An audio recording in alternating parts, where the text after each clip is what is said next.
Oh, let me check.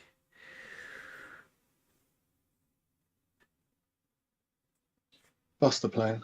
No, not yet. I'm gonna make sure I'm alive. No, man.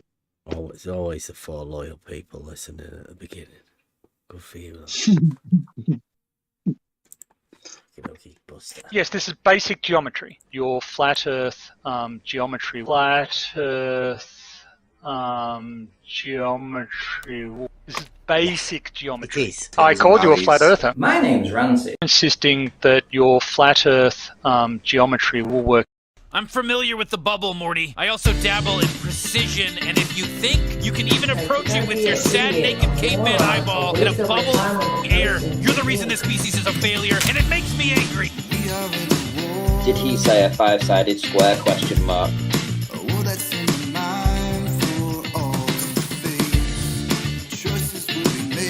You're a universal horizontal waterer. You're drunk. I called you a flat earther. You want to experience true level? Do you? Yes. You want to experience true level? That auto level is establishing a horizontal. That's just the way it is. Because I've done the test with an auto level, which gives you a horizontal. Yeah, it's gonna look super flat. All right, come on.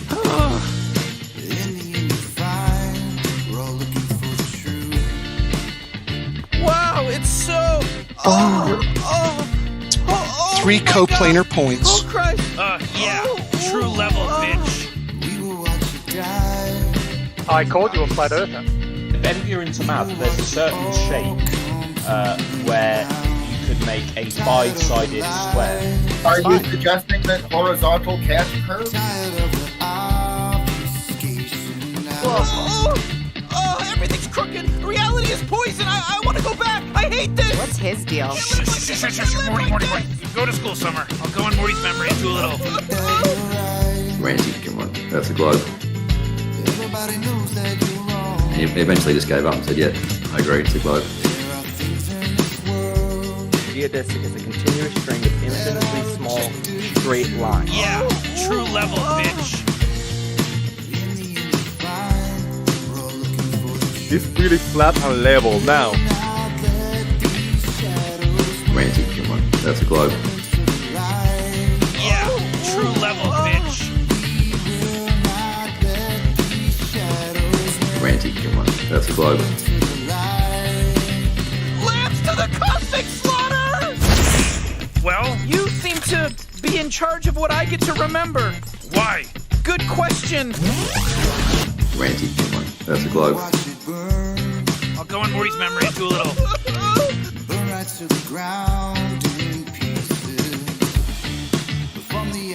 Wow, it's so.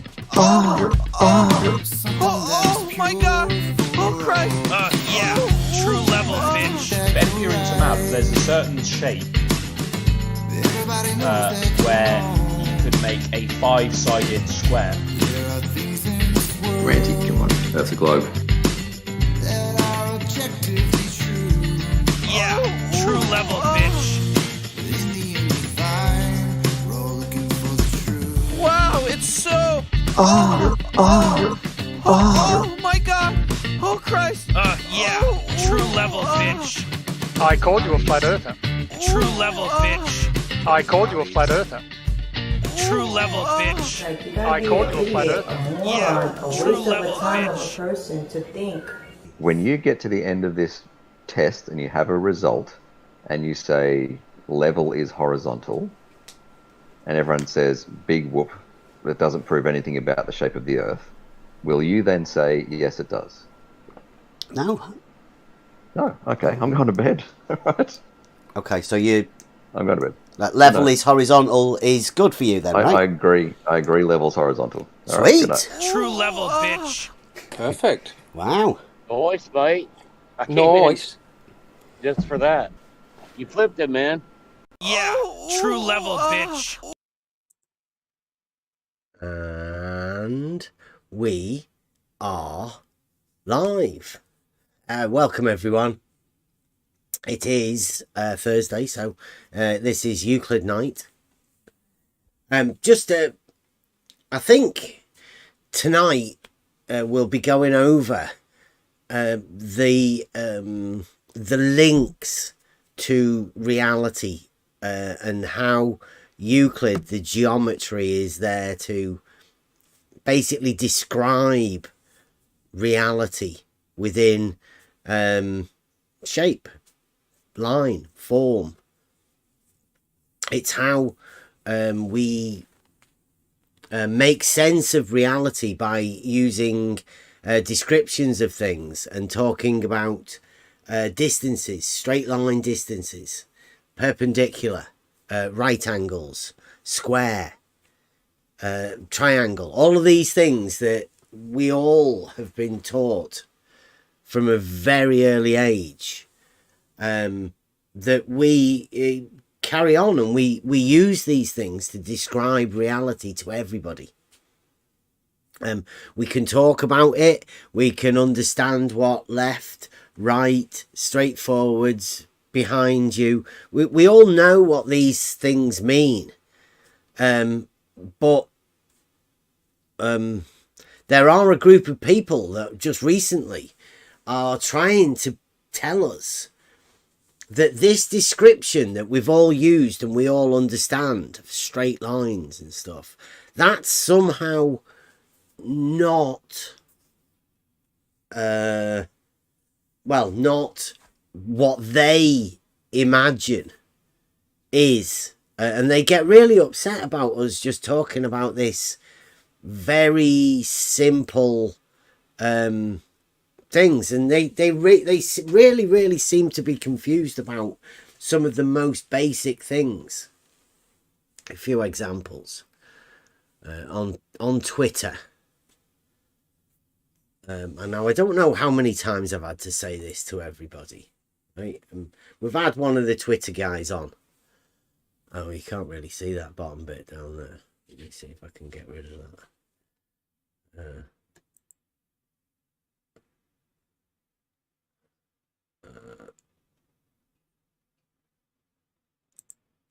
There you go. You can read that there now. So it says, because one of these Twitter guys has just been on the Discord. I was busy at the time. He talked to some other people in the chat. It's a Discord server. People can talk, and that's what people do on these sort of things. When people come in, they chat, they do the typing, and then obviously other people are there to type back, especially if it's a new name, try and welcome people. But when people come in with very strange questions, you get strange replies.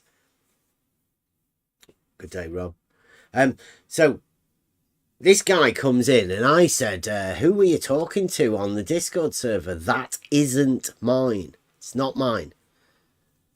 And what do you think I can do about it? I said, I banned Brenda last night for slander. We're not having any of that. So if he'd let us know what somebody said, and we can have a look at it and review it. But then this theory, I'll let everybody into this theory now. I've been saying this to the guys in Discord for quite a bit now. The theory I have is, whenever you reply to anyone,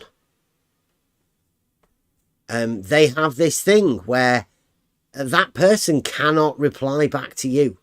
It has to be somebody else white knighting for them, so that they don't ever have to respond to anything. They can just criticize. So this guy writes something, I ask him a question, and this guy decides to criticize my questioning of the first guy who's criticizing the Discord server. But this guy here, like I say, I've underlined that there. It says, that isn't mine. It's not my server. Definitely not. This is not my Discord server. I am not the owner. Never has been mine, and it isn't mine right now. It's not Emma's either. But me and Emma both do mod this server. We're in here quite a lot.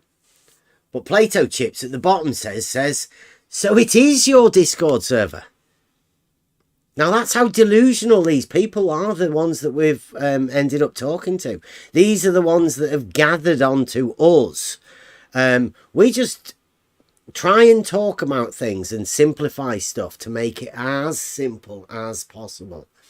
There are a bunch of crazy people that just can't get their head right. They've got it's like a backwards, it's upside down land. They obviously don't think like we do, or like I do.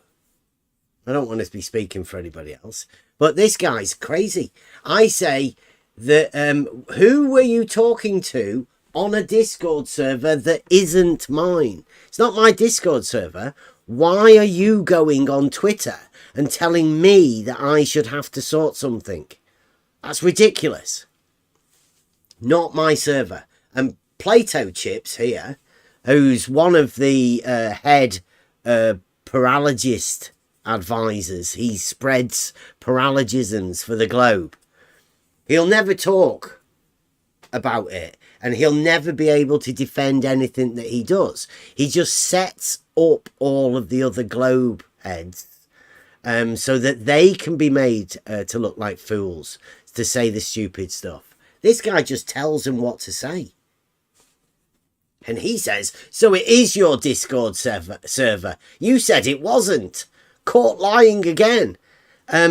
Lying about what? I said, it isn't mine. Crazy people. That's what we have to deal with. Yeah.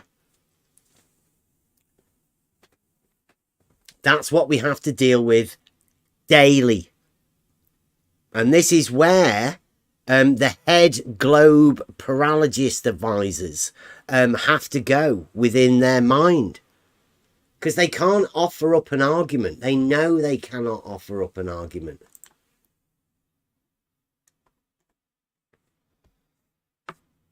So that's what we're going to go over tonight. Now, just recently, I don't know how this occurred or whatever, but we've simplified things down. I put out what I call the argument. The simplest we could think of to make an argument that relates to reality.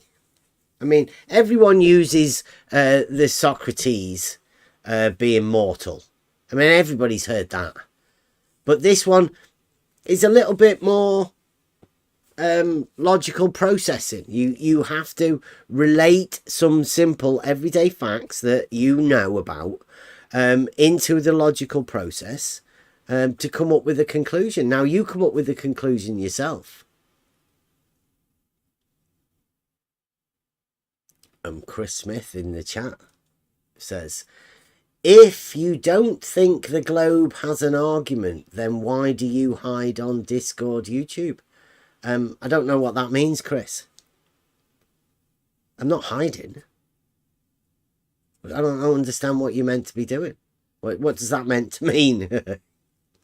We know the globe has no argument, and we don't hide. We vocalize that. I've told everybody that. I'll say that to anyone. The globe has no argument, or the people who support the globe, who defend the globe, cannot make an argument in favour of the model that they suppose is real. There you go. The reason for that is because you cannot relate that model to reality within any geometric form. The only form of geometry that ever makes it into 3 dimensions is Euclidean, and that is book 11 of the elements, we call it, for geometry. The link to reality, the book that proves all of the earlier stuff, where we were talking about straight lines and stuff. That book, the 3D reality.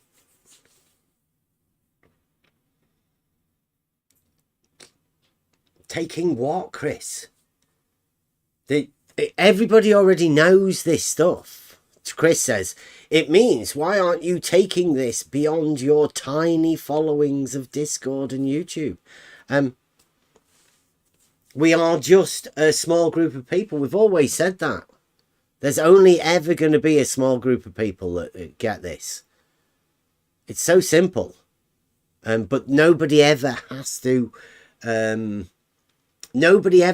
link reality to this particular argument about shape like we do. And the only reason we've done it is because a group of people have caused us to be curious as to why they say stupid stuff and how we can understand things for ourselves. Now, we are still here because we are curious about that very thing. Most people would have left this arena. They're not here. They go because the people that are in this particular thing, the Flat Earth Society, as I call it, the entire thing, those people are obsessed with something that they don't even know what they're obsessed with. I'd say they're driving themselves and each other insane, trying to argue things that aren't even arguments. They've lost all semblance of logic in any process of reasoning. It can't be done. They can't go back to the basic facts and start from there. The whole point of what I did when I first came here, I thought, what we should be doing is we should at least be trying to find a way that we can come to common ground somewhere. There must be a simpler way for us to break it down that we can all agree on, and then we can start from there. And it turns out the straight line cannot be agreed on, because the straight line leads to perpendicular, which can't happen on a model.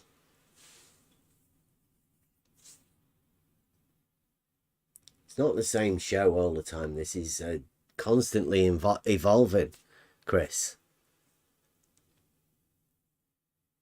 Chris is here to let everybody know how triggered certain people are about the basic fundamentals.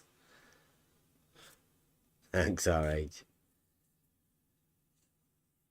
The basic fundamentals of just reality. How do you describe reality if you don't have a concept and an understanding of what a straight line is? And I challenge anyone to come and have a conversation about a straight line. You'll have to drop the model. Otherwise, you might end up going mad, like certain other people that used to be around this arena. They know how dangerous this linking geometry to reality is. That's why they choose to keep away. So the basics of this thing and what we're talking about comes down to a straight line and the understanding of what a straight line is. How do you define a straight line? Because there are certain people now that can't define a straight line without a ball. They have to start talking about a straight line, and they have to bring a ball into the conversation for some unknown, well, not unknown reason, but because they've been affected, they've been afflicted by a model that they cannot get away from. And it puts itself in their mind even when they're talking about straight lines. And that's why it's become so vile and disgusting, these people, the way that they react to anybody that is going to bring that simple conversation up to them. When I first came into this, I was just, let's say, a beginner, right? But in this arena that people decide that they are the masters of Earth shape, I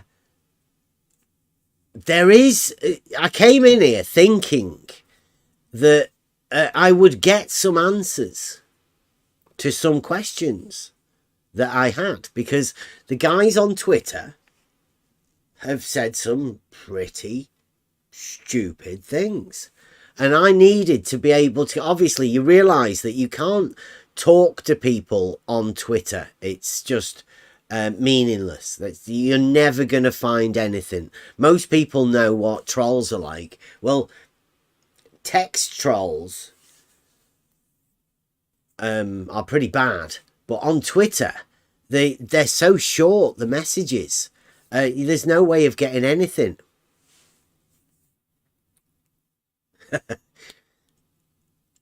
Chris is like, does anybody else enjoy these monologues? Well, I don't know. There still seems to be some people here, Chris, so they must put themselves through it for some reason.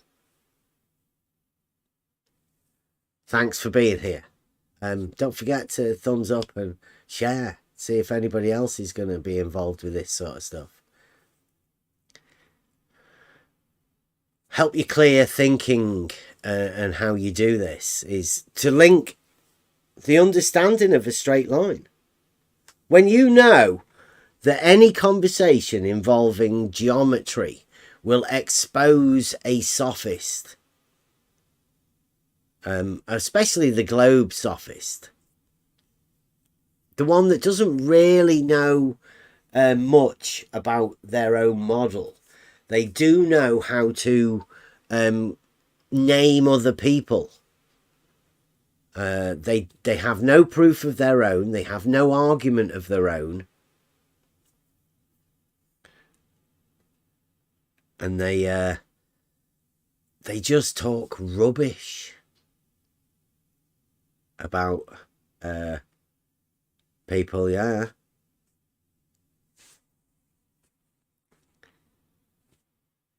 So that's what we're doing here. We are just talking about simple concepts to keep most people with us, and this is a break from the other chat rooms, conversations. This is how people learn. But this is how I learn, by talking and going over things, challenging myself to be able to do this.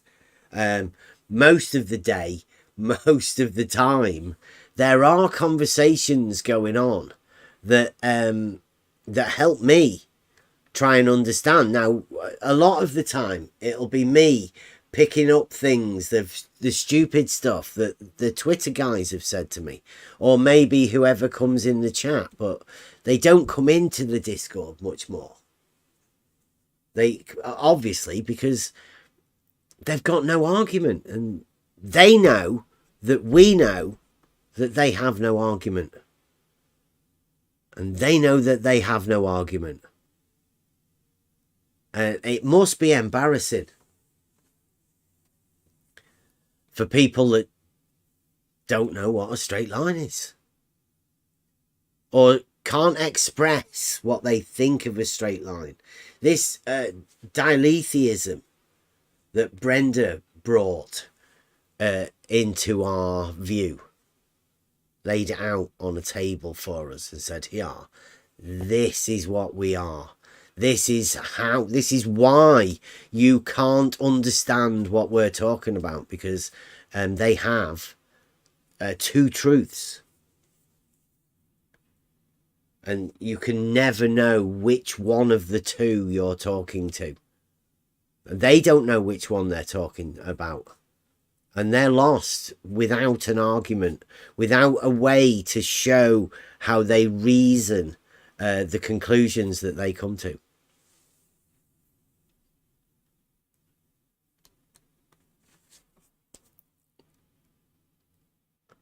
Right, so I'll get some more of these tweets from today because they are quite funny, some of them.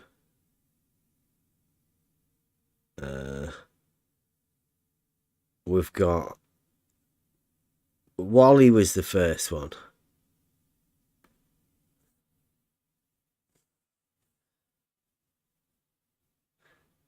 Oh, no. In the wrong one. Never mind.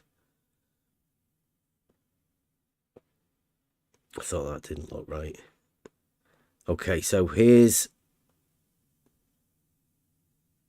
Wally. Now, Wally has been making memes since like we banned Wally for his own good because he was becoming overly obsessed with obfuscating. Like he made a purpose of not replying to anything anybody asked of him, and it was getting very strange. So we decided to just sort of, for his own good, make sure he wasn't here. But this is what Wally says. Wally says, too deep or going too deep into your nonsense. You don't like it when I pull thread and your world crumbles, do you, Bev? Like this little meme here. Now, this is Wally's meme. And it says, while he's done this is logic. Geometry, but, you know, logic. So it says, if all horizontals on the Earth, Biggie, are parallel, then any two verticals to the horizontals at different locations will be parallel to each other. So I guess that's if then.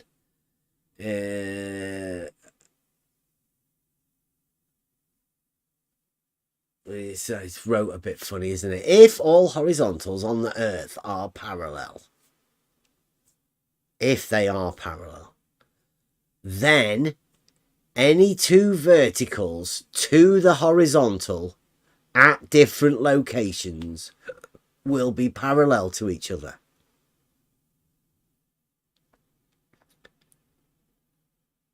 I would say that goes for perpendicular as well.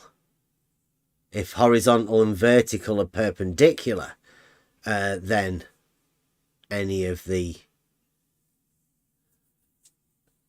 verticals would be parallel to each other. But I mean, I guess it works if horizontals on the Earth are parallel. So I guess that's Euclidean principles, right? With perpendicularity and parallels. So this is Wally, the number 2 of the wolf pack, the Parallelism Advisory Council. So he's here and he's doing it. He's doing his work. Right, so he's laid that up.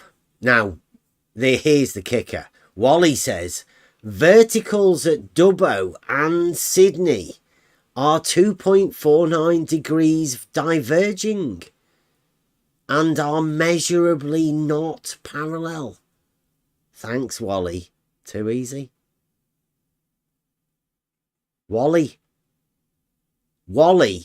according to Plato Chips here, has proved that horizontal and vertical are not perpendicular. He thinks he's proved that horizontals aren't parallel. Thinks he's proved that verticals aren't parallel. Yes, he thinks, but it doesn't make it real that he thinks. Yeah. He's put it there. Verticals at different locations on the Earth are not parallel to each other. They're not parallel to each other.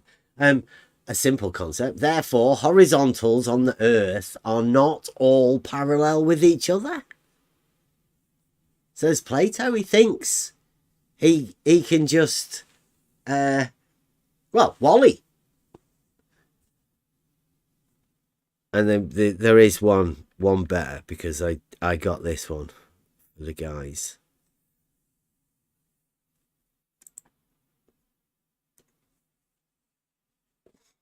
Yeah, Kevin got rid of Wally for his pain. He's hurting. Right, now, this is the one that you should be able to take away and ask people this one yourself. Just look at that picture. Can you guys see it? For anybody in the chat. What do you reckon when you see that? It says, are you saying these verticals are parallel? Question mark. They are not vertical because verticals, because it is a globe, and you can have vertical to horizontal straight line. So if there is no straight line, then you cannot say that this is vertical. It's just not vertical, was my answer. Yep. Then exactly. They're just not vertical. They're off at an angle. He's even, right, in the picture, he has an angle. 2.49 degrees. Good afternoon. Hey, Rob. Hey, Rob. So, yeah, he's got two lines that aren't vertical with an angle between them. So if we were to play the imagining game, right, that they are vertical, what he's saying there is there's an angle difference between two verticals. So you've got a vertical and you're going to measure the angle from one straight line to another, from a vertical to a vertical, with an angle in between them. That's ridiculous. Completely ridiculous. That's, so yeah. To Paper's point, right? And you said it, and I said it earlier today. Yeah. They're not verticals. So ask the question again. What did he say? What was the question? Are you saying these verticals are parallel? No, we're saying those verticals aren't vertical. Yeah, they're not verticals. Is definitely not verticals. So despite if they are parallel or not, just not vertical. Not vertical.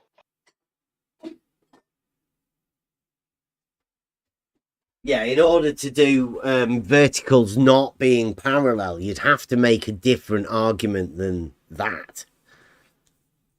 They're just not vertical. Now, along with the understanding that we have of reality, the only person that I could ever think of writing that particular sentence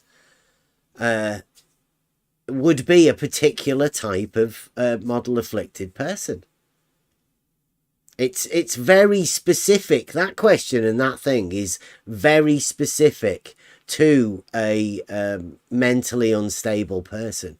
Nobody in their right mind would be able to answer that.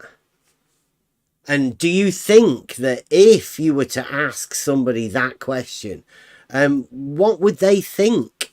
Would they automatically be thinking, well, he does have a picture of a globe there, so I suppose on a globe, or do you reckon they would just go, no, they're just not vertical? No, they're just not vertical. Well, yeah. Right? I do have people within this arena. There will be people that make allowances for what they think the other person meant by that. And those allowances are what allow people like him to carry on doing these sort of things. Because that's ridiculous, and it should be said as being ridiculous, but there will be people that say, well, on a sphere, verticals are perpendicular to vertical. Vertical is every direction, which is ridiculous. Every direction. Vertical is specific direction. So if it is not specific, so it cannot be vertical. It's not vertical. The law of identity states vertical is named vertical because it is a specific orientation, not because it is every orientation. That just doesn't make any sense. But this is Wally.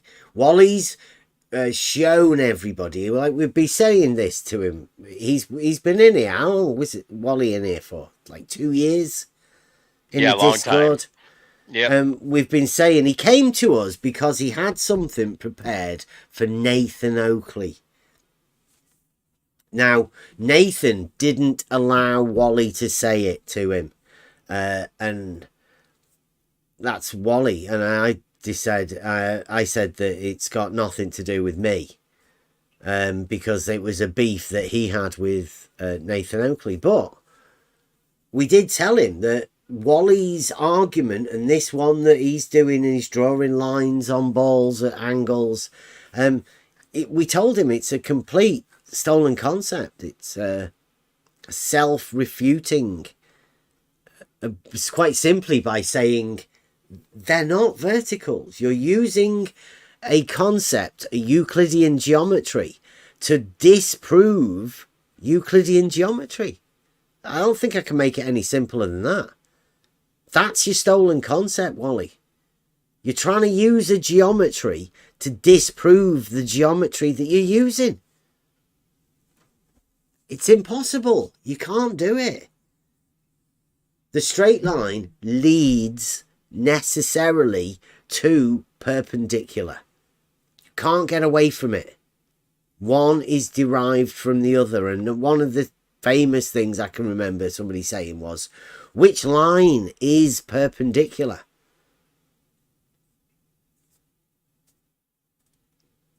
They both are. So you start off with one, then you make the perpendicular, then you've got two lines. Which one's perpendicular? They both are, because it's a relationship of one line to another, like a ratio.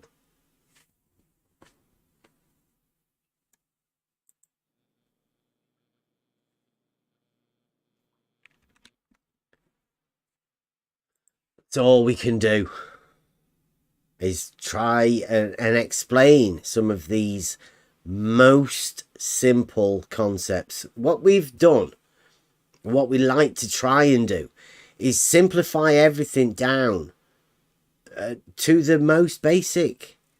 And I don't think you can get any more basic than a straight line. And that's where the globe model fails. In the geometric concepts of the understanding of a straight line. And you'll never hear a globe defender talk about this stuff. It's ECV. Untalkable. You can't talk about it. You can't acknowledge any argument. Maybe that's down to us. Maybe our fault for pointing out these simple concepts in reality that these fools have to get rid of.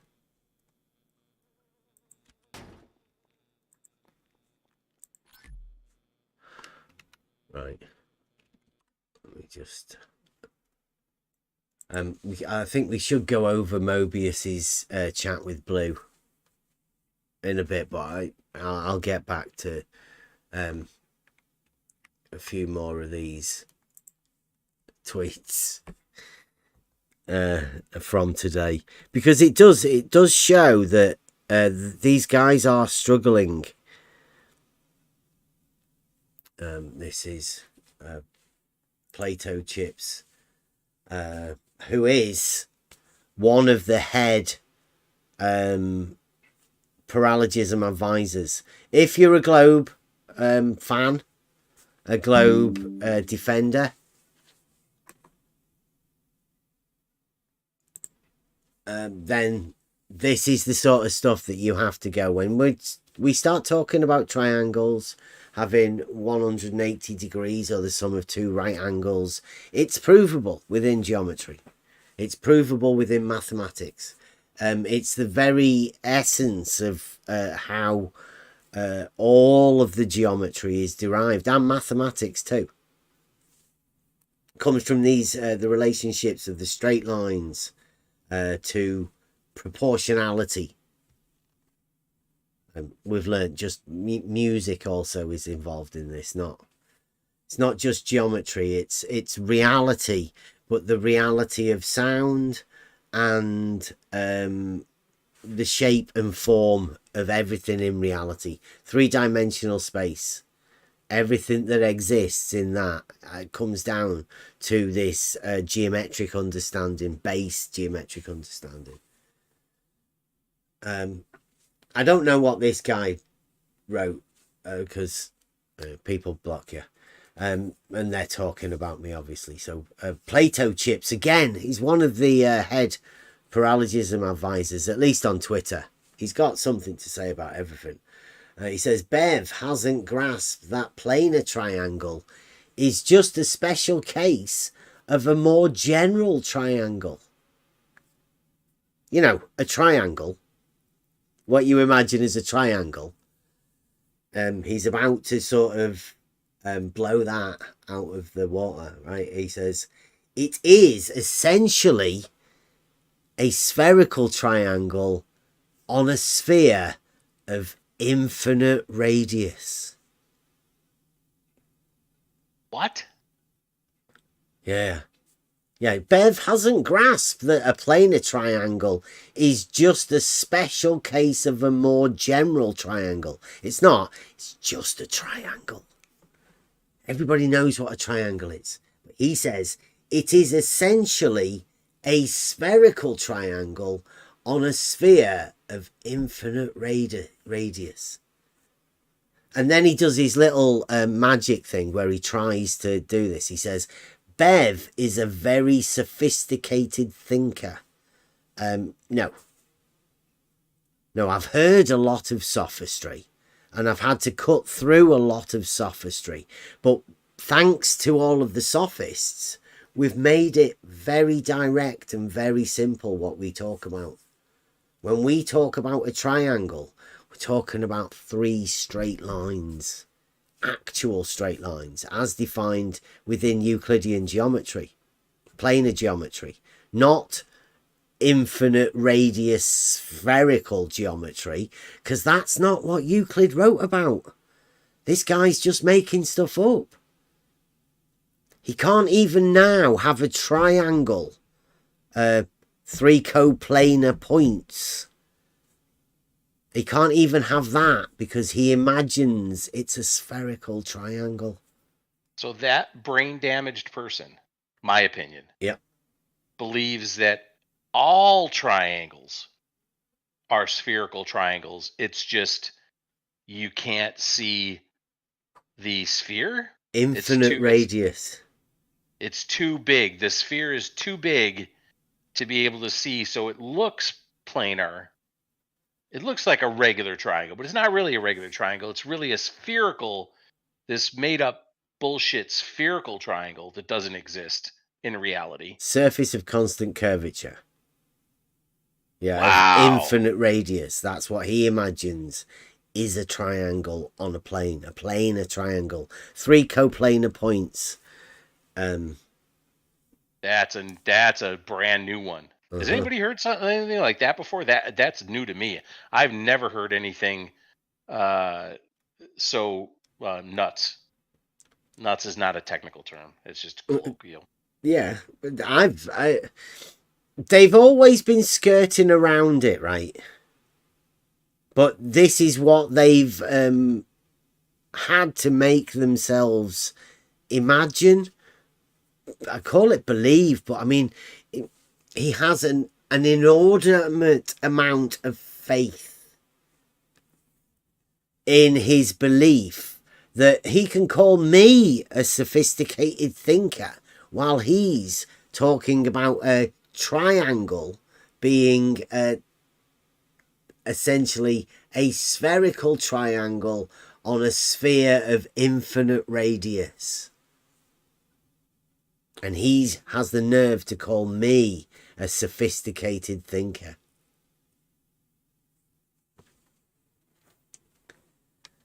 And this is what they'll all have to do. Like Chris was saying at the beginning, why don't we go out there and talk to more people? Why are we here?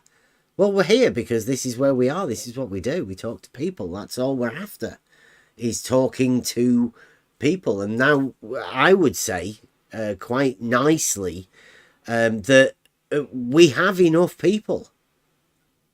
I'm happy. I'm with the people that we have and the conversations that we have.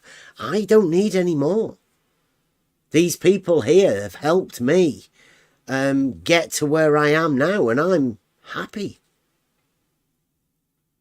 I will be learning more, and we will be going over it more, and we will be on this YouTube channel, and there will be tiny little audience, if that's what you want to consider it. But I wouldn't want it any differently. I mean, there's no way anything could be any different. We are led here by Logos. Logos has put us in this position. We like quality over quantity.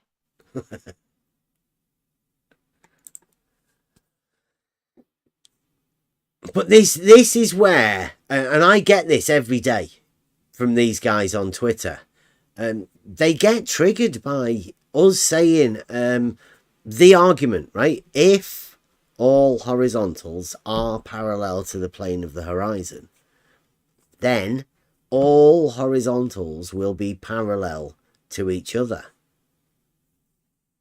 That's upsetting for them. Because that one statement, that one argument, destroys the globe model. The globe model is impossible if that argument stands true. So what you have to do in order to keep the globe model is deny that as an argument, or try and refute that as an argument. And that's what he's doing. Plato Chips, this guy, is going to the position where triangles are not triangles. That, you know, the proof that triangles have 180 degrees. Well, that refutes what he said there.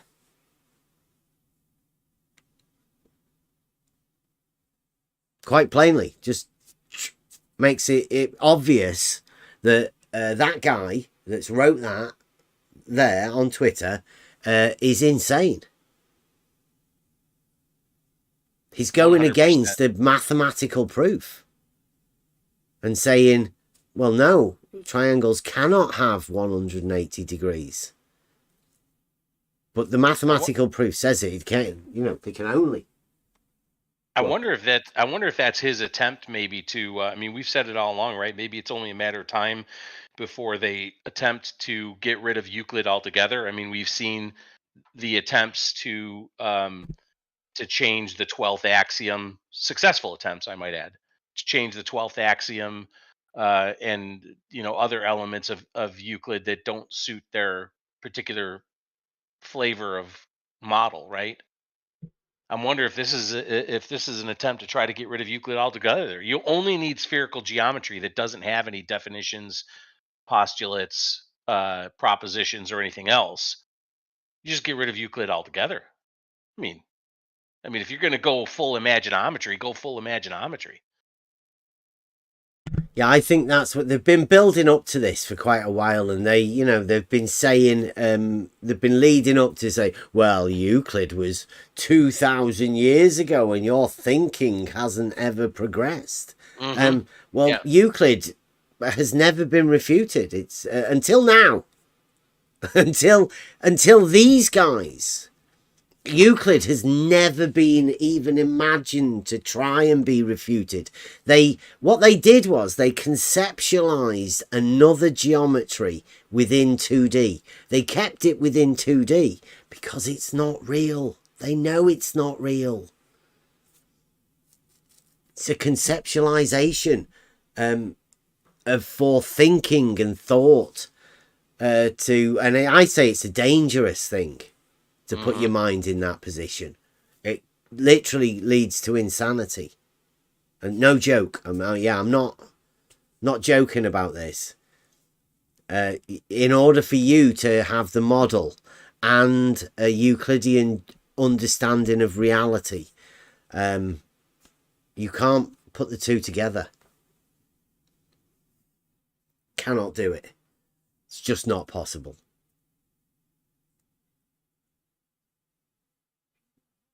So yeah, these geniuses that we've met, that have led us into, it led me into a discovery of this geometry. They've led me into a discovery to find something that I never even knew I was looking for.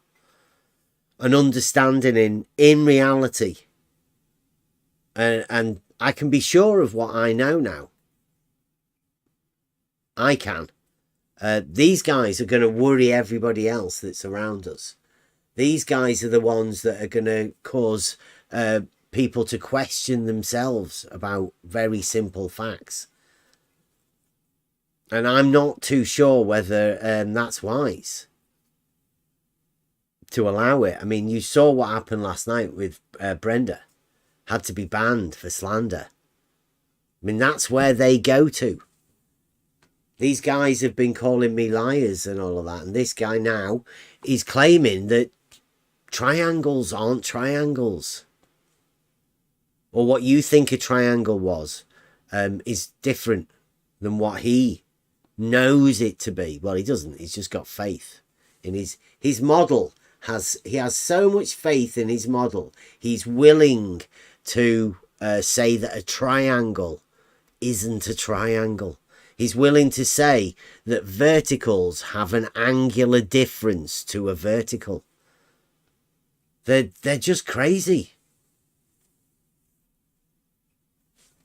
And it does lead to, I mean, you've said they're crazy, I agree, but it leads them down a path of utter madness. Not just crazy. Crazy's colloquial. Madness, technical term. Being mad.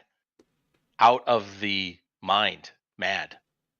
And we've seen it, how it degenerates into someone saying these kinds of things and then having to double down and double down and double down into even further and further and further ridiculous items until we get to this point now where all triangles are spherical triangles. Madness. Yeah. Which I think leads some of these people to yelling and screaming and threats of violence sometimes and that sort of thing. No wonder. This one here, talking about the two vertical lines. I say, you can't quite see it in YouTube. It says, I say at the top, it says, they're not vertical. He has an angle between them. Your model affliction is showing. It was the one where he said these two lines are vertical parallel. And he replies back with, are you daft? Like, that's because I said they're not vertical. He says, any two lines can have an angle, at least, if not parallel. Although parallel lines can have angles if a line is put between them. My goodness. You can prove they're parallel lines by putting a line between them to show that the opposite angles are equal. That's one of the Euclidean principles. So he obviously has an understanding of Euclidean geometry to show that parallel lines can exist. He just thinks that they're not. Parallel lines to this man can exist, but horizontal and vertical aren't parallel. Even though within mathematics and every graph system that you've ever done, they are. But not to this guy. He's model afflicted. It's crazy. He said they are vertical to the sphere at the tangent point. Vertical to the sphere at a tangent point. That means like balls and the likes have their own verticals. There is an entirely different vertical system for this man than in reality whenever you put a ball anywhere near vertical. They avoid saying that verticals are perpendicular to horizontal because horizontal is straight line. Then they say instead of that, that this is vertical at a point, which doesn't make any sense. But in that way, they are avoiding saying to horizontal. Yeah, horizontal is part of the ECV now. Yes, yes, that's why they are omitting this word horizontal. But you cannot have vertical to a point or at a point. It doesn't make any sense. You have to have two lines to establish perpendicularity. Without lines, there is no relationship like vertical and horizontal. Yeah, the through geometry, we can form these straight lines. And you do use the compass in order to geometrically form the straight line and the perpendicular to the straight line. And you can extend a straight line by the use of a compass. You don't need a ruler to be able to extend a straight line. You just need a compass. You can do it with the compass alone. That's how geometry can prove itself, because it is true, and there is another way for you to formulate everything that you derive within geometry. It's a mathematical system. It's part of a logical system that made mathematics.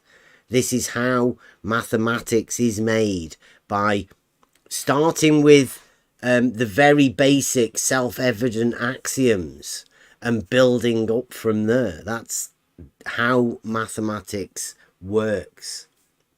Now, these people will tell you it has changed in modern day, but only in the way that these people can imagine that triangles aren't triangles anymore. Like Plato just said. He thinks they're all spherical triangles of infinite radiuses, which doesn't mean anything. It's a vacuous truth. A triangle, everybody knows, is provable within geometry, Euclidean geometry, to have 180 degrees every time. Because Euclidean geometry is based upon points. And let's call it the shortest distance between those 2 points in reality, because that's what we're talking about now. Talking about how reality works and how we describe reality.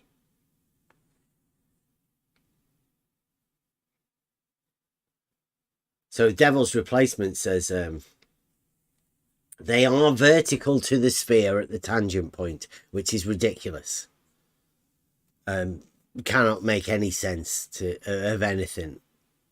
And it's simple math, Bev. It disproves your lies too, but it's just simple math. Now, Brenda came in last night, said calling me a liar. Can't state what it is that they imagine I've lied about. So these people are just slandering, libel, defamation, calling me a liar, but with no claim or no evidence to show where the lie is. And that's pretty disgusting. But it seems like the internet has allowed people to be able to do that. And this sort of stuff isn't just confined to this particular arena. This goes everywhere nowadays. This happens on knitting forums because there are people that imagine they have a right to just have their opinions thrust upon anybody else. Like there, maybe you might be listening now, guys. If you are hate listening, don't do it to yourself. It's not worth it. It's not worth getting upset about all of these things. Just like leave it. Go over to Blue Marble Science and sort yourself out, like we did. We're here, in the group that we are in, because we come together to try and work out things. We've come up with proofs. We've found proofs that were there all along. That's the beauty about proof and truth. It's always there. You just have to find a way for you to be able to describe it, for you to find it.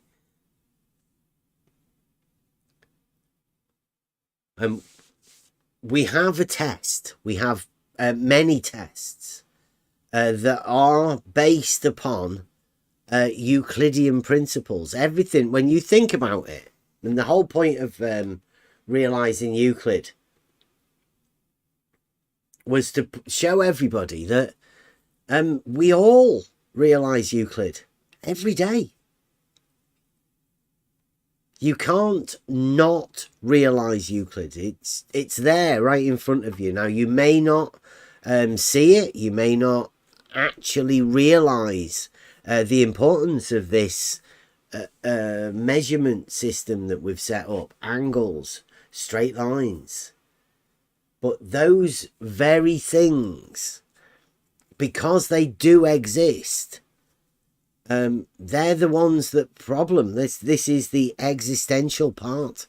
It's all of these things exist in reality, and the existential cognitive veiling is what the Globe team must do. They must hide it, whether it to be in their own mind, hide it out of the way, change it. Who knows? But that's what they're scared of. They're scared of basically discussing these simple concepts that we can discuss. And it's only because we are allowed to look at it without a model confusing or clouding our minds, and we can look at it objectively without that.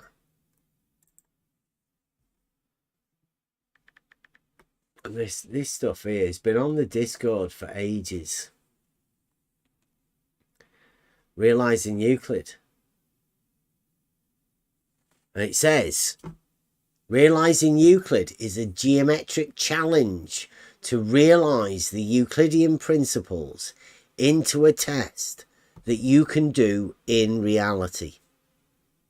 Realising Euclid. And it says, can you and will you? The ballers, the globers, completely ignore that.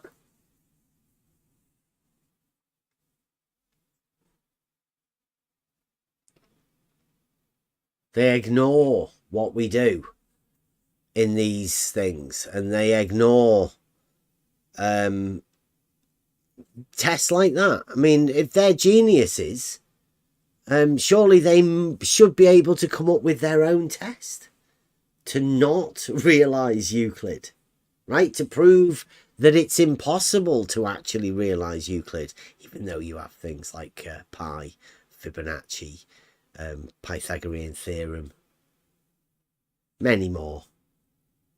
So everybody can realize it, like a square, cube, in reality. And that's realizing Euclid. Once you understand that the reality we live in is three-dimensional, and there is no room to put some extra degrees in there. There is, once you realize spherical geometry doesn't have a vertical component to it. There isn't any vertical to spherical geometry, even though these paralogists will like to pretend there are, and there just isn't.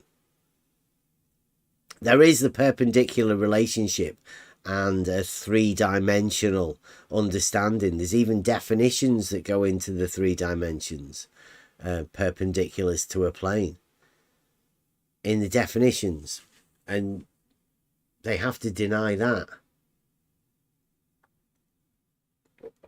Page is right. There's no squares on globe Earth. They don't exist. You can't have parallels. And a square has opposite sides parallel. It also has diagonals intersecting perpendicularly, which they can't have either. They like to think they can, but you'll never find a globe earther coming to talk about geometry.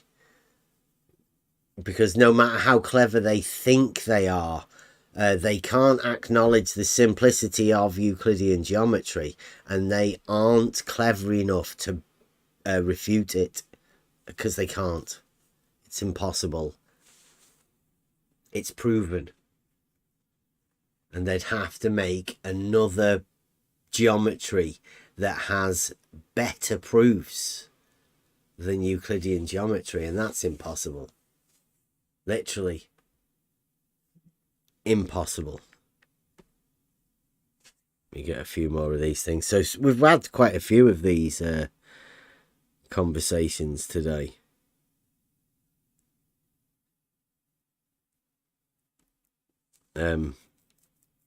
Devil's Replacement. I don't know whether he's listening in or not. Twitter guys, come on in, bring your team, or find somewhere else that we can have a chat. That's all we're up for, is this conversation. And I'm pretty sure there are a few people that would love to get into a geometric conversation. The basic geometric conversation.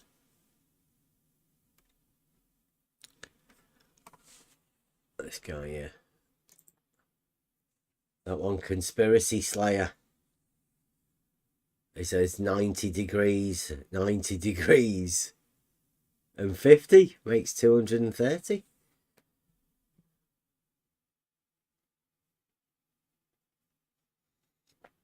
Do you reckon of that?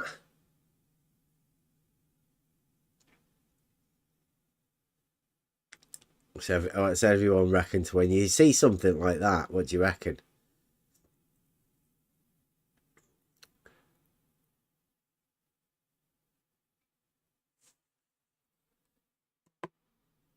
Just have a moment to think about it. 90, 90, 90, and 50. 230 degrees. Absolutely ridiculous. It's not straight lines. You can't. I mean, this one even straight line, curved line, isn't it?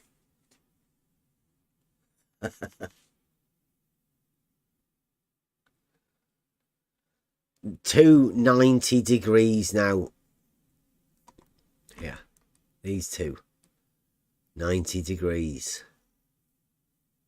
This is why they don't like the triangle axiom, because the triangle axiom states that the triangle will be formed on the side that less than two right angles. And these are two right angles, so that would say that no triangle would be formed, but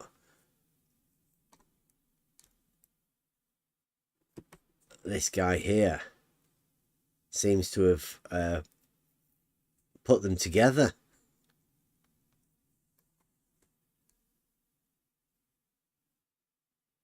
I literally, I don't know what else to say about that. If that doesn't show you that there are certain people that are absolutely out of their mind, then I don't know. I've had a lot of people telling me to start drawing things on balls. Let me get one. I don't think I took a picture. I'll try and get it now. Wow, they've wrote a lot of stuff.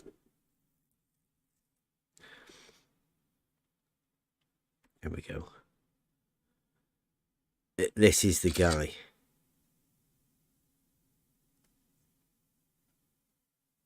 This is I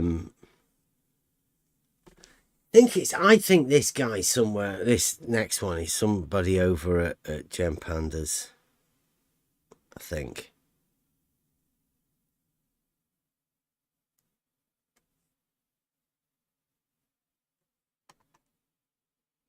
Oh, here we go, this one. This one. He says, holy crap, I'm screenshotting that forever. Let me get the one he's screenshotting.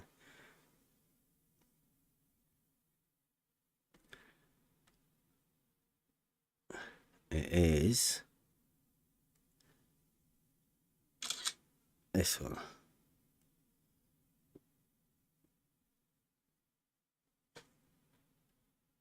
There we go. So this one, I say, me, Bev, I'm just a random person that's been brought into this conversation with the knowledge I know. Spherical geometry is the two-dimensional representation of the surface of the sphere. It sounds funny, I can't even say it. Like, completely conceptual. And I don't even think you should ever attempt to conceptualize it, because it's so far removed from reality that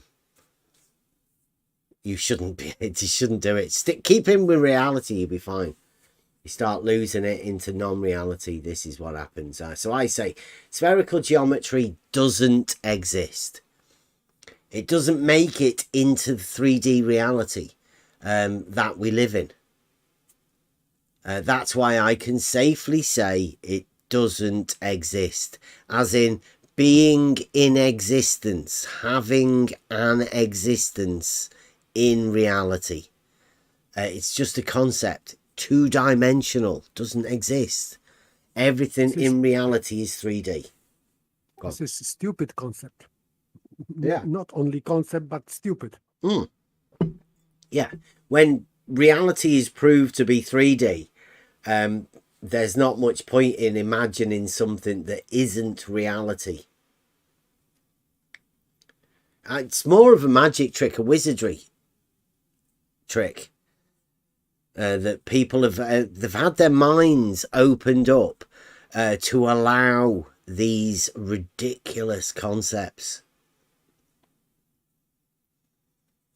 Obviously, because they are ridiculous concepts. Right, so that's what I say. It's a spherical geometry. It doesn't exist. To say the existence of spherical geometry means that you have to deny Euclidean geometry, because they are conflicted.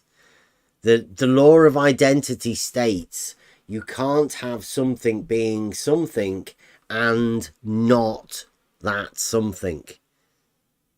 Well, the law of non-contradiction. Something can't be that and not that at the same time, which is what is required for you to imagine that this spherical geometry makes it into reality, into existence. It doesn't. So he's saying, holy crap, I'm screenshotting that forever. He says, now this is the bit where the Paralogism Advisory Council have obviously got into this poor, feeble, weak-minded guy's head to convince him, like Rumpus said the other day, sorry, sports fans, the spheres in your favourite sports no longer exist by decree of Bev. Well, no, they do. They always have. They're the three-dimensional Euclidean sphere that we've always been talking about. Those spheres, the Euclidean ones, definitely exist in the form of balls, like he says there, stated. In reality, there is an existence of a three-dimensional object called a sphere or a ball. Call them the same thing. It doesn't make any difference. They are, within Euclidean geometry, the same thing. A sphere is a three-dimensional solid shape, solid object within Euclidean geometry, book 11. That's where the sphere comes into definition. That's where it is defined. It is not defined anywhere up until that point, because we are talking about 2D conceptual. And that's where we formulate our understanding that we can then take into the 3D, book 11. And these guys are obviously being confused.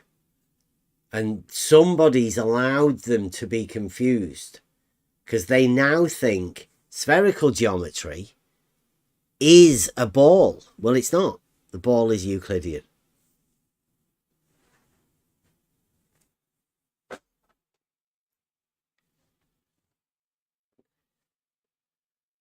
Balls are two three-dimensional spheres. They are. They're the Euclidean sphere.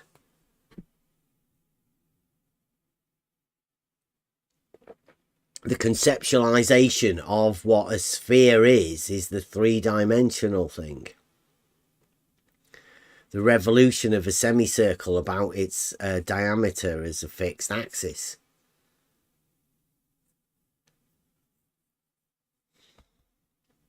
That's what a sphere is. Solid geometry. And yeah, this guy obviously has got confused. Somebody's allowed this man to be confused. I don't know what age he is. He looks like he's a certain age, 40, 50. But he literally thinks spherical geometry is the surface of a ball. He can't see the relationship.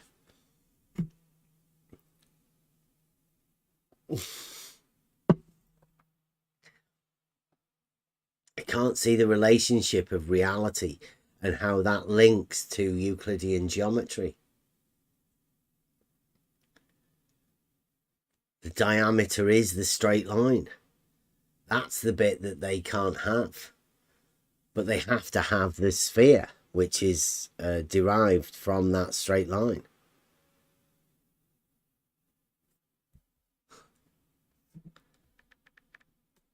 Again, you'll never be able to talk to anybody about this from the globe side. It'll be too triggering.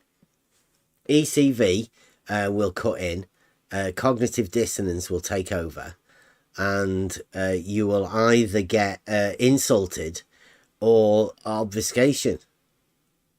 They're the only sort of ways I can think the conversation goes.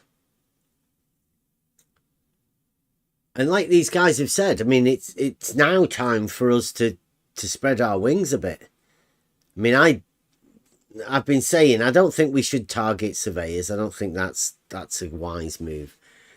But going and talking to average people to find out what average people think about all of this sort of stuff, well worth the go. It's not as if we're talking about brain surgery, rocket surgery, brain science. We're just talking about straight lines and the relationship of one straight line to another and how you can describe that.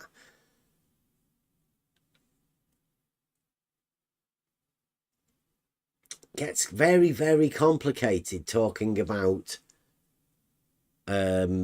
geometry, basic concepts of geometry, perpendicular and the like. But then it also gets even more tricky. The existential part comes in the moment you mention vertical, because a vertical and perpendicular to vertical is horizontal. And this certain group of people don't actually think horizontals exist. They're only a mathematical concept to certain people. You have to think of them differently. And spheres are Euclidean. Solid, three-dimensional Euclidean shapes. Defined definition 14, book 11, Euclidean geometry, the sphere.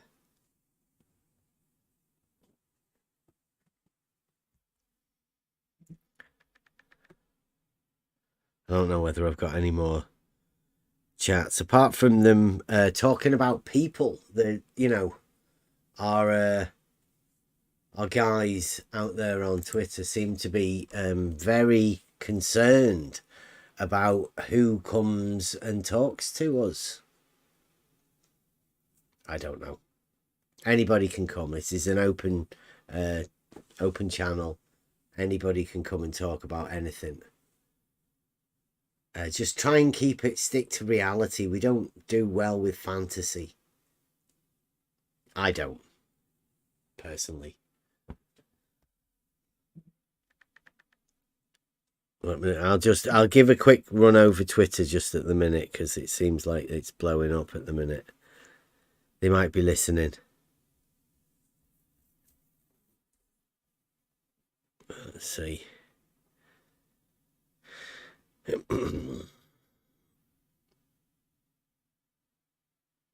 Gyro compasses. There's a new guy on.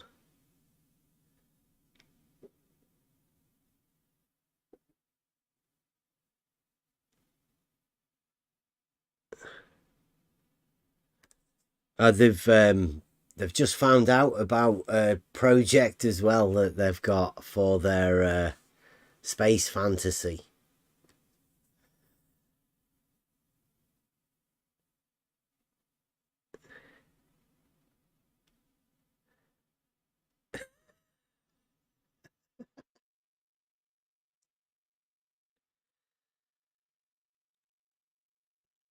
Yeah, I'll get this, because he's on Twitter and he's posting pictures from the chat, but it's the words that this guy's using. Here we go, look at this.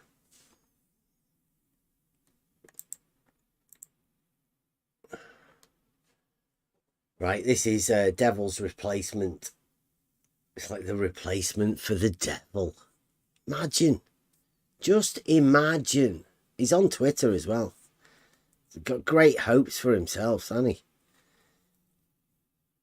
Right, so this one, he says, he just now replied to this in his Discord. I was talking about it on the live show. You were all here. It says, and this is what his people think it would assume that this is representing in reality. No. One of those pictures is reality. The other one is a complete fantasy made up by Wally and Plato that now other people seem to be coming in the Discord to post out on Twitter. I would advise Devil's Replacement, just come in and have a chat. Instead of just making stuff up and presuming stuff, assuming stuff, come in and have a chat. Maybe listen on the Discord, listen to the YouTube, listen to what we're actually talking about. You might do better, but I'm guessing that doesn't work. ECV's too strong.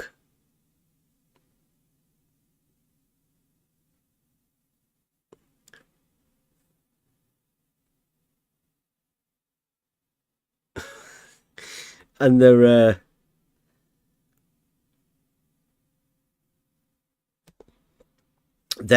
talking about me because I'm a carer, right? Everybody knows I'm a carer. I care for the missus. She's ill and she needs to be looked after. So that's what I do. I don't have chance to work. Not that, I mean, it's a big deal. But now these guys are trying to get my benefits taken off me. The Twitter heroes.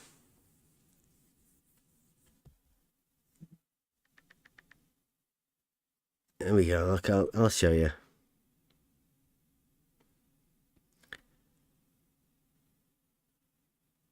He's making it sure it doesn't mess with his benefits for being a caregiver.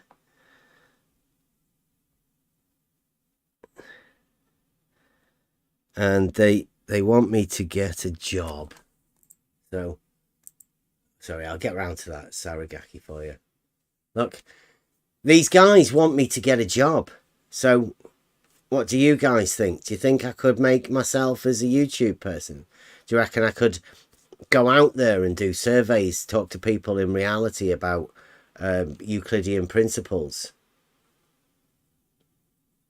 Do you want my answer? Well, I guess I've already been doing that. And I don't ask for any pay, right? And that's the point. These guys are trying to get my benefits took off me because I don't ask for anything. Yeah, no, all I would say is, you know, maybe bring this to the attention of the people that do pay you and be like, you know, I got these weirdos trying to say because I talk on YouTube, I shouldn't get my benefits. So just so you're aware, there's dirty, rotten scoundrels out there. Yeah. Well, I guess they already know. These guys have definitely called the government about me. Yeah. And probably got told to pound sand. They're just trying to scare you because they're stupid. Well, no, they like to pretend that they have a lot bigger influence than they actually do. They like to intimidate people. Precisely. Yeah, precisely. Yeah. They don't actually have the power. They just want you to think they have the power and intimidate you in some way. That's just ignorant, arrogant. They'll get what's coming to them, I'll tell you that much.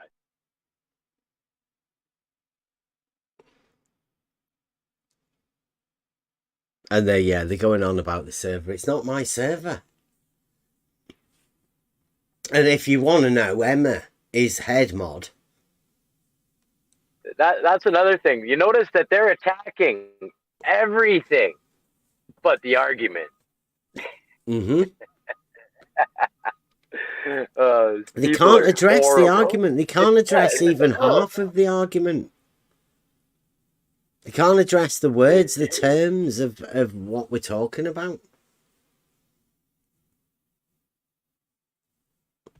And everybody knows it, yeah. Everybody who listens in to us, I know we're only a small group of people, but everybody that listens to us knows that there is an unbeatable argument that they can't even address. Can't even look at it. And that's how bad it is. But that's why we're here. That's why we're a small group, because these people won't talk about it. And therefore, they push you out. If there's something they cannot talk about, and that's what you're talking about, they don't want you in the room. They want you out of that arena. And there are people that do want to talk about these other things, the circular arguments that have gone round and round. They do want to talk about that, whereas we don't. We're done with the circular arguments, the going nowhere arguments. We'll get somewhere where there is a conclusion that everybody can come to on their own accord. The proofs are much more interesting than circular arguments to me. Proofs and demonstrations about things in reality. That's where we're at. And that's where we're going to be going. But we are going to be developing these simple arguments, simple questions that we know cannot be answered. And then we're going to go and take those questions, arguments, and give them to other people, see how they react to it. Because it's obvious that we've found a group of people that are ultra triggered about arguments based in reality. Anything existential, they have to hide away from, run away from. And they will prove that, and they have proved it over the past few weeks, by not bringing an argument ever, just bringing ad homs, obfuscation, trying to incite people into a shouting match, and bringing their hatred and bigotry of a group of people that we're not, but they want to put us in that they want to put us in that box so they can feel their hatred, and they can use the bigotry in order to not have the conversation about the actual argument. But I put myself in that box and they won't even talk to me. Yeah. You've got an element of reality there, Rob. I mean, they've heard you admit that it's not flat. So within that argument, they can't even have that one with you, can they? I got them all beat. I mean, it's good though, isn't it? That conversation that used to go on with those people that used to just gaslight and confuse. No doubt they've been confusing many people on their own side as well for years. They've developed a bunch of non-arguments that they can just keep going round and round. Slowly go off at a tangent and then back around again on another argument to come back again. They just go round and round. Yeah, meanwhile, never addressing the straight line argument. Yeah, everything a diversion from getting anywhere within an argument. And I don't blame them, right? They've built up this arena of, I call it Flat Earth Society, right? But there's no difference between the Flat Earth Society and the Globe Earth Society. They're both the same thing. Neither of them are actually concerned about reality. All they're concerned about is an endless argument that goes from point to point, and they like to live in a world, a land of confusion, where everybody is confusing everybody else. And a lot of crazy people can fit into this. A lot of crazy people can fit into reality, right? There are a lot of crazy people in reality. But I think a lot of the time, this confusion and misunderstanding and all of that, that's been, say, trained. It's been, say, inbred. I suppose it has been over time. It's been taught. It's a learned behavior to not think logically. They've slowly took the logical process away from everyone. Wally, you're not concerned with reality. Well, yeah, okay. We all live in reality. It's just that your geometric understanding of reality is slightly skewed.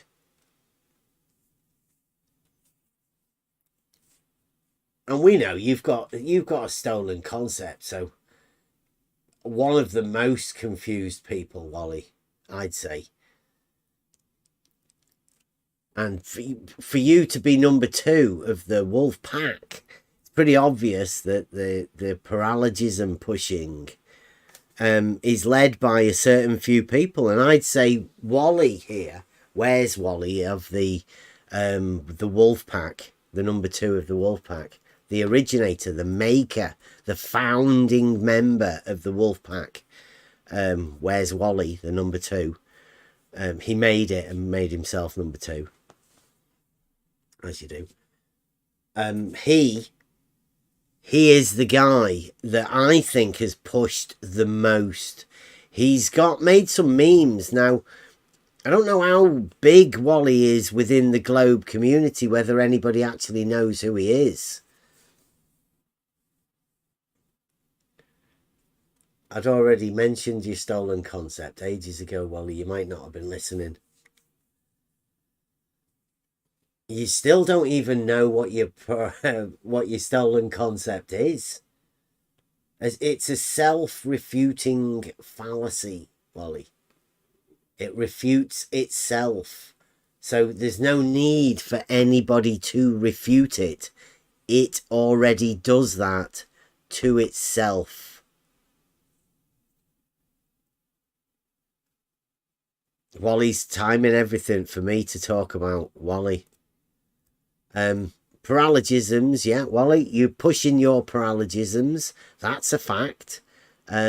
Stolen concept, also, you have an argument that is blatantly a self-refuting fallacy. That's plain for everybody to see. And actually, the number 2 in the wolf pack.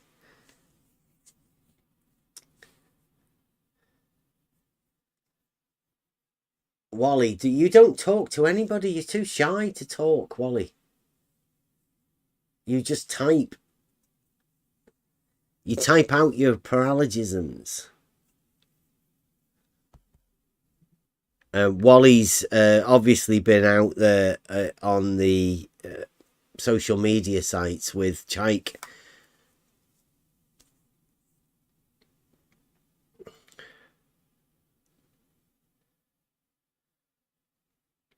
See, Wally's even getting into the ECV. It's good.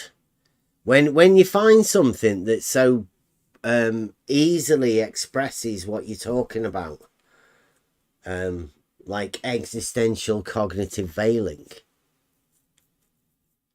then it's easy for other people to pick it up. Even somebody as simple as Wally. He can understand what existential cognitive veiling is. That's good.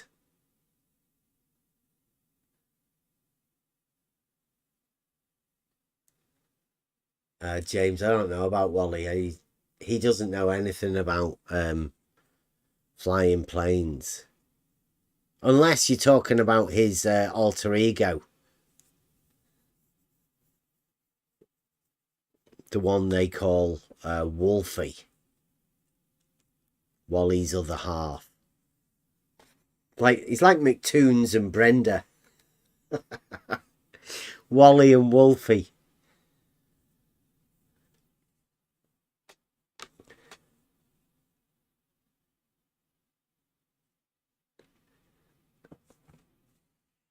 Wally can't show you that page. He can't do anything.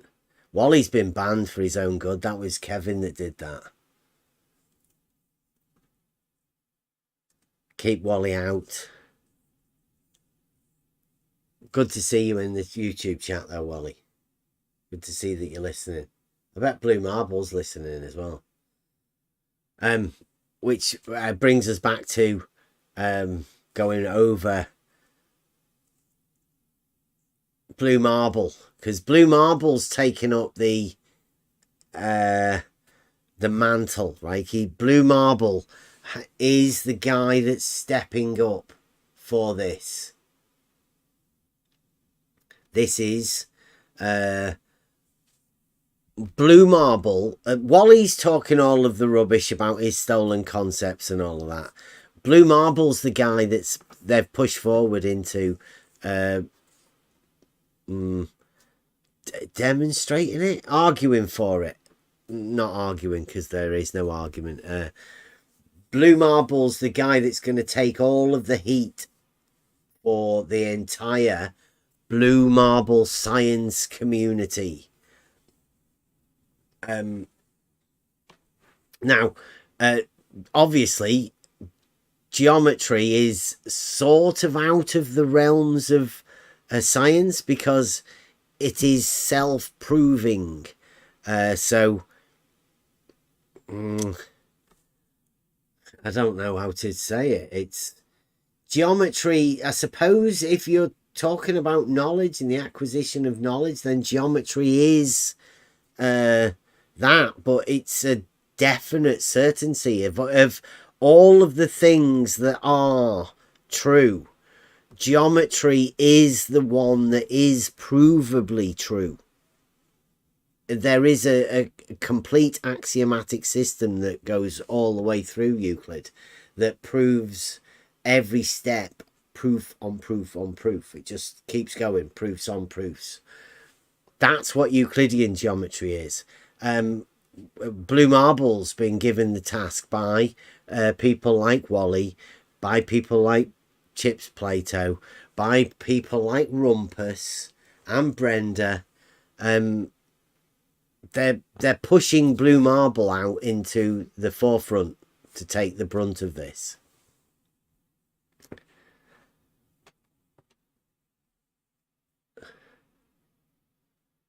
Wally says,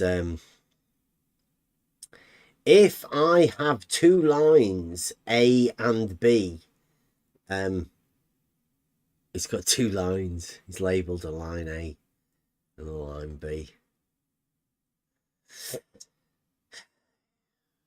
And I want to know if they are parallel. It is not as simple as drawing line 3 across them both and measuring the crossing angles. Is it not as simple as... I don't get it. Wally, 3 lines.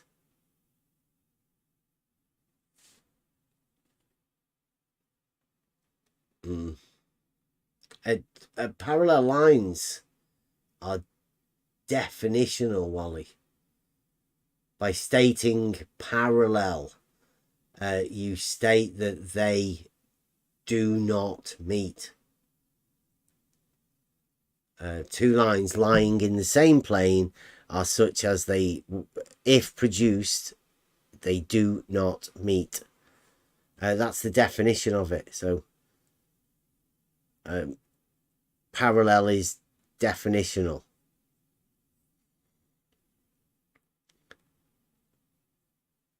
I would say the proof is within right angles, and the fact that a triangle will be formed on the side that has less than 2 right angles, i.e. the triangle will never be formed if there are 2 right angles, because there's no angle for the third side.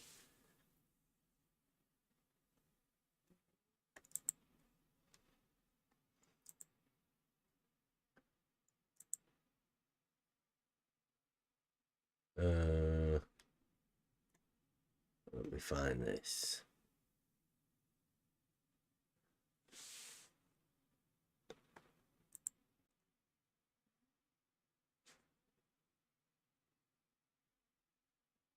What we got? Hmm.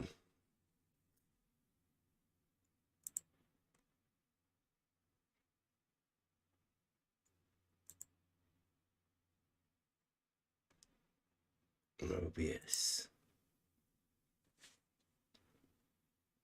All right.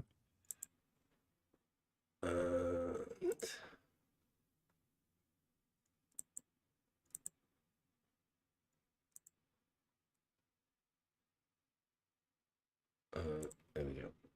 Right, we'll go back onto Mobius and Blue Marble from yesterday.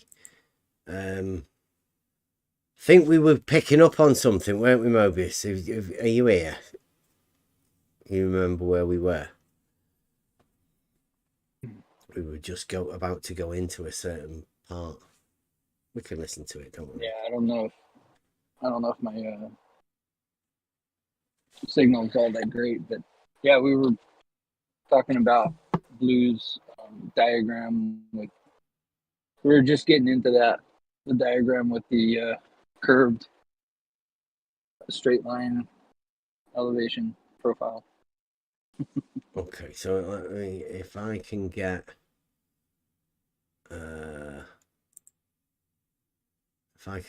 that, a couple of Blue Marbles things, I'll play it and then I'll get some stuff out. Yeah. But when you is that good? When you expand that a bit and make your y-axis begin at 529 feet and go up to 534 feet, you get that curve from the actual pad elevations that are shown on the LIGO as-built drawings. Now that is clearly not a straight line.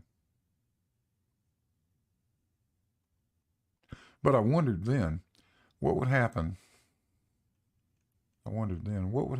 If we looked at what happens to this, and this is, by the way, all the data I've taken on that one arm. This is why I haven't done it on all four of the arms. There's a lot of work involved in doing it. My mic is But I went to working every one of enough. those drawings and I pulled every one of the It as-built cut out for me. elevations off, and that's this second column that says as-built elevations. But then I did a projected 8-inch per mile curve. So if I take each one of these distances, divide it by 5,280, and then square it, right? And then times 8 divided by 12. Wait, what? I'm just generating an 8-inch per mile squared curve, beginning in this case at the 533.78 foot elevation. And then you'll see this is just theoretical stuff, okay? 8-inch per mile. I get that. And it goes, and you'll see this thing drops and drops and drops. Let's plot that. And when you do, you get this orange curve. That's the 8-inch per mile curve. That's that data. Now that's what would happen starting at 533 point whatever, and causing it to drop at a rate of 8 inches per mile squared. Wow, it's almost exactly opposite the combined actual as-built elevations, which are the blue curve. So what happens when you average those? Well, you get a perfectly straight line. And that's what LIGO's pad does. It forms a perfectly straight line. So I'm just curious, the 8 inches per mile squared curve that you factored in there, which is almost exactly opposite of the blue line. Which model did you use for the 8-inch per mile square curve? Was that the sphere, the ellipsoid, the orthometric, or the geoid? 8 inch, maybe you're not aware of this, but 8 inches per mile squared is just the standard number that we use for earth curvature or drop from horizontal. So which model would that fall under? Would that be is that like consistent over the entire sphere? Oh, actually, it changes a little bit. Oh, okay. Because the sphere is not perfectly spherical, is it? Well, a sphere is a mathematical model. Yeah. It's a mathematical construct of, you know, Oh, an technically, exact. Well, technically, a it's sphere is two-dimensional, is right? really just the surface of a ball. Don't you guys say that it's two-dimensional? Well, the surface is two-dimensional, but that's not. Well, Are you guys hearing it in Discord? Or does it keep cutting out? Yes. It's okay. You can hear it, yeah? Yes. And he said that this surface of the sphere is two-dimensional. Yes. Yeah. Yes. Which is false, obviously. Well, they're conceptual two-dimensional sphere. It's different than the Euclidean. It would need proving, but Argument I want to get into. oh, you don't want to get into the whole 2D, 3D argument? No, it's a definition. I don't like arguing definitions. doesn't like arguing definitions. What Yeah, the definition? I don't know how you would have a radius value. Yeah. If on a two-dimensional sphere. You can't you cannot have a two-dimensional sphere. Doesn't work. The surface cannot be 2D. There's a top and a bottom of every surface, and that's not the way it works, is it? You can establish a three-dimensional grid from the center of the sphere. Just perpendicular diameters in three different directions, which gives you a normal Cartesian coordinate system. So it cannot be 2D. But it has to be on their model, and that's why they're all confusing. That's why they send in people to push these paralogisms, because if there were nobody pushing this bullshit, I'm pretty sure everybody would find it really easy to understand how we work reality. But these guys are needed gaslighters. They need to be able to confuse people. And I think they can do it quite well, because that's all they've ever done. They know that they can never go to proof. So all they have to do is just confuse and put doubt in people's minds about themselves. And about the basic concepts that people have running around in their heads. These guys, it's their job to confuse the shit out of people. And I don't know how many people they manage to do that to. I would presume it is quite a lot. Or it's very few. And this arena that we're in, with people that talk about this sort of stuff, is a lot smaller than you imagine. The people that go against what we call reality, they're not as big a group as you would imagine. Very few people, possibly a handful of people that can actually do this now. The rest have left, or been shown to have no worth and no value within an argument discussion. Not an argument, because they can't make arguments. They can't even review arguments either, really, because they'll just say that's not an argument.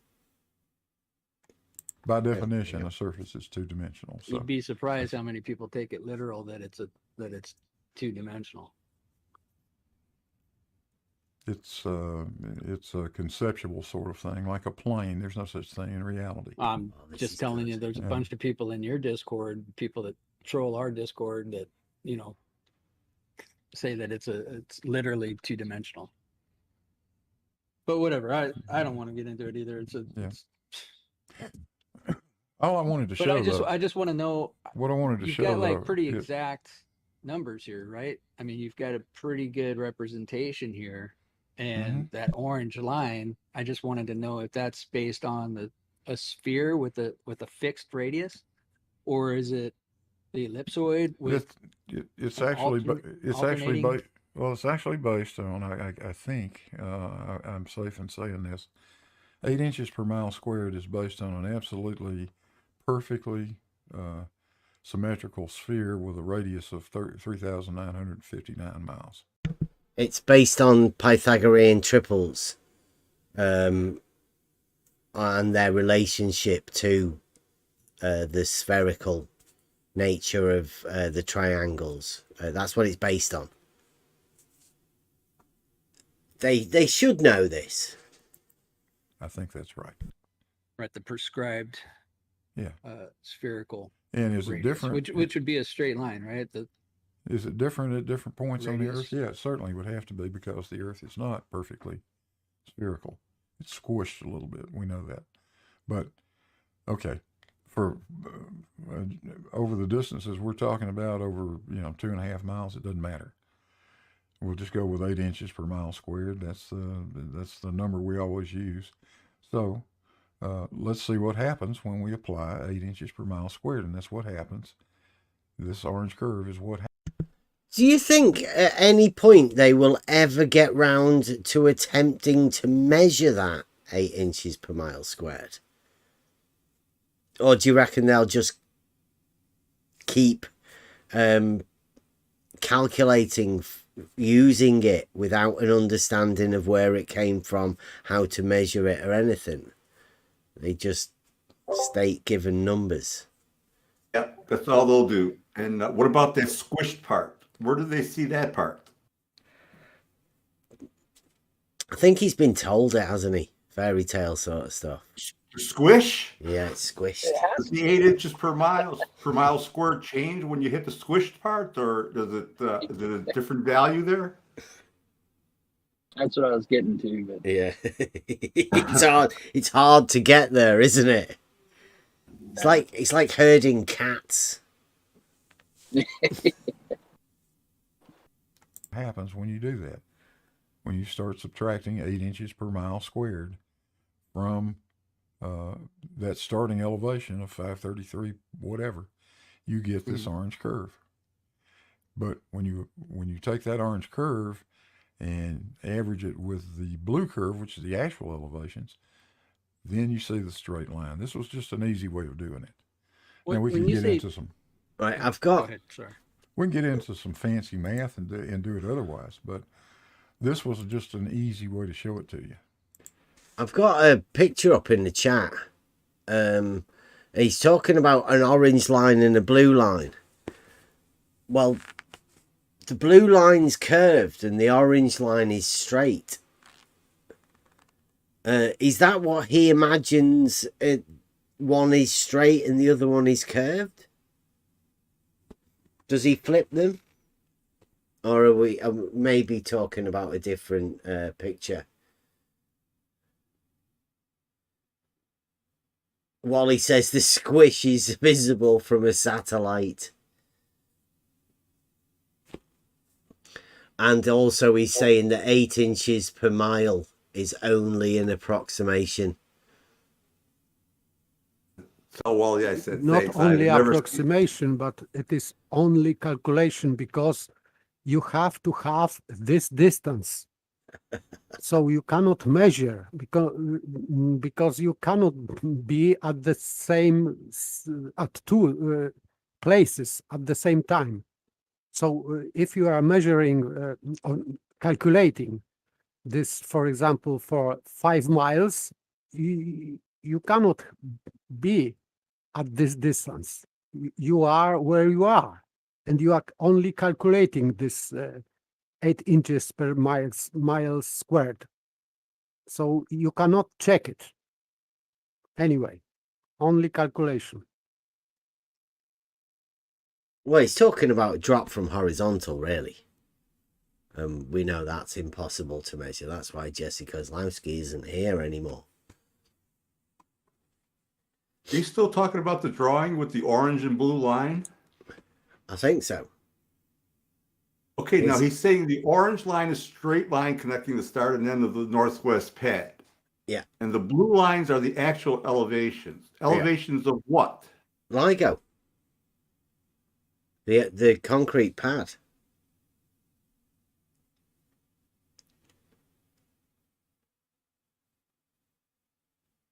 It's amazing, isn't it? It even says welcome to the globe. That's where you have to put your mind in that position to take that blue line as a straight in reality. And that's blue marble elevation profiles. It's crazy. That's what he does. Absolutely crazy. Yeah. But if you want the globe, you have to take this on. I mean, these like that earlier one, that picture where he asked, are you saying that these two lines are both these two verticals are both parallel? Well, this is a similar sort of picture. You could hand that to somebody and say, what do you make of that? And they'll look at it and not be able to make any sense out of it whatsoever, because it's just ridiculous, isn't it? I was wondering if it was only me. Yeah, he's got a straight line connecting the start and the end of a straight line. Yeah. But he says the actual elevations aren't a straight line. And he's got a line there to show that the straight line isn't a straight line. To show the difference between a straight line and this other one that he claims to be actually straight. Doesn't make sense. Yeah. Can't make sense, but that's the nonsense place that they have to put their minds in. Yeah, no, I agree. It's, very simple. I just wanted to ask you, like, you say actual elevations. Mm-hmm. Now, how are these elevations acquired? How are these quote unquote actual elevations acquired? Well, that's what we've already been talking about. Those are the elevations from on the as-built drawing. Oh, that's right. You said you didn't know. I'm sorry. Yeah, I can't tell you that. I can't tell you for sure if it were happening today. I can guarantee you that it would have been by GPS. But in that time frame, I'm not sure it would have been. Well, no, GPS had just gone out to the public domain, and that's when they went ahead with the construction. Like the planning and all that stuff was pre-GPS, or pre-public access. And then GPS had been going for a while because they were. No, it had been going for a while, but it wasn't in the public. This has been in the public for a long time. I think the construction of this thing started early. You might want to look into the LIGO documentation on it, because it specifically talks about how they were hoping to use GPS, but it wasn't quite yet in the public domain. And then once they did issue it to the public domain, then they were able to utilize that for their construction. It had been it had been in the public domain for quite a while. I had a GPS receiver in my airplane in 1995. Mm-hmm. The only thing, like I said, the only thing it wasn't good for in those days. At that point, I didn't have a GPS system that was capable of allowing me to fly instrument approaches, because the elevation data wasn't good enough. Which it finally became. Even 5-10 years ago, it was, an error of like a meter or something like that. Oh, it still can be. Yeah, it still can be. Depends on what sort of GPS you're using. Yeah, and that's the vertical. And whether or not you've got RTK, real time kinematic correction going on.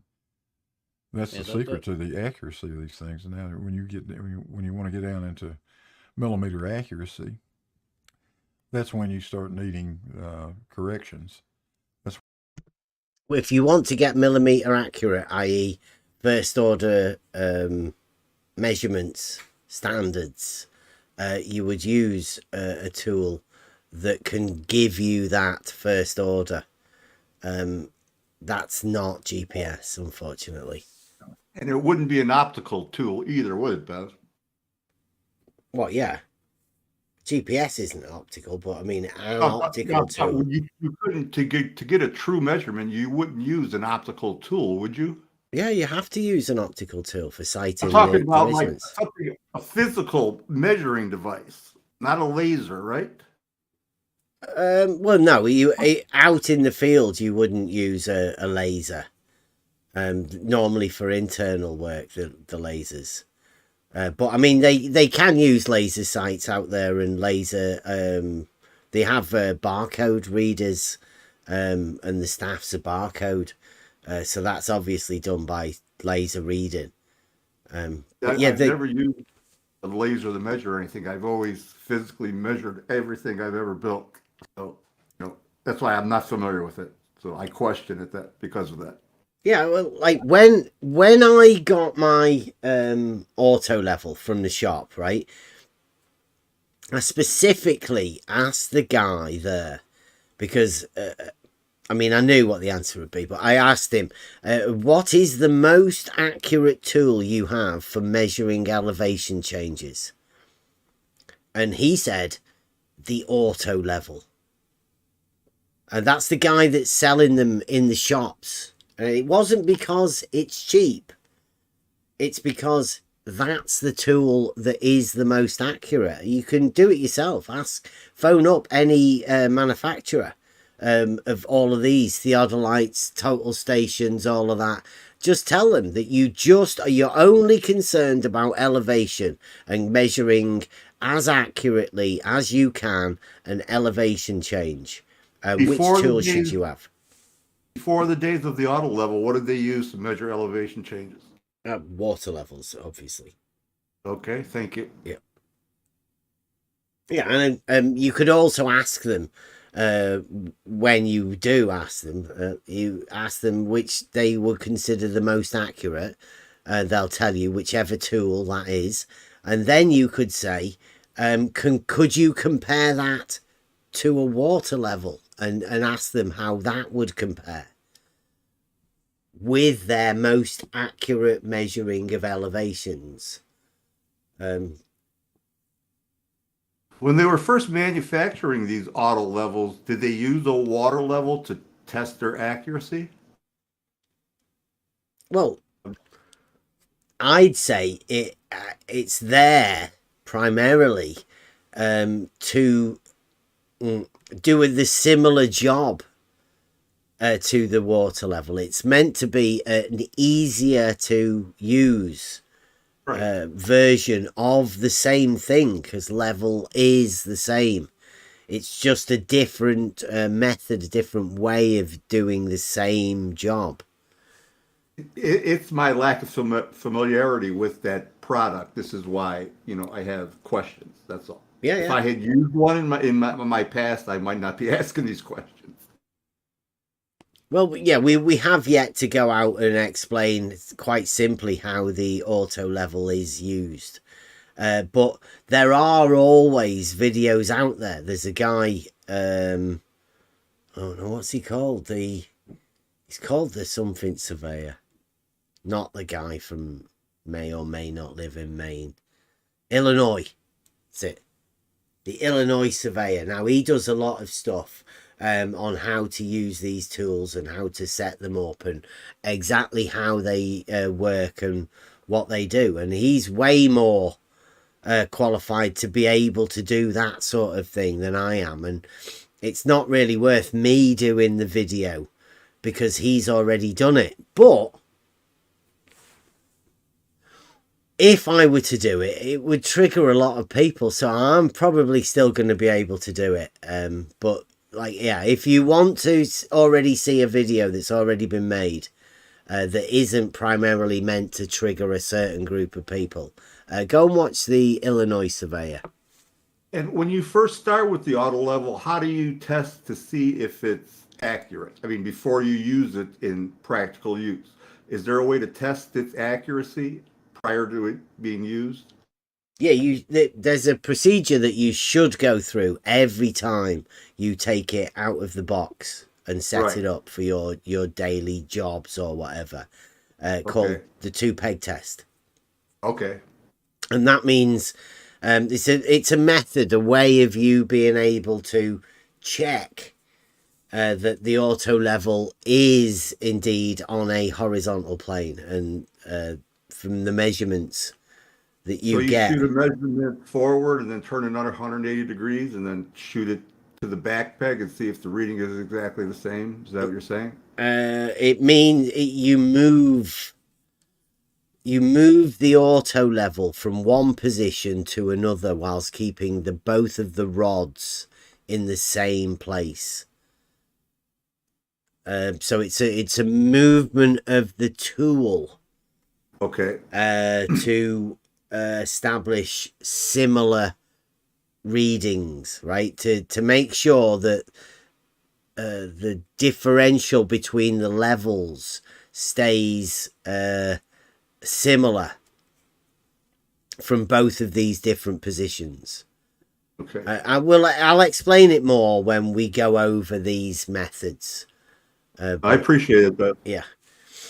Yeah, there is a check, because this is a mathematical procedure, and you have to be able to have ways of checking, or like, I don't know whether you call it checking, but you are proving by a double method, at least double, to make sure that you haven't made an error, and the tool is operating the way it should.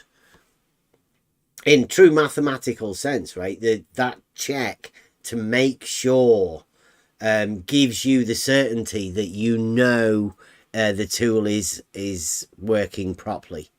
And you can do that at any time. If you think there's something wrong with the tool, you can do that procedure again to check, to make sure it still is operating normally.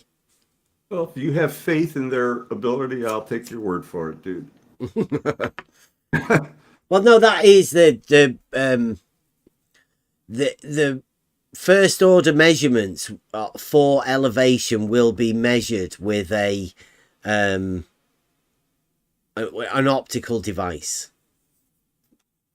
That optical device can be checked with the water level to make sure it's doing exactly the same job. Up to what distance are those optical devices used for good accuracy? An auto level only to the distance that you can still sight to the millimeter, because that's what you're after. You're after millimeter accuracy. Then you can only use them to the point that you're sighting to that millimeter, because you're reading it on the vertical rod.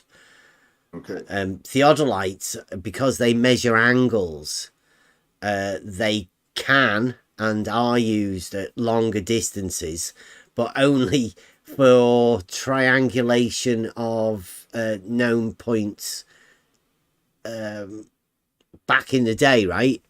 I don't think they still do mountain to mountain top theodolite measurements to triangulate positions from mountains. That's already been done. Unless there are some wilderness areas in places, maybe Canada, I don't know. But I would say most of the time, if you're after building works or anything like that, most of the benchmarks are already established, and you can just go to one of them and take your measurement from there and transpose that to your new place. And then you'll have a site benchmark that everyone would work from the site. It's just a point of known elevation. That's when you start having to have base stations set up over a known point that can provide offsets. Because right, and that's a pretty complicated mathematical system. I mean, it's a computation. It's really complex, right? Like the what do they call it? Least squared adjusted. It's almost like a statistical analysis type level math. Yeah, it gets pretty complex. I agree with that. But as we pointed out earlier as well, that method Mobius is talking about is least squares. And whether you can remember, Paige said earlier that there are no squares on the surface of a sphere. It's impossible. So how can you have the least of something that's impossible on your model? The very admittance of a square sort of states, to me anyway, you're using Euclidean principles. You're using a square. Squares don't exist in any other shape, any other geometry, because they're all conceptual 2D. Whereas a square is Euclidean two-dimensional plane figure. Can I be a pain in the ass again? Yeah, of course. Show my ignorance here. Okay, you said that there's a benchmark established for an elevation, correct? Yes. Okay, now you're standing at that point. Now, say a kilometer away, you want to establish that point as well, but between the point you're standing at and that kilometer, there's all kinds of elevation changes. How do you go a kilometer away and establish that point? You do it in increments or what? Yeah. If you want to be able to sight and you can only see, let's say you can see 50 meters, which you can, right? At 50 meters, you can spot 1 millimeter. You can read to 1 millimeter. So let's say 50 meters. Now, let's say you're starting off and 50 meters away, there's a hill that goes up, right? Now, if at that 50 meters, you've gone beyond the bottom of your measuring rod, then you're going to have to come back. You're going to have to do it at a point where the sight can actually see the measuring rod. And then when you transition your rod or your the auto level again to pick up and follow this on. Let's see if we can get some pictures there to help you out. Like maybe the elevation profile of Canal. Would that show? I know I do have some elevation profiles of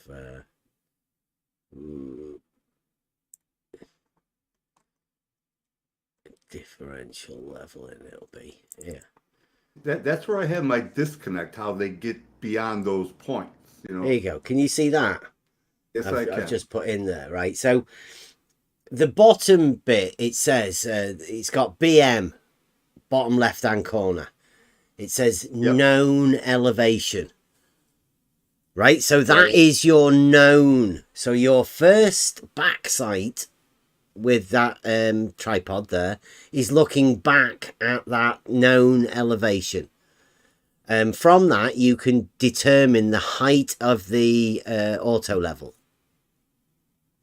Because you know known elevation, and then you know the distance above the known elevation that the line of sight's looking at. Right? You with us on that? I got you so far. Right, so then you turn your sight and you call that the fourth, a foresight. So the first foresight from the back sight goes to the rod position 2, and then you can then make a calculation of the height of that particular bit of land there where that rod is. So that rod stays there, and you then move the auto level to a different position, and then you sight back to that one that you've you've done. So you know the height of that particular bit of land, and then you can start the whole process again. Okay, and then you just, to get back to the known elevation, you would just subtract those measurements. Well, what Yeah. you do is you go if you wanted to like grade that and level, that's just my, I don't know, Beth. Well, you're just trying to have the elevation of, because the idea is at the very far end, at the other end of this thing, the idea is to establish the elevation of that point of land at the far end of it. That's what you're doing. You're trying to move a known elevation point and use that dimensions that you know from that point and transpose it across to another point, and then you can say, now this point here is this elevation. Yeah. Right. But once you get there, you have to be able to do your check to make sure you've done everything right. So then what you would have to do is you would have to go back to make sure that you come up with the same. Your idea is to start off from one point, go all the way to the other point, and then return and close your loop back to the original place to find out that it's exactly a zero change, right? You find out that your known point is exactly the same elevation as your other one, as it was at the beginning. That actually clears things up quite a bit, Beth. Thank you. It makes more sense when you see it done and you can actually do the maths to go along with it, right? Because then you come back and you can double check with the maths, with the numbers, to see how good you were within your within the process of you actually doing this differential leveling process. You see how accurate you can be. Yeah, I would love to go out with one of those guys and do this once. That would be great. Yeah, Mike, that's that video you're talking about is the Illinois surveyor. If anybody wants to know anything about that, he's the man. But like I say, I'm going to have to do it because I know there will be a group of people that get awfully triggered at me going out and explaining how this is done.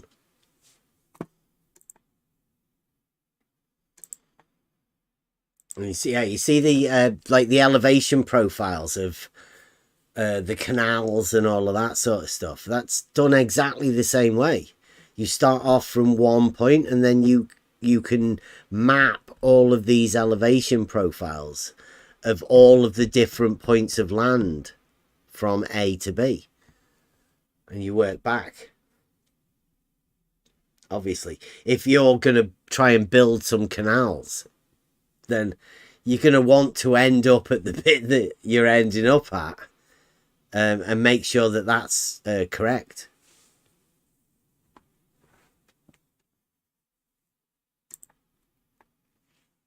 Yeah, it's a good day out. It's a good day out doing practical stuff.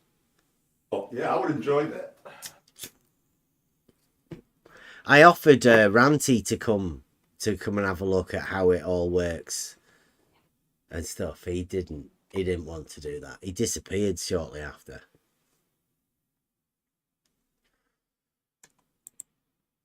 Right, we're back to Blue. Blue's using GPS for some reason rather than doing that. No, But the horizontal. What's that? Oh, go ahead. What about the horizontal? I was just going to say that the horizontal of the GPS is far more accurate even today, right? Not necessarily anymore. You can get vertical. You can get very, very precise vertical information. But the horizontal has always been pretty much easier to obtain. Well, horizontal was. See, I don't know what Blue's talking about here. It's not my understanding that vertical measurements with GPS are anything near first order. And the horizontal positioning isn't as accurate as that either. Handy for certain things, but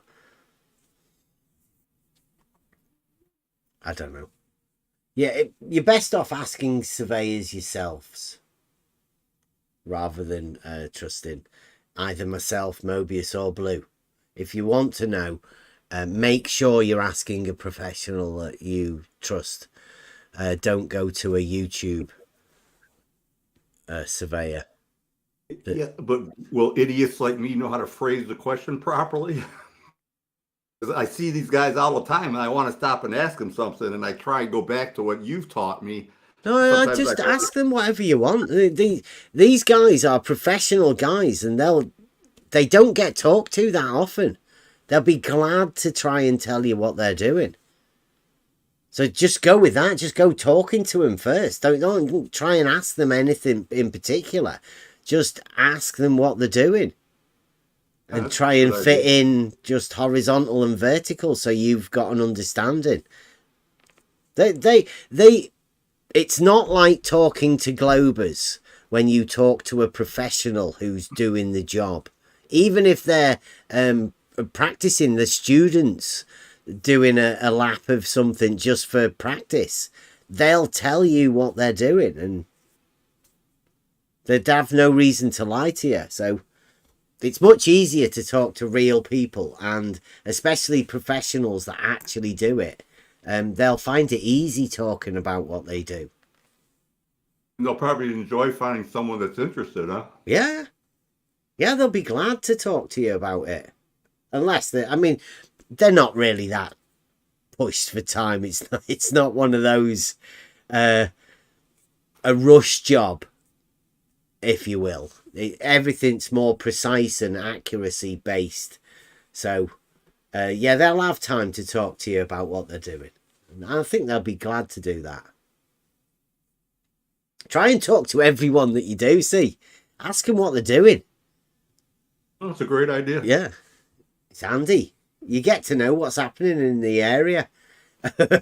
When we did it and we were doing all of the tests out on the canal, they were forever asking us what we were doing. Because it's so strange to see somebody with an auto level or whatever at the side of a canal. They thought we had a project on.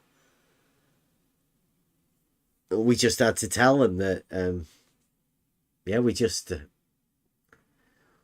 doing a bit of testing for ourselves to, to work out. I mean, what do you tell people without trying to bring them into this arena? I don't like the idea of trying to bring people in because I know the type of people that are in here. And what one question to one of these other people will entail. Especially if it's the wrong question to the wrong person, then you could make yourself a troll for life and they'll come round and say all sorts of things about you. No, they wouldn't do that, though. When I first started using GPS, that would have been the early 90s, I guess. When I first started using it, horizontally, you were good for within about 30 feet, maybe.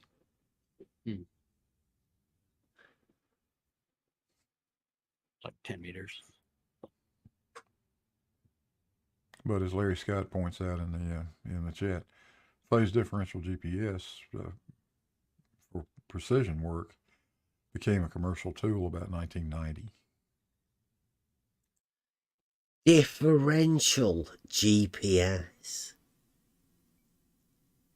Not like differential leveling. I hope.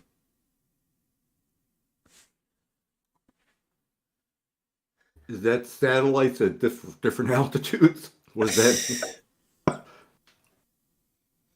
Well, I, as far as I know, and I'm going to have to obviously get to have conversations with people. I'm not going to record them. But I'm going to have conversations to work out exactly what's going on here with elevations, because when I did it, we did auto level in first order measurements done by an auto level to the millimeter. Now Blue Marble is stating they can do that with GPS. I think it's impossible for elevations anyway to be measured like that. It's on a different thing, so we'll see. As far as I know, and to the day, it's about third order GPS, within about a meter or so at best on the horizontal. Wouldn't they need to include radar in GPS to get elevations or something? Or some kind of markers on the ground? I don't think that they do that with elevation. I think it just gets plotted on the XY, and then known elevations are given on the map. Yeah, as you move your position on the XY, it just picks up known elevation data predetermined beforehand. That's been plotted onto the map. That's in the digitizing of the map system. Elevations were given their coordinates already, and then if you put yourself on the coordinate, it will just pick up the elevation data that's already known. If you want to establish a more accurate elevation, then what you would do is you would go to the site locally and get a measuring, a reading, as in optical, with one of these optical tools, and pick it up with differential leveling like we just shown, to find out your elevation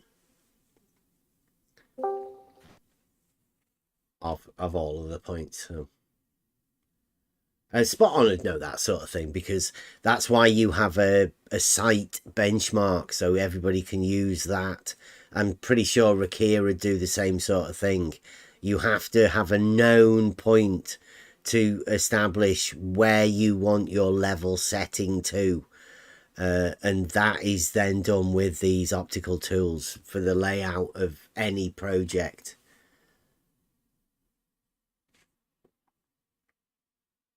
But I suppose base stations and stuff have come into it.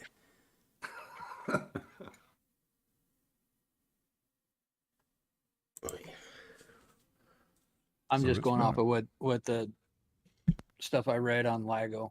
Yeah. It's been around quite a while, but I guess I've got a question then. And my question is pretty simple. What is it about the LIGO data that you would like to question in terms of that pad, in terms of that blue line? Forget the green line or the orange line. What about that data causes you to question? Well, I don't have any question about it. I guess I would ask you what your thoughts are on how the information is obtained, how that data is obtained. Like, what's it derived from? Because you said that they didn't use. Well, sorry, you didn't say that they didn't use because you didn't know, you weren't there when they did it. But the elevation data, like what it's from. You said the NAVD 88, mean sea level, WGS 84. These are all hypothetical models. And you brought up the orthometric, but which the question, is also, what's that? But the question really is back to what I said a while back. Forget about the absolute, the orthometric height of any of this stuff out there. If they would have gone out there, if we went out there today at the vertex of those tubes and put a nail in the concrete and said, okay, that's zero elevation. Mm-hmm. Do you think that we could take just a conventional theodolite, or an auto level for that matter, and go down that beam tube or that pad it's sitting on and recreate these elevations that are plotted here, or not? Well, I don't know. I mean, I would like to take a water level, you know, like a 30-foot, 100-foot piece of water level, and just go down the length of it and see if that deviates by the time I get to the end of it. Yeah, that'd be interesting, I mean, wouldn't it? there's a ditch along both legs of the Louisiana site, and it's got water in it. I mean, Well, the one that slopes has got a dam in the middle of it too. well, I mean, there's yeah, every once in a while there's a little bit more dirt in the. Did he say the one that slopes? You read my mind.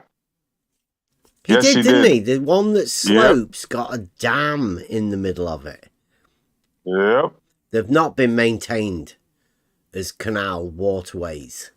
So they've been just allowed to overgrow. Maybe they've put a bit of land in it. Maybe they've filled them up.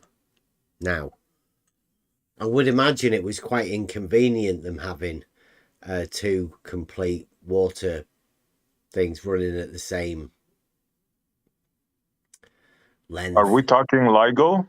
Yeah, Louisiana. Because I just started listening. Okay, yeah. Uh-huh. Yeah, it's Mobius going over Blue. Yeah. And Blue did say the one that slopes. Now, Mobius, did you get that? Is he talking about an arm that slopes? Thus, the water sloping?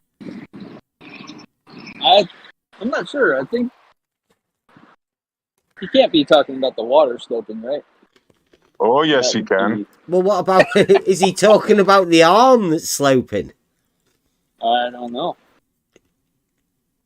I know for sure he thinks the water slopes. Well, he was asking Mobius about banging a nail in the concrete at the apex.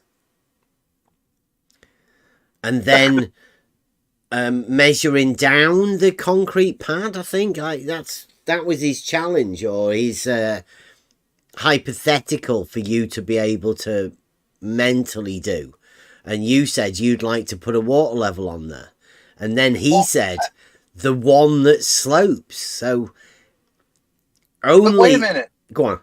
Isn't there argument that it just drops away, that it's the equipotential whatever? Why would it need a dam? I think he just means it's overgrown now from what it was originally. It's just blocked up halfway along, and maybe there's no water at the other half of it now. Because I think what Mobius was saying was that, you know, it would be good to just be able to measure that water from each end. I mean, that's how simple it would be. Just put an auto level at one end and measure water, concrete. Go to the other end, water, concrete. Difference between the two. That's as simple as it would be. Yeah. Let me remind everybody that Blue thinks that the water drops 3 feet at either end at LIGO. The canal there. 4 foot. Remember? Was it 4? Okay. It's 4. No, yeah, only on one of the arms. That's why I'm saying. Because he did actually say that 4 foot. We made a thing about the earthworks. They saved on earthworks because it slopes 4 foot. Yeah, the Rakia team, the earthworks came, and but I'm talking something different now.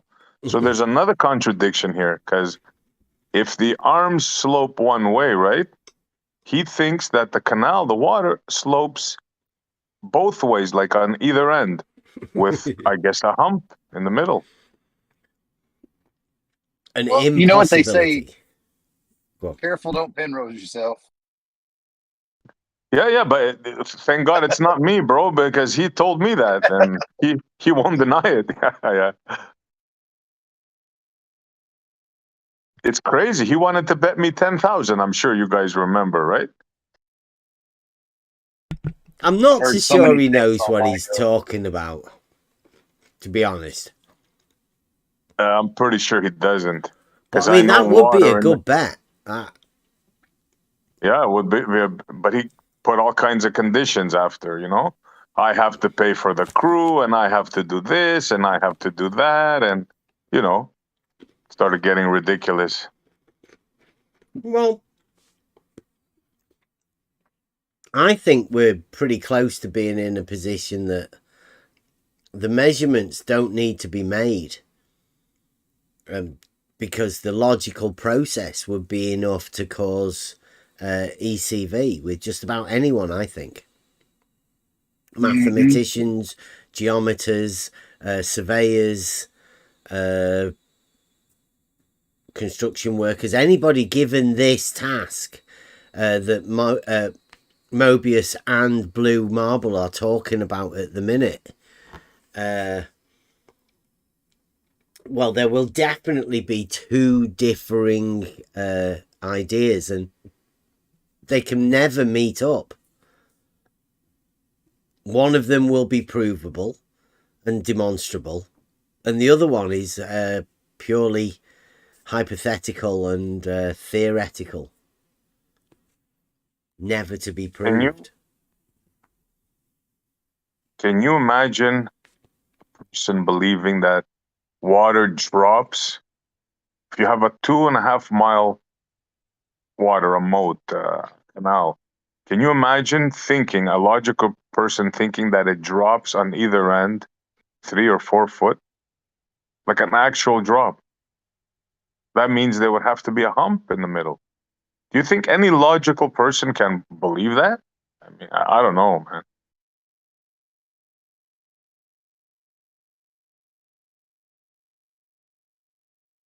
I'm just looking for a video that Hey, I got. also, I don't know what you're showing on the YouTube at the moment, but in the live chat, I've got 2 pictures of the Livingston, the ditch with water in it.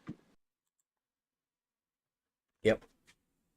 And then I've got this little picture here. Now this one, I've got this came from Fight the Flat Earth talking about this, and he's talking about this very stream. Now this is, I recorded this before we started talking about this with Blue Marble. Since Blue Marble picked this up, it ignited all of the things that problems I'd had with this concept. So I'm just going to play it. I think it's only 20 odd seconds. You guys in Discord, I don't know whether you're going to hear it or not. And at the end of this 4 kilometers actually was an excellent demonstration of the curvature of the Earth, because as you can see, this one is next to a flowing stream, which we all know will be level. So Fight the Flat Earth says this one here is next to a flowing stream, which we all know will be level. So Fight the Flat Earth thinks a flowing stream will be level, and he's telling everybody we all know it. Well, no. That's weird. Yeah. Since, you need it to not be level for it to flow. Yeah. He also said 1.5 meters. You should play that for any plumber, Yeah. Which Fight the Flat Earth says, which we all know will be level. I mean, these are the people that brought me into this because of the stupid shit that they said. And that stupid shit needs looking into, and that's what we're here doing. We're looking into the stupid shit that people say. I knew that Fight the Flat Earth had never done any surveying. He had no practical ability of anything. Yet he thinks that ditch at the side of LIGO is a flowing stream. And then he thinks that flowing stream is level. crazy. But that's who we're dealing with. These are the gurus. See, Fight the Flat Earth, I believe. He's the one originally that told me that straight lines bend. Straight lines curve. Which is anything. It's enough to hook anybody into this type of a thing. Because you have to know, right? Somebody tells you that you don't actually know what a straight line is, then you have to go and find out. Fight the Flat Earth within this arena has a big name, like Blue Marble Science. Now, Blue Marble Science, do you think Blue Marble Science might have to go with what Fight the Flat Earth says? Or would you think that Blue Marble Science would take a science approach and say that Fight the Flat Earth is definitely wrong when he said that? Must have misspoke or something.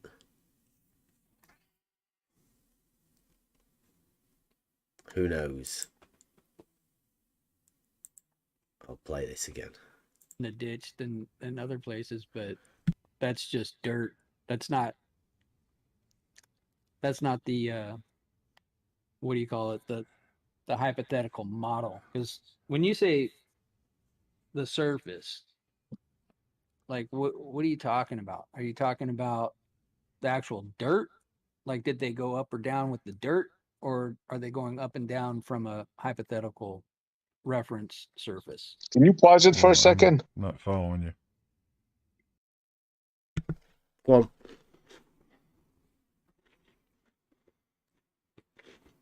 I don't want to lose what the other guy said. Did you guys catch the comparison he made with the arm and the water? You want us to go back over it? No, I know what it is. He said there's a 1.5 meter curve on the arm, and then he referenced the arm to the level water. That's a you know what I'm saying there? There's a problem there. That's dialetheism. What part was that? Can you rewind that? It's in the Fight the Flat Earth, the clip that I put in the main chat. Yeah, it's in the Fight the Flat Earth one, yeah. It's only 20 odd seconds. I'll play it again for everyone.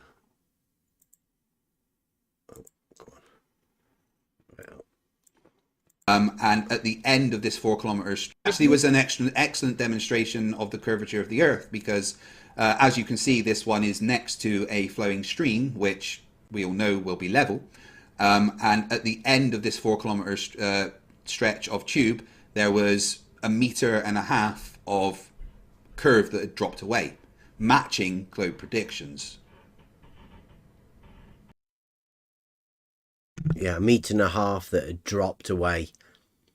It doesn't say which that drops away from what, though, right? Very non-specific about that. Didn't he say the arm drops and the water is level? Or did I not hear it good? He says the water's level, but he doesn't say what drops from what.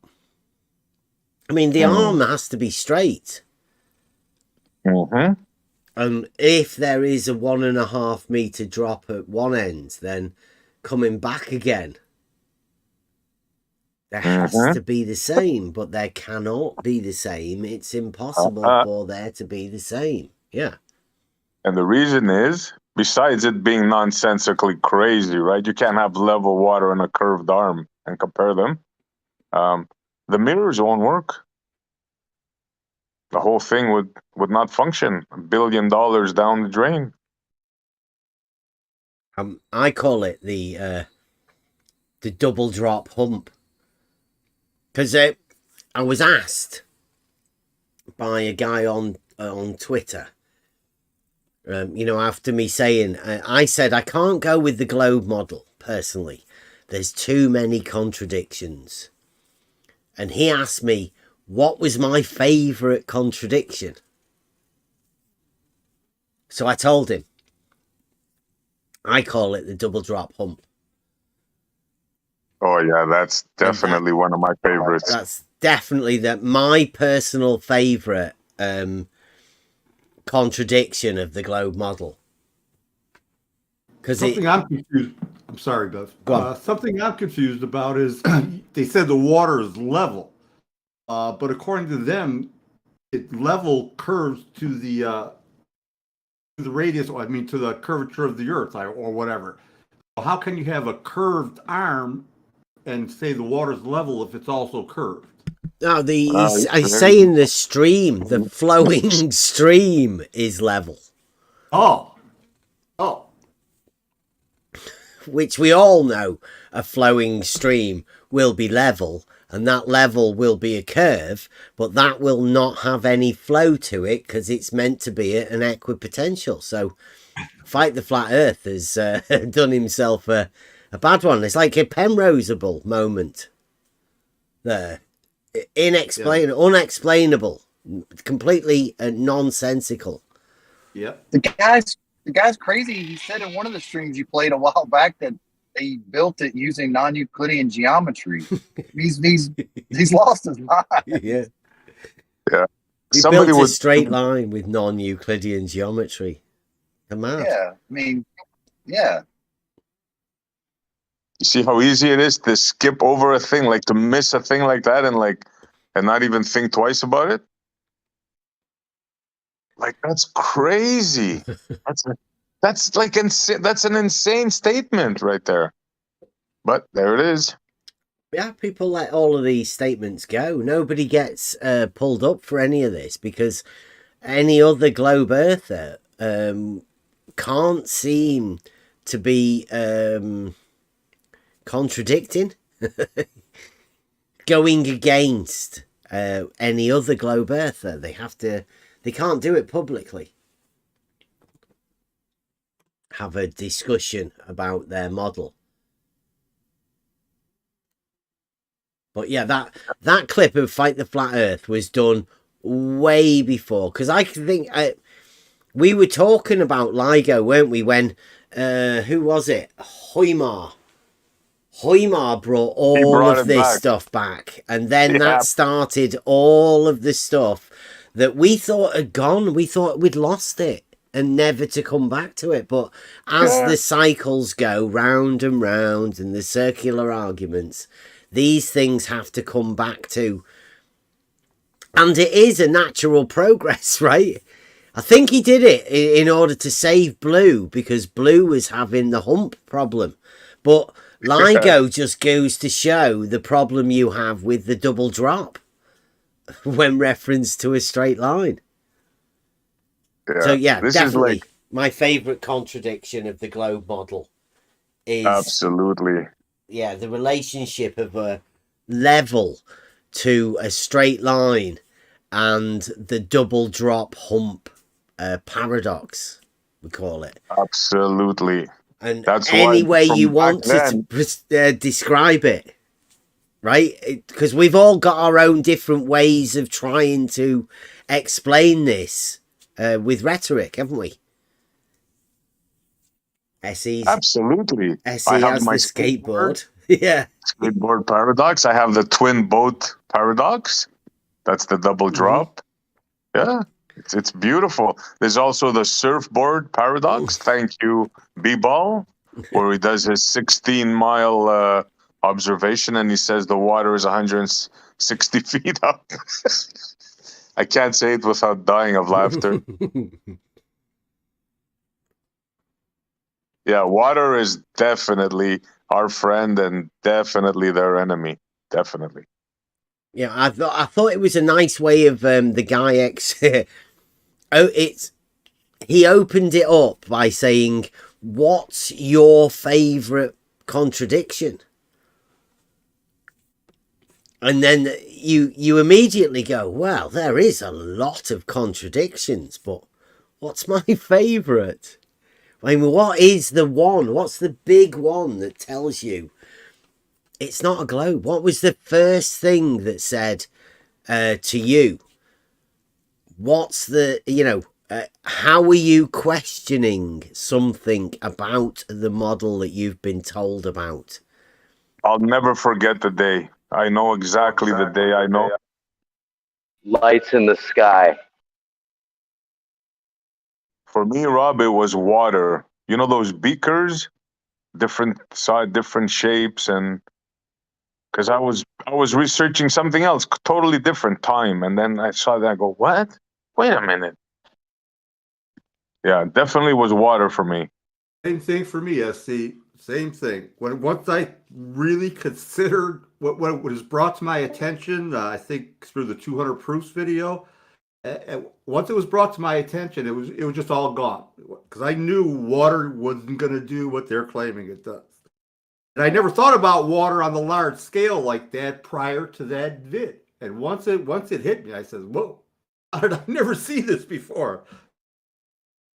Yeah, but water for me as well. And it's an everyday experience for everybody. It's a necessity of life. Everyone's been to the beach. Everyone's been to a pool. You know, we've all filled buckets of water. We know if you tip them over, they'll spill. I mean, it's every day. It's in your face. It's part of life. In your face, exactly.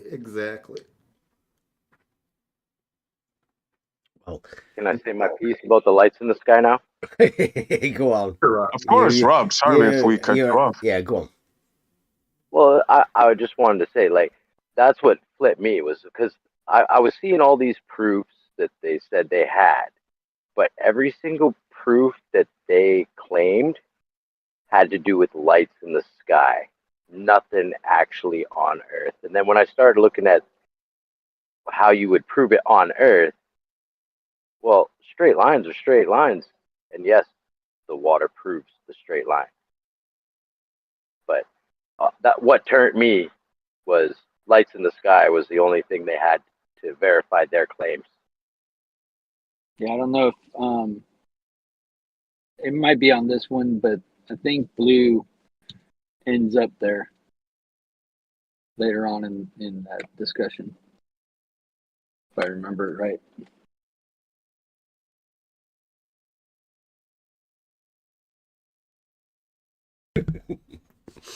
Mike Scott, there's a hump in the middle, but it's a drop from either end, and it's also next to an internal tangent chord plane. Good one, Now Mike. he's starting to get it. Yeah. But the idea is, right, that there's whatever it is that doesn't quite sit in your mind at that time, right? That's a contradiction that's forming. You're seeing a problem with the contradiction. It takes a little bit of extra research for you to do some reasoning processes to be able to establish that there is a contradiction. You know, that's the learning process to learn. First of all, to have that idea that something's not right, then you research, you then find out that there's two different things. And the contradiction is that these both things are applying in your mind at the same time. But they can't. They literally don't work together. So the double drop hump is a way of explaining that contradiction to someone. Now, I think that's what we've learned. The contradictions have already been there, right? And you've been in conversations and you've heard people talk, and it's just not formulated. It can't go into your brain. It can't work out what's going on. Then the learning process comes and you have to go and research to work out why you can't work this thing out. And normally when you do that, you find out there's a contradiction. And at that point, then, you have to decide whether you accept the contradiction or you filter out one of these things. You have to then decide which one of the things is the one that you're going to keep. That's where the learning process is. And I'm not too sure that Boom Marbles science guys, Frantic Bunny ears, I don't think they go through that process, because they can't even acknowledge the contradiction half the time. They don't have an argument. They can't have the argument.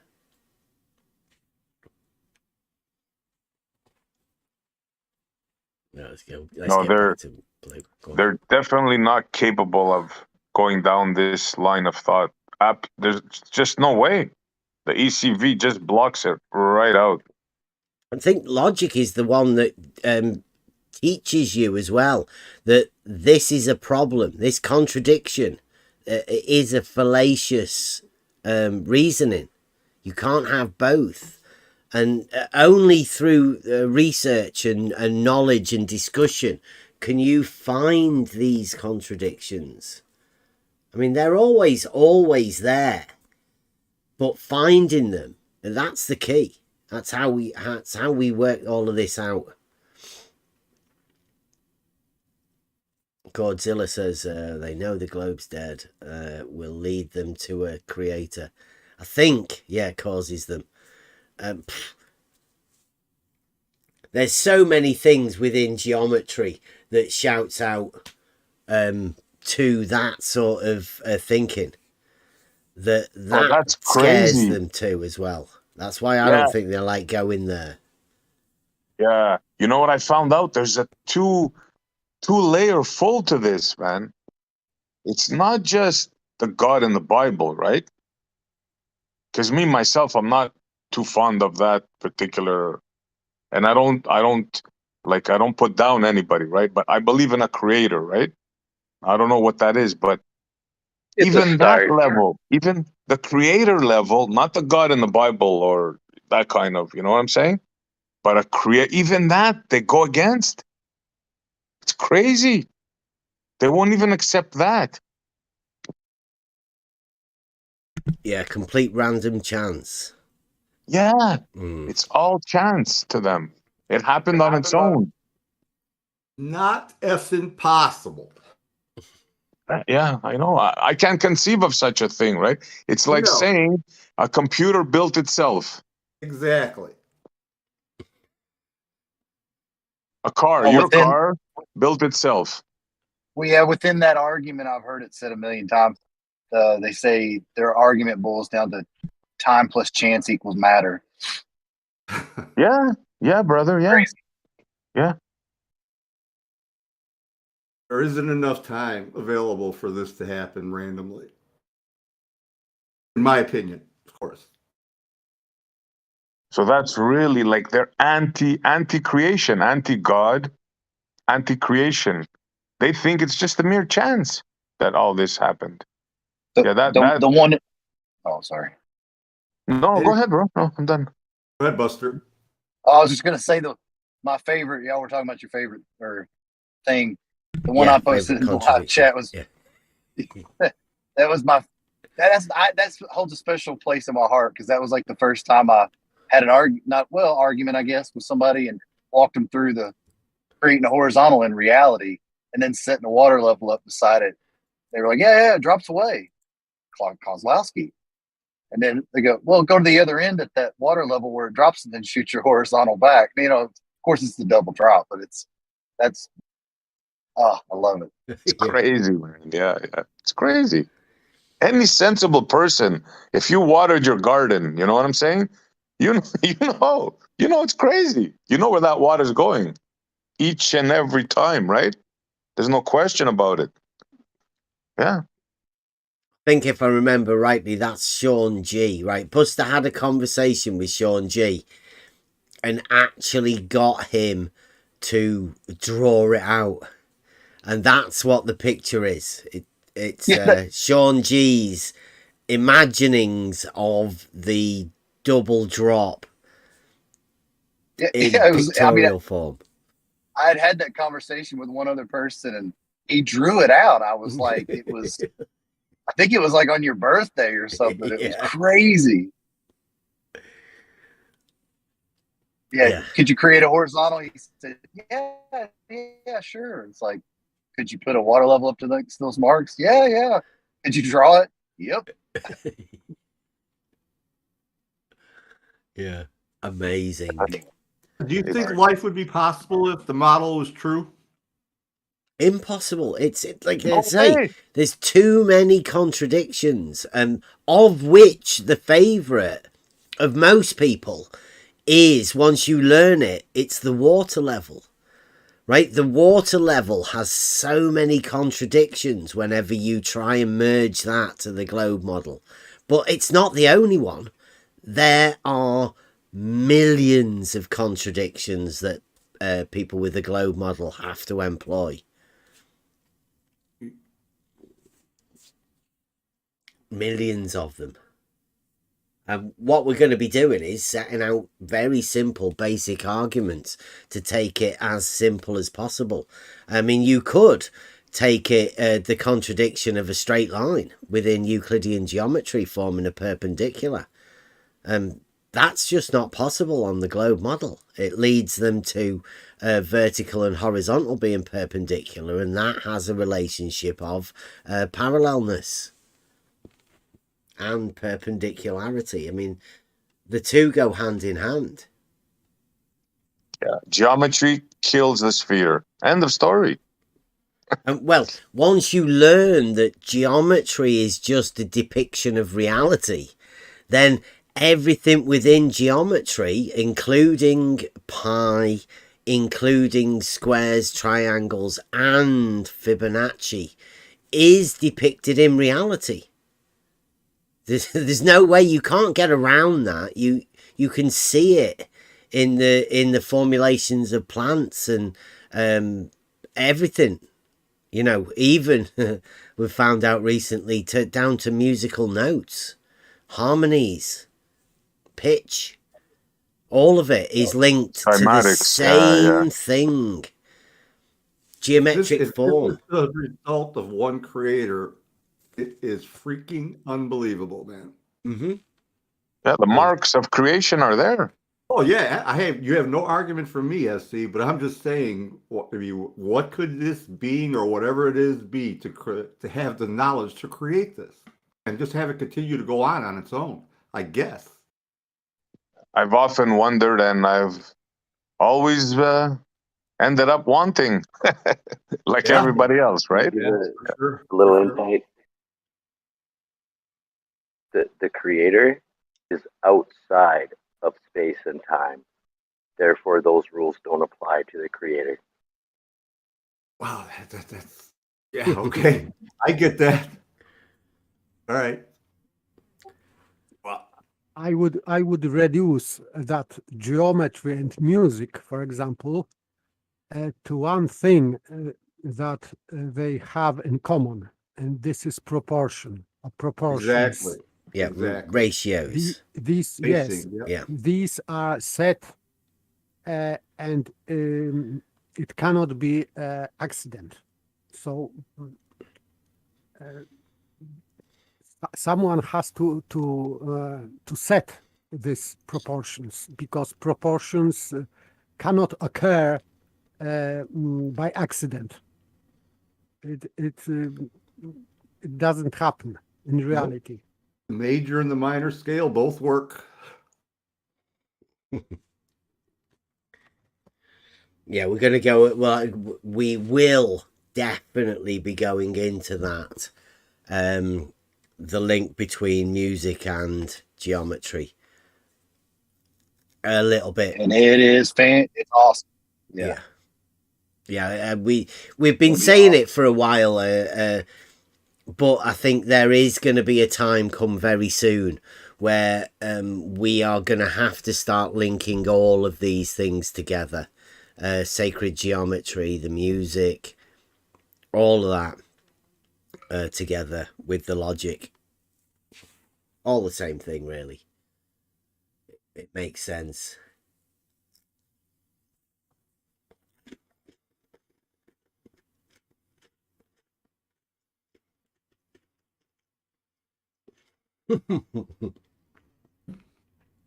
Wally is pointing out that we're struggling with the double hump non-paradox. I mean, I don't know what he's talking about. There is no double hump.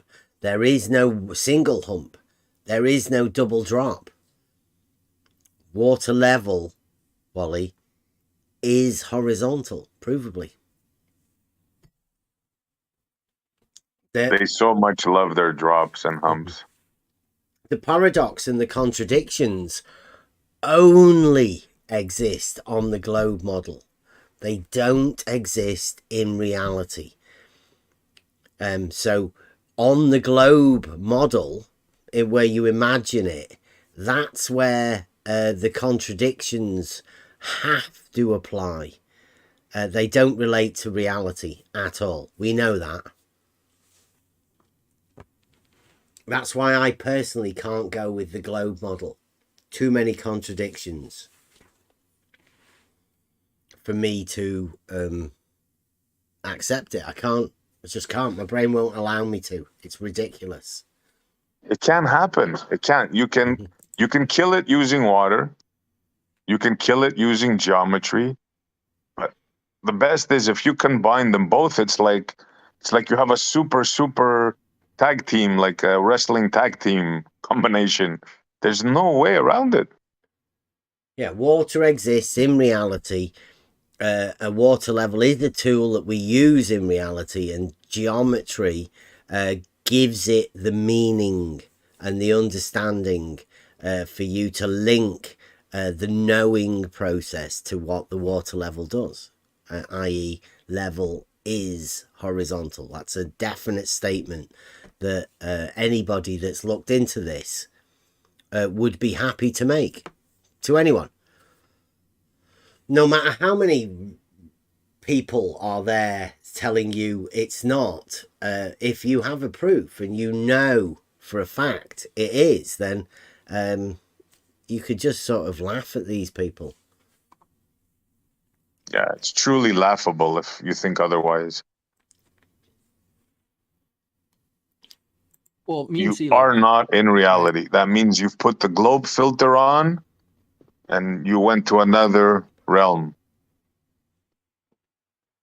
Afflicted by a model that's dictating everything. Now, I don't know whether it is the model that dictates it or these paralogism advisors. Whether it's the pack, people like Wally that just intimidate people into saying things. The rational mind can't come up with these conclusions, surely. They can only be handed down as paralogisms that must be adhered to. Yeah.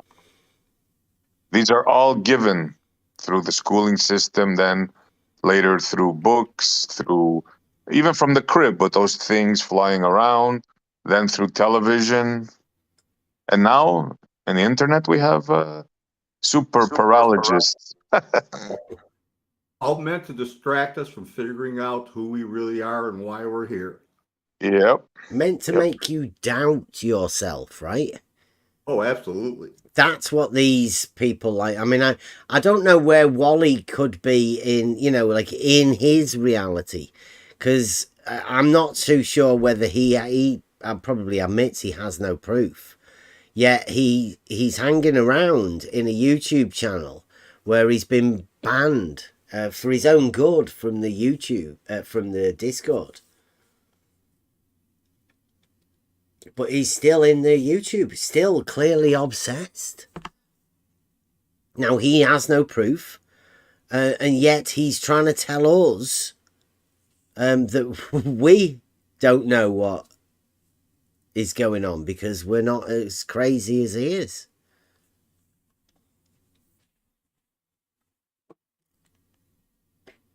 There's no wrong in knowing that the globe model's a load of bullshit. Anybody should be able to do that. And all it takes is one contradiction. That's it. It's like I have friends and people, or have friends, but all it takes is one lie. And then that person isn't trustworthy. It can't be trusted. That's all it takes. And with the globe model, one contradiction is all it takes. You can't write that contradiction. You have to try and fix that. And if you can't fix it, at a fundamental level, then the model cannot be. You can't live with contradictions. You mean like I'm a woman? Well, yeah, not knowing what the Sorry. difference is. Sorry, I didn't mean to bring that up.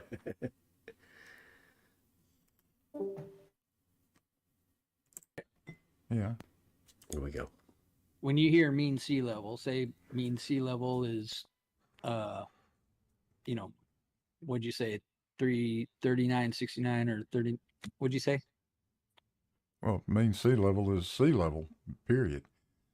All right. So what elevation would mean sea level be? 0. Okay. All right. So we agree that mean sea level, we can designate that at 0. Yeah. But when you picture mean sea level in your head, you picture it as a ball, right?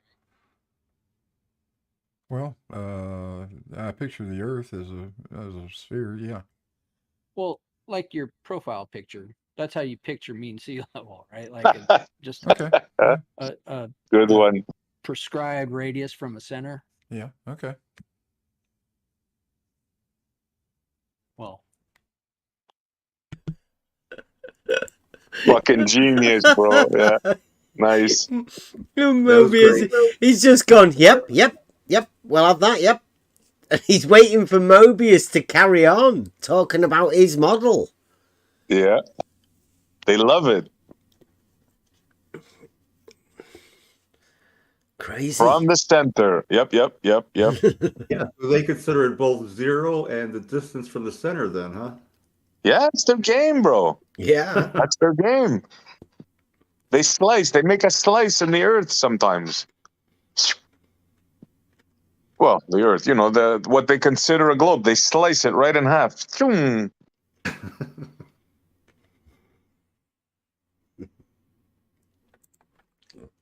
I mean, how do you get that from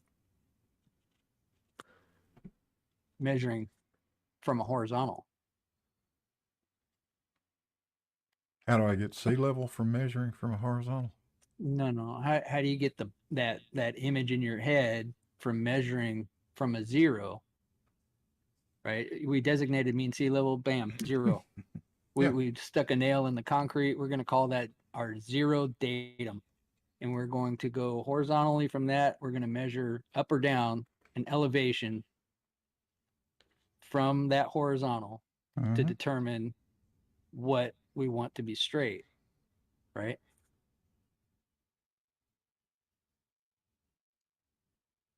We're going to measure up and down from that point.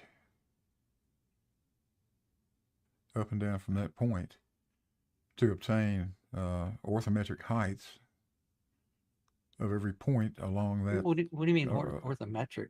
Well, maybe orthometric wouldn't be the best choice in that case, but an elevation differential. All right, let's just call it that.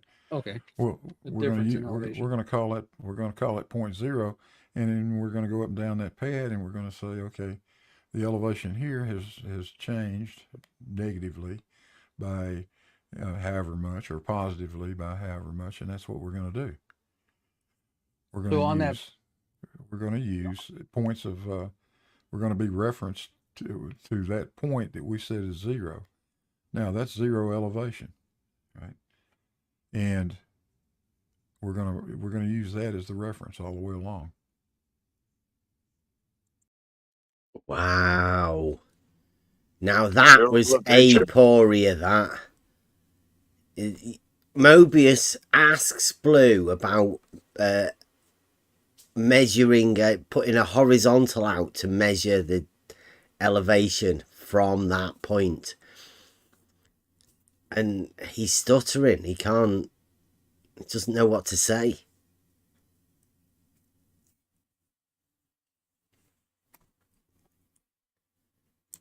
Okay, so like that blue line that you got there on that diagram, you're starting at 0 at the vertical. Let's just say the vertical, where it says the feet, the elevation feet. Yeah.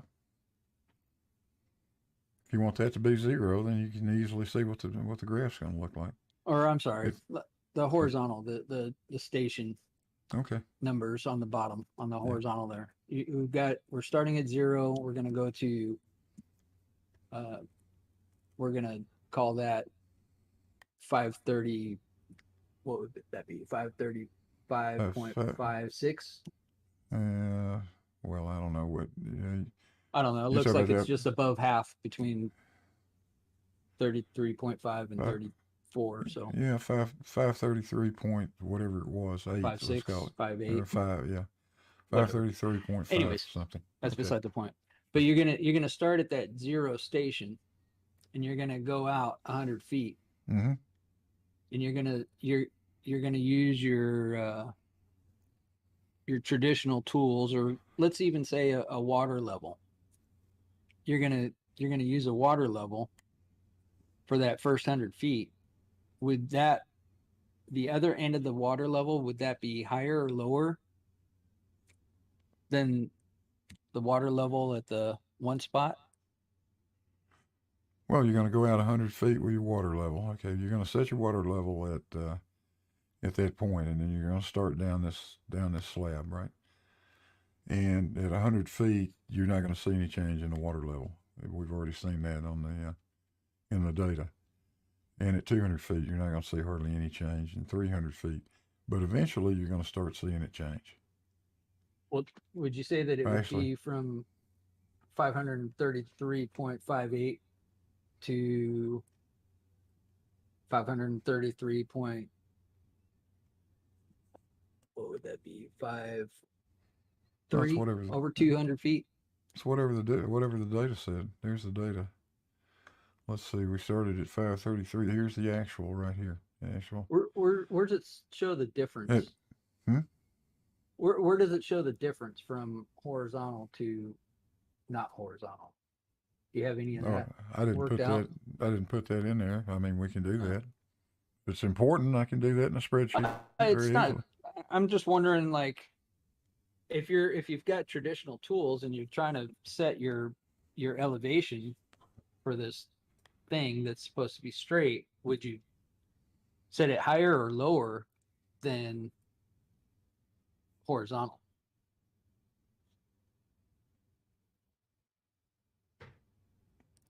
I'm not sure how what you're trying to get at, Mobius. Well, that blue line. That's convenient, isn't it? Blue doesn't know what you're trying to get at because you're trying to establish a horizontal. And he's got to decide how he doesn't want it to be horizontal. Because there's a contradiction. He does that a lot, actually. Yeah. Did you ever think that you'd ever be in a position with somebody of the stature of Blue Marble Science talking about basic geometry and him being a stuttering wreck? No, I kind of expected more from somebody who, as prestigious as his career has been, his experience. His name would imply. Right, he's the head honcho of the entire science of this blue marble model that he's got. Yeah. Go ahead. He holds the blue marble in his hand. Yeah. Be careful, Buster. He's elevated above himself. He's elevated above like Neil deGrasse Tyson, people like that. Right? He's holding the science of the blue marble. He is blue marble science. That's him. There's other people that say that they can science that. And there's other people that say that they know about things and they're fighting flat earth and all of that sort of stuff. Well, he is by name the embodiment of the entire scientific knowledge of the blue marble. Damn, if you put it that way. That's prestigious, right? Yeah, for sure. And nobody said, well, wait a minute. Are you sure you can do that? Are you sure you're that bigger personality to be able to speak for the entire body of science around the blue marble model? Nobody's questioned it for Blue, so he must be that person that can speak for this. And he's rewriting geometry. He's literally... I'm hoping his little minions are out there doing what work they can. The paralogizer for him. Teaching him a bit. Line, if you go back to that blue line, Okay. that other diagram, Yeah. that blue line looks like it dips down, like it's... It does. There's a right. 4.5 foot elevation change from one end to the other. Or 4 foot. So what I'm saying is, if you're going from horizontal, which you're saying would be the green line. Or No, that's not horizontal. No, that's just that's a slant. That's a slant, right? Yeah, that right. goes from 533.58 to what, 529.52, something like that. Yeah, something like that.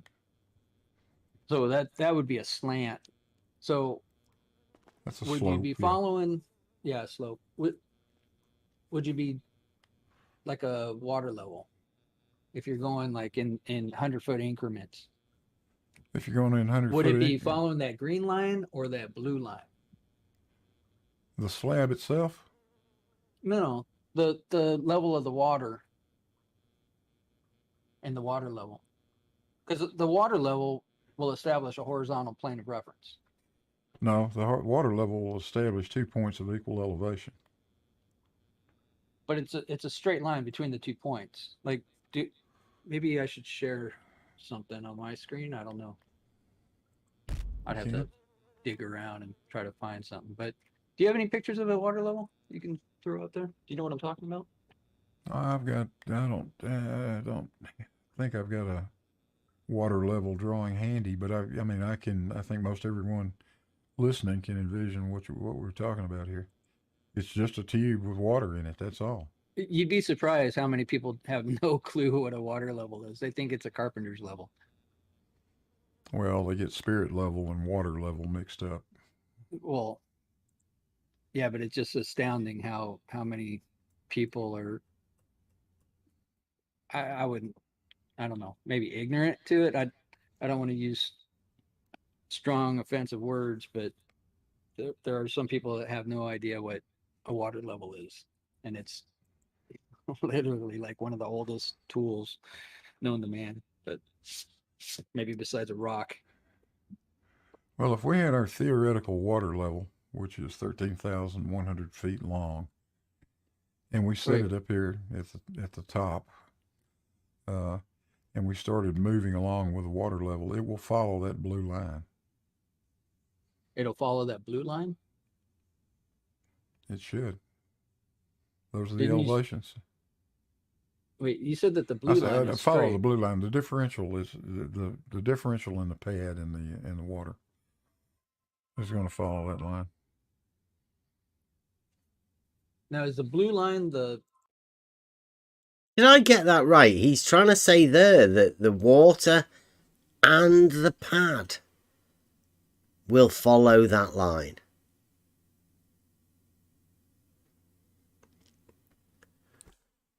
I think he's got himself all confused. Having certain lines being straight confused the globe mind. Is that actual level? elevations? That's actual elevations. Okay, but is that level or is No, that no, it's horizontal? not level. Can't be level. So that blue, Can that neither blue be. line in this... It can neither be level nor horizontal. It's neither. It's neither level nor horizontal, right? Oh, it's because sloping. you're saying it slopes. Yeah. Well, I'm not saying that. It does. It's actually there.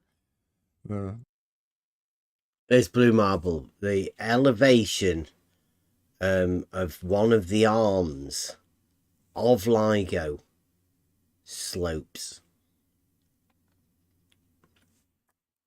Blue marble, science.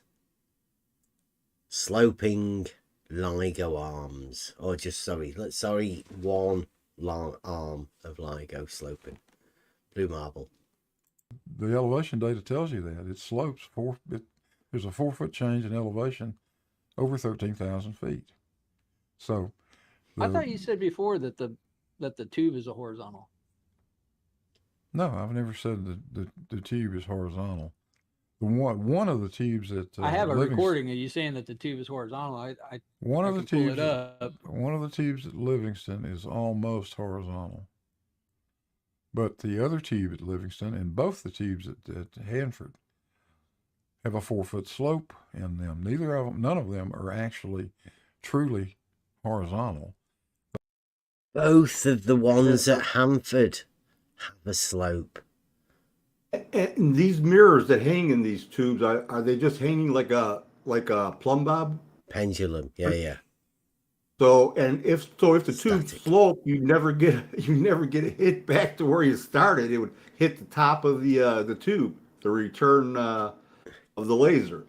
It's ridiculous. It would not be perpendicular. It would be at an angle if the tube sloped. Well, you'd never get them there because you've got a splitter to start off. It starts off at one beam of light. You can't have it splitting at 90 degrees and sloping as well. Exactly. But hey, that's not the process of their minds aren't the same as yours, John. Well, I'm trying to see what they're seeing at the same time, though. But it's difficult sometimes. Well, yeah, because it's nonsensical, and you shouldn't really try and see what they're coming from.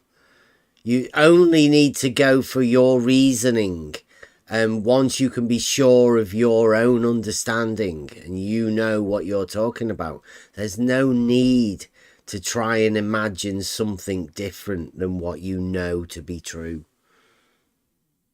That's where all of this, I call it gaslighting, that they're doing, because they're causing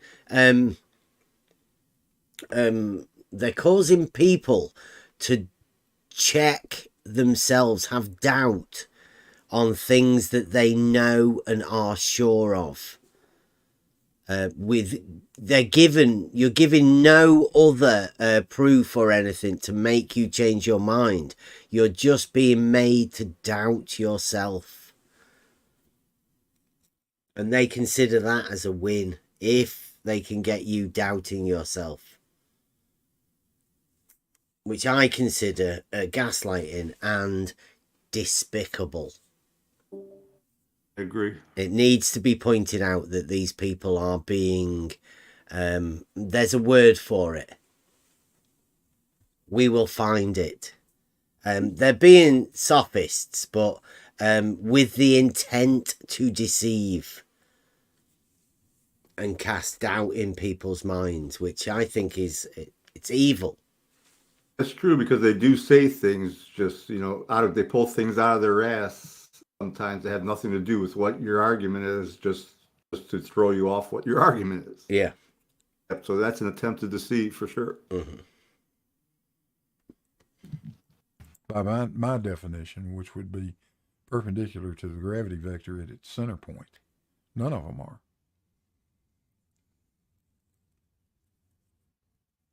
So it slopes down? Yeah. It absolutely has to. Compared. There you go. It has to. That's the model dictating. It has to. To what? Compared like what's the reference? Compared to level. Well, what's the reference that level. It's sloping from? Level. It's sloping from level? I thought you said level isn't horizontal. Level isn't horizontal. But it's sloping from level. Like how do you determine a slope from Okay. Something that's not straight. Okay. If this is one end of let's call it 533.5, just to be Okay. 533.5. We'll say that's the end of the tube. Level would be if this bottom end of it was also at 533.5. That would make it level. Okay. All those elevations at 533.5 would be level. Well, but if you look at the So he's saying there that all points of an equal elevation are what he calls level. Now, an auto level is a tool for establishing a change in elevation, and all points on the horizontal that's established by the auto level, they are all of an equal elevation on a horizontal.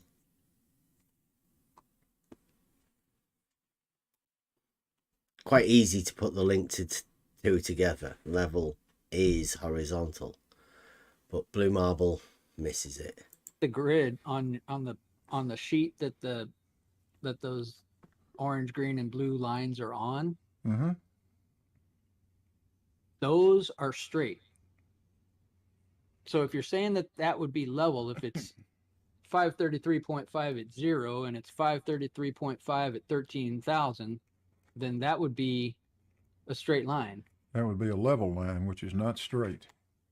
But you're using a straight line as a reference to tell me that it's level and not straight. No, I'm not. I've given you the actual elevations and plotted them in an elevation profile. To show you what it looks like. Yeah. Each one of those elevations on the abscissa there, 531.5, for instance, is a point of a consistent elevation all around the Earth. 531.5 is a level, what we would call level elevation, but it is not a straight line. It is a curved line. I'm saying that the diagram here. Yeah. Right. If you took 533.5 at 0 station feet. Yeah. Mm-hmm. And you moved it to 13,000 station feet. Yeah. That 533.5. Mm-hmm. That's that gray line of that grid that you're using as a reference to determine where 533 is at 13,000 station feet. All right, that's a straight line, and you're saying that that's level, but it's not straight.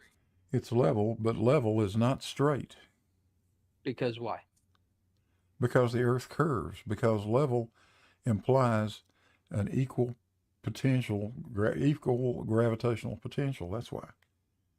So vertical. That necessarily invokes a curve with a radius of 3,959 miles. Okay, That's like why. I said, so vertical, right?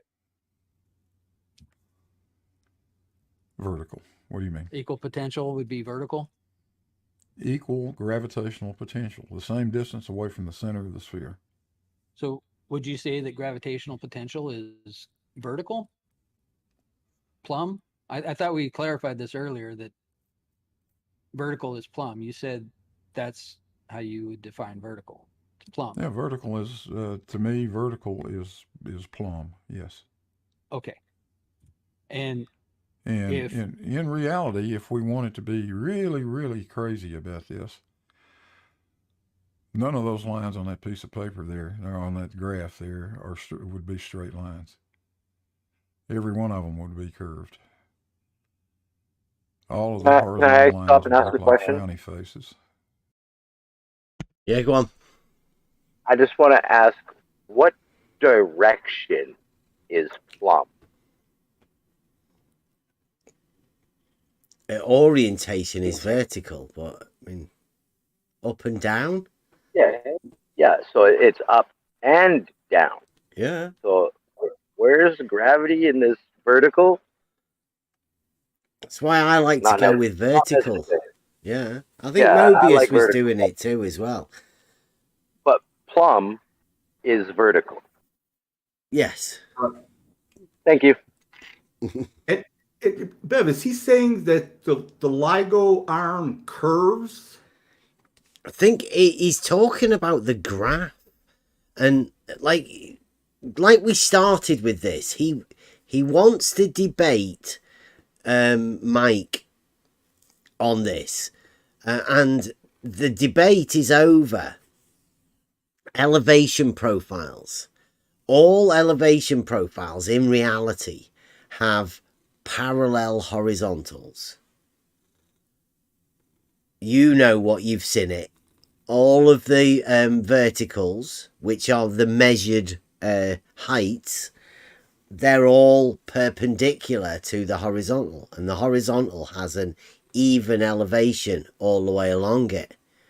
That's the way elevation profiles are depicted. Now, Blue Marble is saying all of the lines on those elevation profiles would be curved, or they would have to be curved on his model. But then each successive section of the tubing, the ends would have to be cut at an angle to accommodate that. In other words, each end of the, each tube that gets connected would not be parallel to each other, because if you have to start forming that 8 inches per mile squared into that calculation, you'd have to start cutting each successive tube, the front piece that's connecting to the last tube, at an angle in order to accommodate that curve or whatever dropped her. I don't know, but I'm trying to picture this in my head because I used to build stuff, and I'm trying to see how I would have to build something like that. Yeah, that's where we say don't Penrose yourself. You know how you would do it in reality, right? In reality, yeah. Yeah, well, absolutely. that's easy. Don't bother trying to imagine what would happen is somewhere in Narnia. No, I would never lose that. Yeah. Yeah. Yeah. But I understand the way that you're saying, because there's a lot of people that have done this, and they say, well, how would they do that? And the simple answer is, I've not got a clue. We can only know how it happens in reality and how it would actually work in reality. And that's easy to describe. This stuff that non-reality, non-Euclidean, not that geometry or whatever, nobody knows how to do it. They can't even explain it. Part of why they have this existential cognitive veiling, right? They can't talk about how it actually happens in reality, but they can't also talk about what they imagine it, because they're in the same position as you. If John can't work out how to do it, what makes you any different than Blue Marble, right? He can't work out how to do it either. It's just not reality. Yeah, in reality, it wouldn't be difficult at all as long as that pad was horizontal. Yeah, the end goal would be for them to put the laser up and go, we can get the laser all the way from one end to the other. You'd be like, phew. Like, I'm glad we did that. But I mean, it's only 2 miles, obviously. That would be easy to be able to lay it out. I'm like, Rakir would be able to do it. It's just making a concrete pad and laying it out to be horizontal. It's a big project, but not beyond the means of anybody, I would imagine. As long as the ground is usable, I mean, you don't have all kinds of shit underneath to build upon, but that you have to do first, level out that ground. But or if did they build the pad on something? Well, it's Louisiana bogland, isn't it? Oh, yeah, So they must have done a fair bit of extensive work to get it right and piling and to give the land some sort of structure, firm grounding, and then lay it all out. I mean, Easy, but according to Blue Marble and people like Rumpus, it's near impossible to be able to set it up like that. It would be difficult. That's why they find it hard to explain. And the vertical lines would be skewed from each other. The vertical lines would be skewed from each other. Now that's a very technical globe geometric term, that. Skewed verticals from each other. That's how you describe verticals on a globe. They would be skewed from each other. Descriptive. Wait, what? In reality, that's really what it is. Oh. But the difference is so stupidly small. We don't ever do that with an elevation diagram. That would just be crazy. So, That like, would if I mean- turn that, that would mean that each one of those horizontal lines would be an arc segment. And let's say we made that arc segment like 20 inches long. We would need, in order to draw the next. See, he has said it there. Each one of those horizontal lines would be an arc segment. Blue Marble, bendizontal.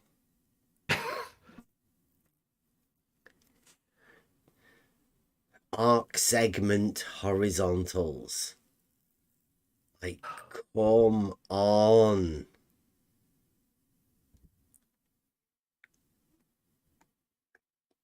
Arc segment for the next foot of elevation or next inch of elevation, we need a compass that has a beam about 300 yards long or something like that, something ridiculous. So practically speaking, in CAD we could do it, but we've been drawing these elevation diagrams like this since the beginning of time, basically, and we just don't show it like that. It's just impractical, and there's no point in it. So Blue Marble, science, the grandpappy of the science community of the globe, the Blue Marble, has said since time immemorial, forever, they have been using horizontals and verticals to depict elevation profiles. But come 2022, and the Blue Marble scientist comes along and tells you, wrong. The horizontals should be arc segments. We'll just bend that horizontal. So, and I wasn't joking about this. I think Blue Marble should start his draftsman's thing up.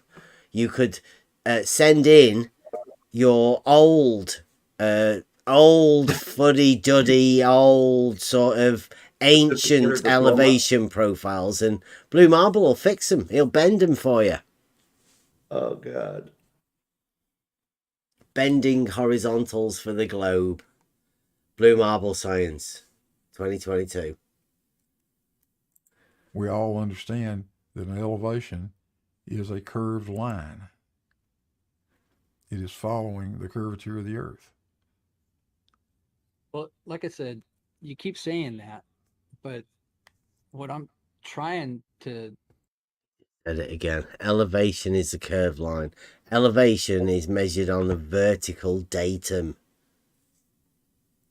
And we all understand that. They always add those words. We all know that. We all understand that. Yeah, their paralogisms have been handed down for centuries. Focus on throughout this conversation is the basic principles that you're using to establish that as a fact. So far, it just keeps coming up as a claim, and trust me, I get where you're coming from, but I think that you're like not wanting to address the principles involved. Like you'll say that horizontal is a straight line and that horizontal is perpendicular to vertical, but then you'll say that verticals diverge which would necessarily mean that horizontals aren't straight. No, it just means that horizontals. It just means that horizontals are peculiar to and particular to a specific point. That's all. So, yeah, this is another point that Mobius did really well. He's got blue marble once again sat in aporia. He doesn't know where he is. The implications that Mobius has put out there, like, are obvious. That's what it implies. And he's saying now, no, Mobius, no, but yeah. And don't forget that just a little bit earlier, he said that it curves. He did literally say it curves. The horizontals would have to be arc segments, he said. And now he's saying it's at a point. But that point arrangement implies curvature. But he can't say it because it's ridiculous saying that horizontals curve. Can you imagine coming out and saying bendizontal? The best that they can get is implied bendizontal. Brilliant work though, Mobius. I don't think it's that hard though, is it? Once you get into this, you've just got to point them to the. Go on, explain it then, please. How can you have a horizontal at a straight when clearly the horizon, which is horizontal, is from way left to way right? Like, what? That doesn't make any sense, Blue. I'm trying to understand how you're able to process that, how you're able to rectify that in your head, how a straight line can only be what it is if it's not a line. And that doesn't make any sense to me. I'm trying to wrap my head around it. Well, makes sense to me, but because you've got this mean sea level is a ball in your mind, and I'm just trying to break it down to like the fundamental geometric principles that like everything is built upon, that we use to construct things in reality. And you even said that this diagram right here, that with the blue line and all that, like you can do that in CAD, but it would be completely impractical to do in reality because it'd be so minute. Like, how do you even know that that's what it is, what it's doing? Because the model dictates that that's what it has to be doing. Not because you know this in reality, because admittedly you said that you weren't even there. So you don't know how they establish these different elevation marks.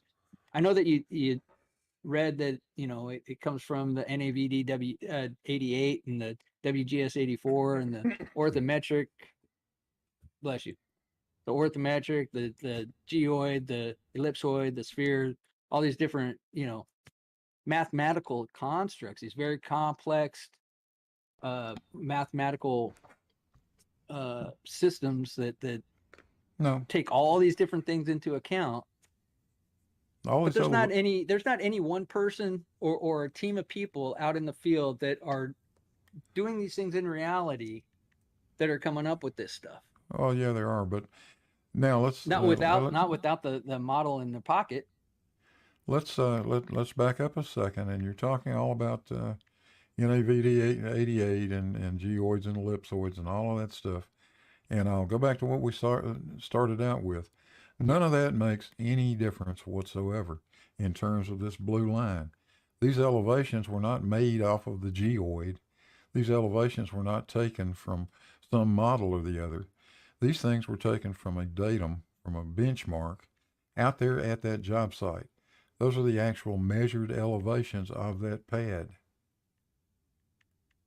And that's what you're looking at.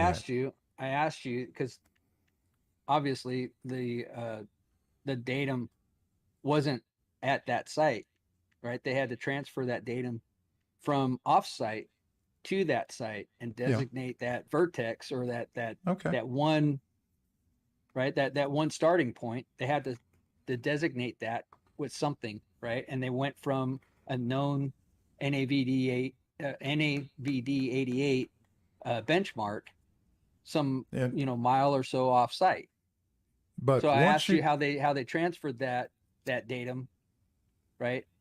And you didn't know. I asked you if it was first order or whatever, but we didn't I'm really. sure it was, but I mean, let's but again, what difference does that make to the shape of this line? Once you have that established point, and you have said, this is my project datum, this is my project benchmark, I'm going to call it 533 point whatever. Everything then is being measured off of that. And if that was wrong, if the actual orthometric height, the height above the geoid, isn't 533, it's actually 531, who gives a shit? We're I'm not using talking about if it's 533. right or wrong. We're using 533, and we're looking at the elevation change from that point, from that vertex point, all along that pad. That's what we're looking at. That's all. Look, I'm not saying that it's wrong based off of whichever model. Okay, if you start with the model and you do those calculations based on that model, then you're going to come up with things that are accurate to that model. This is not a model. It doesn't take a math genius. Huh? This is not a model. These are measured elevations. Measured off of what? Measured off that benchmark, from that benchmark. Measured off of the ground? Off level, huh? The benchmark, Mobius. From a horizontal? From that benchmark elevation. And doesn't want to say it. Is it measured from a horizontal reference, or is it measured from? It is from a point, a datum, a benchmark is a. Yeah, he can't say that there's a horizontal that governs all of this from the backside to the foresight to the actual device in the center. There's 3 points there that all lie on an equal elevation, and Blue can't have it. Just cannot acknowledge it. Wait a minute. The other day, sorry, Mobius, just real quick, the other day he said that differential leveling eliminates all that stuff. Yeah. I was just going to say that right now what I'm trying to get him to do is admit that his reference datum is a hypothetical geoid model, and he doesn't want to do that because that means that he's starting with a hypothetical geoid model to plot these values on to that hypothetical geoid model and completely ignoring and getting rid of the horizontal. But anyway, he's trying hard not to say it. I don't think he actually ends up saying it, but it's pretty obvious.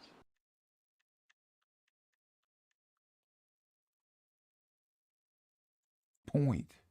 Right, I know it's what not a horizontal. Is. It's not a it's level. One location. It's one. It can get frustrating though when you get to these parts with them, because you also know that Blue Marble can't say what you want him to say. You're just trying to get him to agree to reality, and he can't say it. There's frustration on both of your parts, I think, here. You can hear it. Point. And from that, you measure a change in elevation from that point. Blue, I don't know why you think I'm disagreeing with you. I'm not saying that it's not. I know that a benchmark is a datum. I know that a benchmark is a single location that you designate with a certain elevation. Yeah, exactly. Right.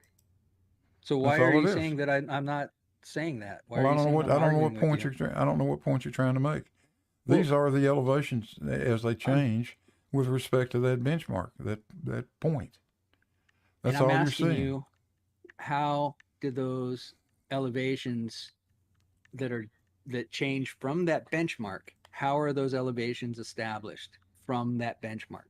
They're typically established by a surveyor with a theodolite or a total station or a total station. So it's a change from the horizontal. Do you know what a theodolite does? I know Bev doesn't understand these, but do you know what a theodolite actually does? Version. Yeah, theodolite measures angles. So he doesn't want to talk about the horizontal or deviation from horizontal, or an elevation thing. He wants to deflect now and go to a tool that measures angles, not elevation changes.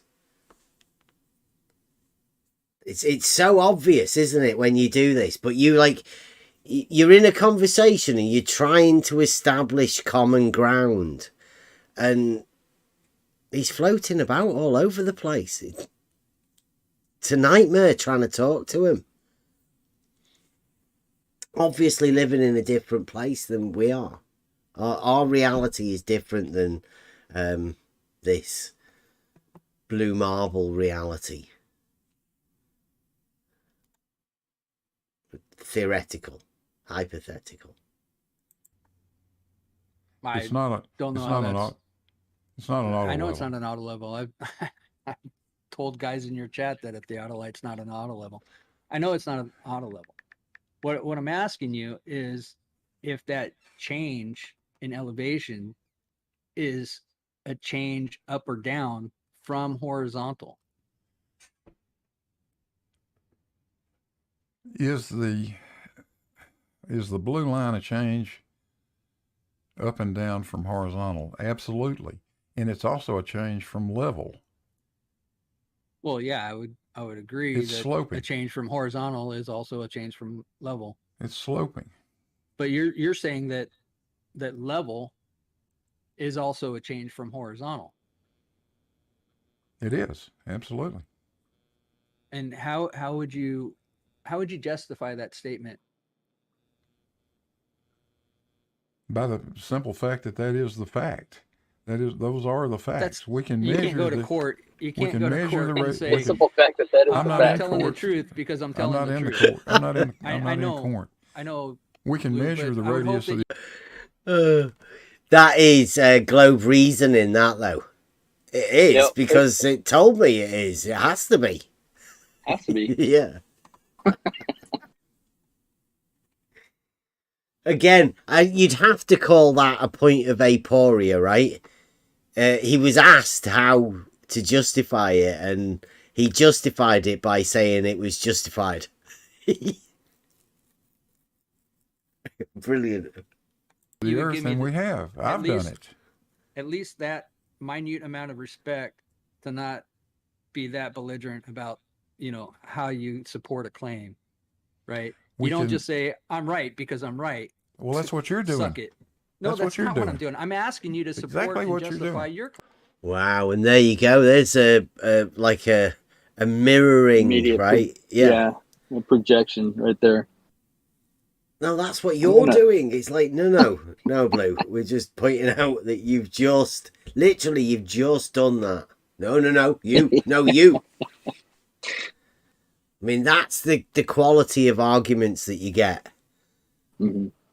Well, when it gets to a certain point, right? I mean, he tries to be reasonable and rational up to the point where he must realize, right? I'm giving him a lot of credit, but he's got to realize that he's so far from rational reason thinking that he's got to, like, it's at ECV. It's like, whoop, nope, can't go there, can't do that. So I got to divert to some other tactic that might get this dog off this scent. I don't know whether they do or not. Once you lose that logic, once you've reformulated logic into non-logic, reasoning has to go with it. So I'm not aware of them having that ability to have the reasoning. I think they've lost the reasoning, and in that process, Reactional. they actually lose the ability to control their own mind. They are being automated drones, I think. Yeah, I think I can get behind that, because once you lose rationale, then it's irrational, right? I mean, every action will be irrational. It's not like you've got some sort of mental control over like pain. Like if you experience pain, you can kind of subdue your emotion about that pain sensor, that pain that you're feeling. But this is different. This is something that's like internal. Yeah, I think they're actually shielding themselves. They've put themselves in under the control of their reasoning hides them from these linking contradictions together, because that's painful, I think. But I mean, the only way you'd ever do it is to talk to them, but they don't really seem to. You can forever be saying, what was that, what's going on there, and you'll never come to anything, really. You'll never come to you can't reason irrationality, I don't think. I think it's possible. Right. Claim. I want you to support yours. You're claiming this is wrong. Tell me why. I'm not claiming that it's wrong. I'm asking you how it's right. You're making the claim that these elevations, this is what I thought we would come down to. We established that sure. horizontal is straight. You are right? claiming these elevations do not accurately represent what's on the ground out there. And I'm asking you, where's your evidence for that? We established that. I don't think I've ever heard you say that in this. I think Yeah, Blue I Marble never has have. just made that up because that's what he imagines he can argue against. That's what he imagined he was going to be arguing against. But iterate again, you never said that. He's made that up completely. That's what he wants me to argue. Yeah. He needs me to take that position. Just like, it's kind of similar to Reds, except never got offered $500. Yeah. But yeah, I mean, I'm not saying that the look, I've told Blue before, and he keeps on doing it. I don't know if you can catch it as he does it, but he says on this geoid, these values are, correct, blah blah blah. It's like he puts that first. That's the myth. And I've never said that premise first are incorrect. I think we've lost it. And he goes back to the value. Did I go? Damn it. Yeah, you're testing. in and back? out. I think you're back. Fingers crossed. Okay. I was just saying. Shit, what was I saying? Talking about Blue and his values that he puts to his elevation profiles on the globe model.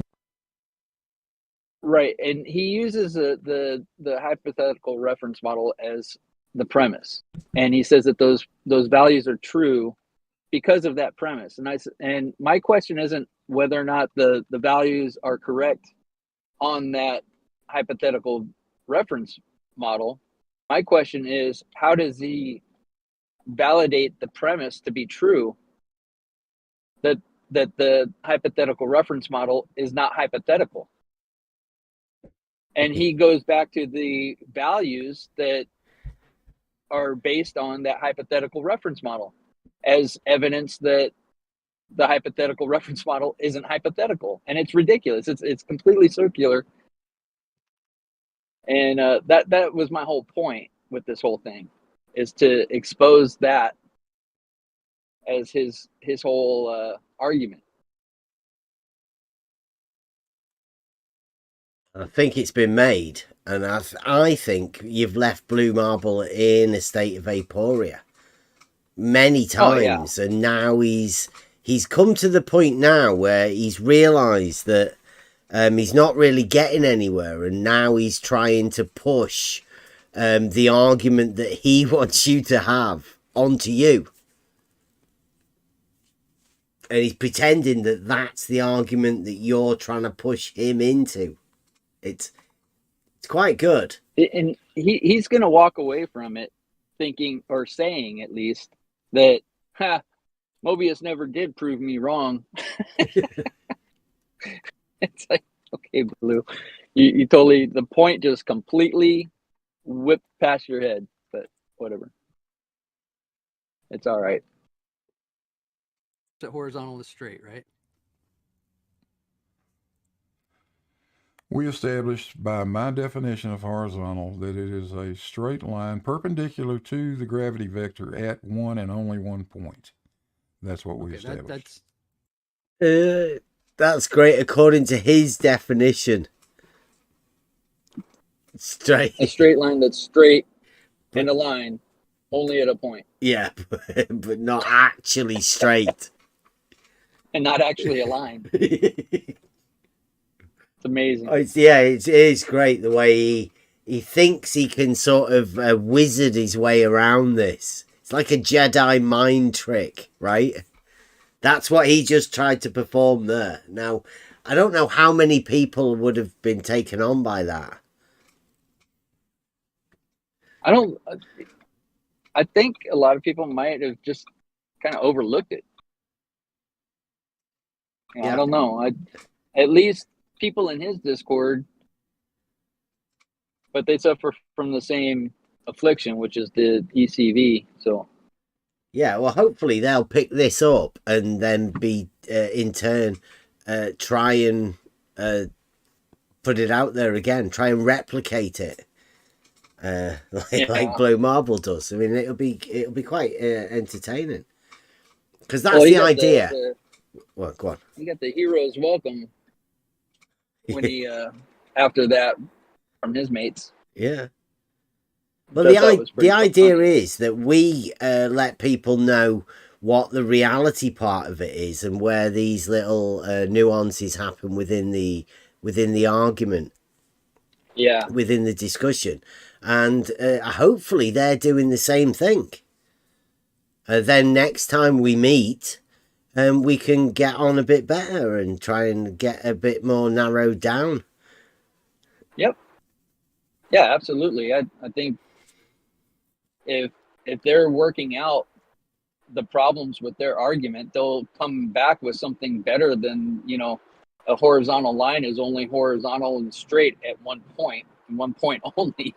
I mean, come on, that's pathetic, right? That's well, at least it's something. It's been more, right? At least we're getting them to go into globe geometry and all of that. How large straight lines can be and everything. I mean, we worked all of this geometric stuff out quite a long time ago. And we'll go into it a bit more. Simple geometry and why things can't be globe. And no doubt the globe guys will have to come and let us know why it has to be globe. That'd be a good name for a book, wouldn't it? It has to be for the globe model. Title. Okay. So are you saying that horizontal is not horizontal at another point? Exactly. And then we know how that. Can then if you've got a series of points from A to B, say, I don't know, 10 feet apart, whatever, give whatever distance value you want. But if you've got from point A to point B, you've got a different horizontal at every point in between, that would be necessarily a curving horizontal, because you're establishing that horizontal at a vertical datum. The vertical has changed too, Mobius. If you're Hold The on a sec. vertical moves too. How The can vertical you is a say that the radial. vertical would change? The vertical is a radial. I swear to God. It's a radius. So this, if you look at this graph paper that you've got, which Yeah. you say, He can hear your frustration. Yeah, That's genius. The stupidity was a little much right there. I was getting pretty irritated. That horizontal is not horizontal. And you're forgetting, Mobius, that the vertical isn't vertical either. Oh yeah. Like, what's he saying? How do you get somebody in that position to say such stupid? God. technically, it would curve also. Well, Mm-hmm. okay. Instead of getting into like the quantum realm Did he just say, to describe straight lines curving Yeah. and shit like that, let's just keep to what's on the screen. So these gray lines that go across the screen from left to right, right? Yeah. I'm going to say that that is horizontal. Well, you'll be wrong.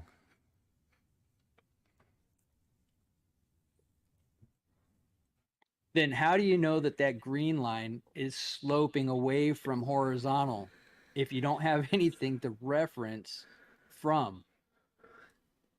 That green line is the green line and the orange line are a couple of imaginary lines I put in here just to help you see. The green line is the sloping line. The right? green. It's a sloping line. The green line is the average of the orange line and the blue line. I don't know what It's a happened. simple I don't know average. why you got so defensive all of a sudden. He's talking about straight lines. He's got 3 of them on the screen, and he can't acknowledge that one of them's horizontal on an elevation profile. Don't know who's been advising him and what they've told him. They must have said, don't say anything is horizontal. Nothing. Go with anything, but don't say any of those lines are horizontal. The simple average. That's all it is. Yeah, It's just a good way to see. It's a good way to see. It's a good way to see. So much. Well, nothing scared me. You seem to be a little frightened for some reason. I don't know why. No, I'm just wondering why you're so defensive all of a sudden. Oh, I'm not being defensive. I'm just simply trying to point out to you that all I was doing is show those you gray lines going from left to right aren't horizontal. those gray lines saying going that. from. Okay, you go ahead and you talk. No, I'm just saying that's a horizontal line. I'm trying to communicate with you something, and I feel like you don't want me to communicate it. I don't know if it's because we're live right now. I don't know what it is, but I feel like every time I try to get to some basic fundamentals, like you put up roadblocks. Well, I think I've been very clear with you, Mobius. Those horizontal lines on this type of elevation profile are representing lines of equal elevation, but in reality, equal elevation is not a straight line, it is a curved line. We know that. It is a curved line that You say you know that. Yes, we know that because we can measure that. We have measured that. I have measured that. How have you measured it? Well, actually, using the Eratosthenes method, along with another guy that's about 10 degrees north of me, and you can prove very quickly what the circumference of the Earth is, and that the Earth has to be spherical, or it won't work. Your whole basis of understanding is sticks and shadows. Have you ever done anything, Mobius, yourself? I have. I've been looking into this shit. That's good. Shout out to Rob. Yeah. I told him Blue would eventually get there, and there it is. Eratosthenes. The illogical statement that is based upon the assumption that verticals aren't parallel. The entire thing has to be assumed that verticals are not parallel in the illogical method that they use and employ. Illogical tests of the globe model, and they've been made to be like that.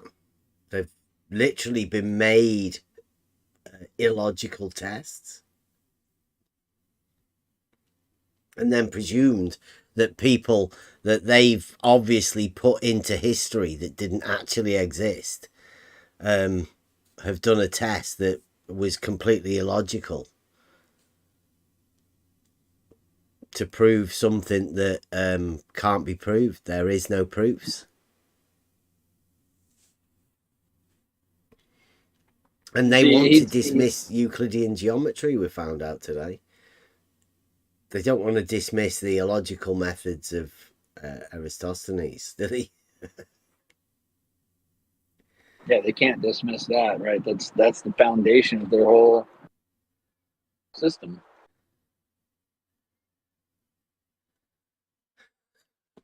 And the ECB prevents them from seeing how it's illogical. Yeah. They're basing this conclusion off of a premise that needs the conclusion to be true in order for the premise to be true.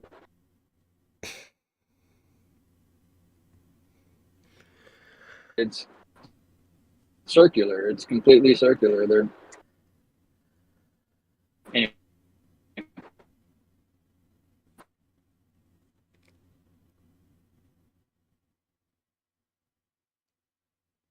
Are you breaking up? We'll carry on. For a long time. Have you done it? Yes, I have. I've tried it. I've done the pendulum thing. I've done the shadows thing. I've done the horizontal thing. I've gotten the auto level. I've looked. I've gotten water levels. I've done these things. Have you? Blue. Yes, blue. Okay. I've Well, worked don't get construction. excited, man. No, I'm just excited now. I feel it's like gonna be okay. This again is another one of your roadblocks. It's not a roadblock, Mobius. And it's just, I don't know. It's hard to. He asked you if you'd done it, and you said yes. Like, no doubt, you've said yes many times before. Yes, we've done it. You can't, like, where I come from, I wouldn't be able to speak about something if I hadn't actually done it. I'm not good enough a bullshitter. I couldn't see the purpose in bullshitting like that. I'm pretty sure you're the same. You do the things, you get the stuff so you can test it for yourself. Then you know what you're dealing with and what you can talk about. Blue seems to get upset. I'm pretty sure that most of the people that he talks to have never done anything. I think most of the guys globe side, model side, I bet they haven't done anything ever. Every time we've ever asked, they've never done anything.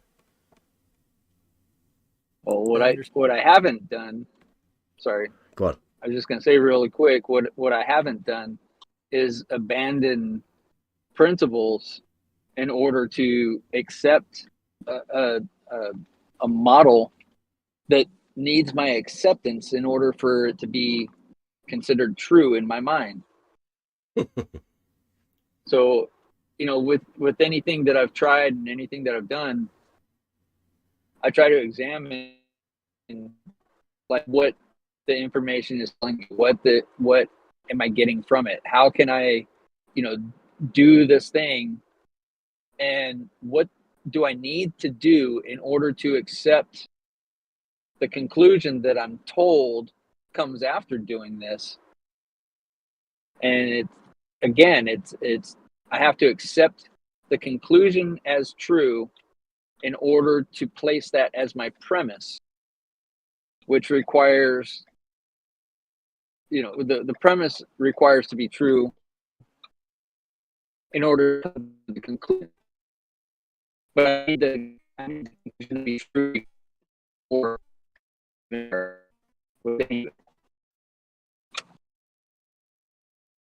Roboty again. Oh, my source sucks. Pretty Sorry. bad. Yeah. Yeah, we'll carry on with this video anyway, at least. Understand why you're getting defensive like this. I'm not being defensive, Mobius. I'm just telling you.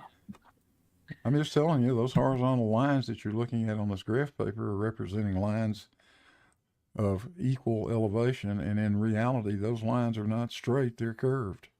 I asked you to... And I told you... It's just said it again.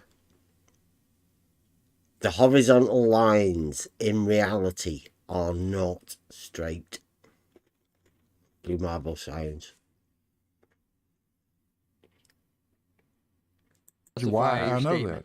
I asked you to justify your statement. And I told you why I know that. But there are because many, of many, Eratosthenes. but there are many, many, many other ways that you can do that. That you said you measured this curve. Yeah, you can't do Eratosthenes at two different points and come up with any conclusion other than the sun is a long way away and the earth has to be spherical. You can't get the numbers to work any other way. This stuff that you're showing on the screen right now. You can't get the numbers to work, says Blue Marble.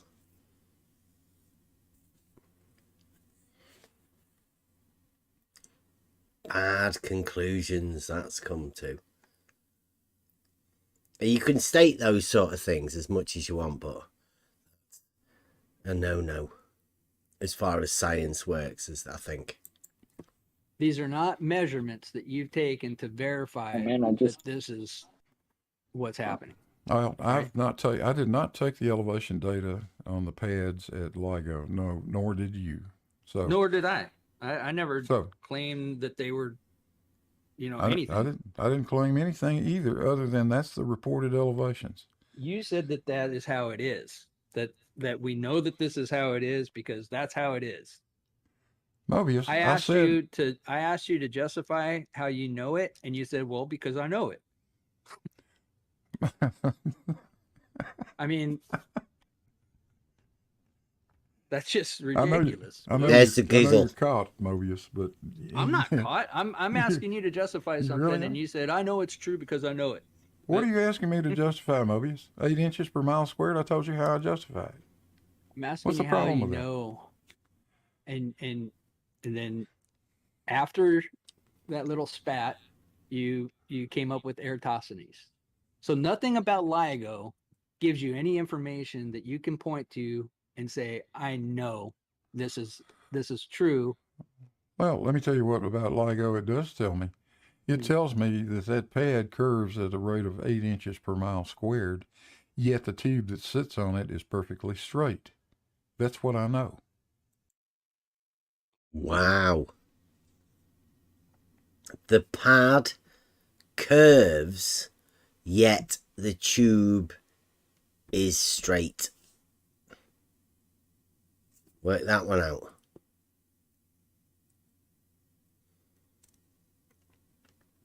Surely, if that is true, it should just be a matter of measuring where the straight is in relation to the curved concrete pad.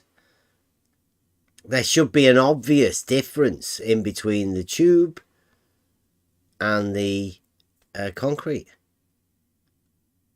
Since we know that they've done these measurements and they are 4 millimeters off square.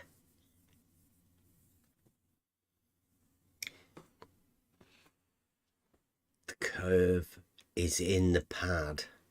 Let's put that one back again. 235.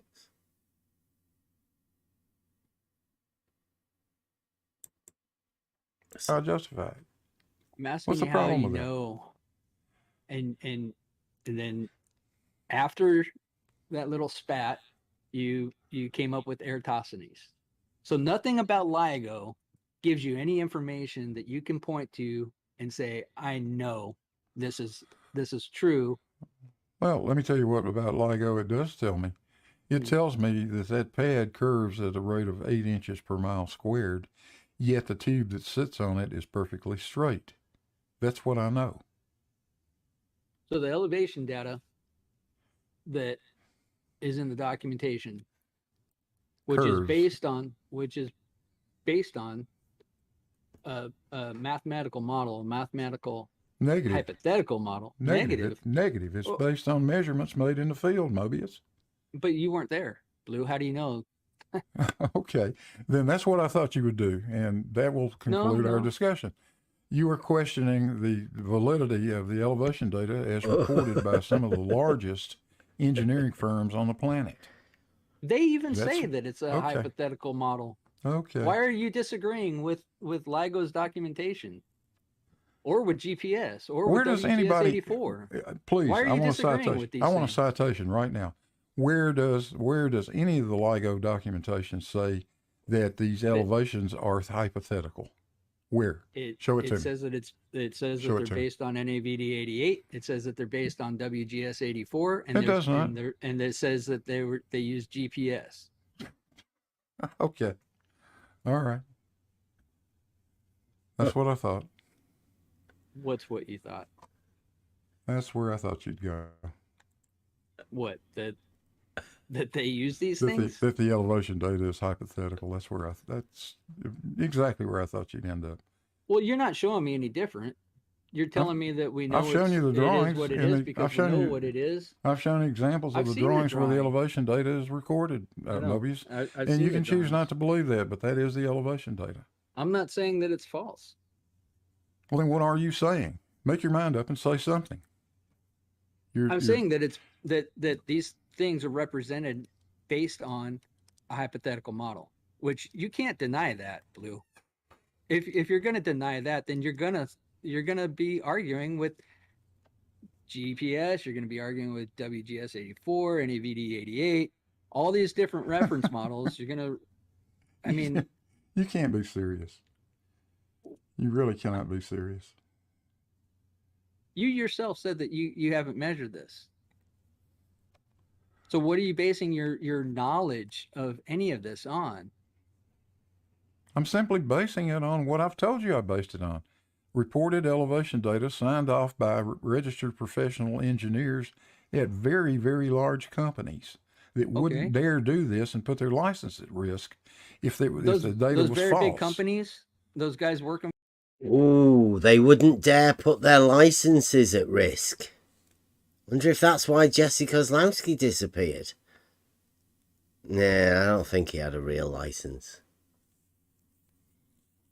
But you can't go round saying that the elevation of the water level drops away from horizontal, but keeps an equal elevation. I mean, that would be reason for anybody to leave the scene after saying something so stupid as that.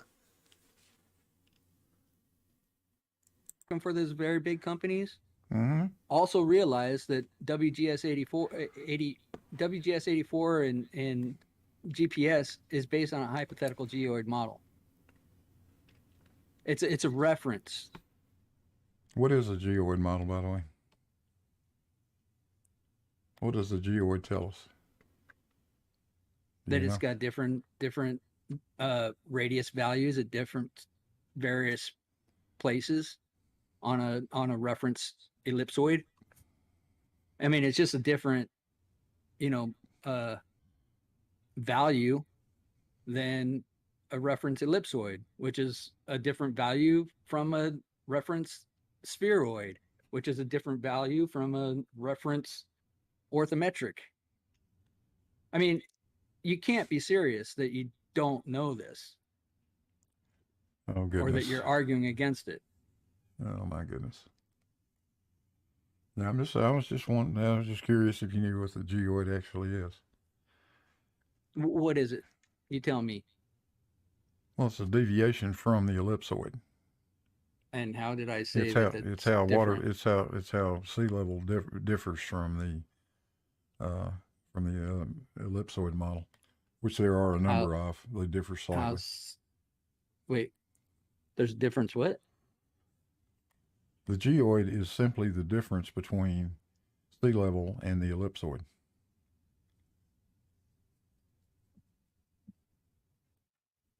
How did I say that it's not? That I What? use different words? I don't know what. I pretty much said the same thing. It's a different. Okay, good. If that's what you said, then you understand it. That's what it is. Okay, so where's the disconnect? What's happening? The You disconnect said, is, "Oh, I thought the- that's what you were gonna say," and blah blah blah. That Oh yeah, that's what I concludes thought. our conversation. That's and- exactly what I thought you were going to do. You're going to question the elevation data. That's the Am only. I? That's the only way out you've got. Because questioning the elevation data? clearly, if you believe the elevation data, that pad has got a great big smiley face. See the blue line? A nice little smiley face to it. I don't know how you're If the getting elevation around data, this. if the elevation data is real, that's what it looks like. I didn't say it wasn't real. It's based on a hypothetical model. Of course, it's going to be, representation of that hypothetical model. So it wasn't actual measurements made in the field. It's just a hypothetical model. The measurements are clearly not made from a horizontal reference. They're elevation data. They're already said elevations. They're elevations, Mobius. Yeah, elevation. Each from one. what? From what Each reference? one is an elevation. Huh? From what reference? Well, from any datum, any benchmark you want to pick. Okay, let's pick 533.55. Okay. All right, that's good. That's a good benchmark. Let's call it 0. Okay, we'll call that 0. Good. Then the elevation at the other end of the tube is about -4 feet. And you know that because it's... The elevation at the other end of the tube is -4 feet. It drops in that one direction.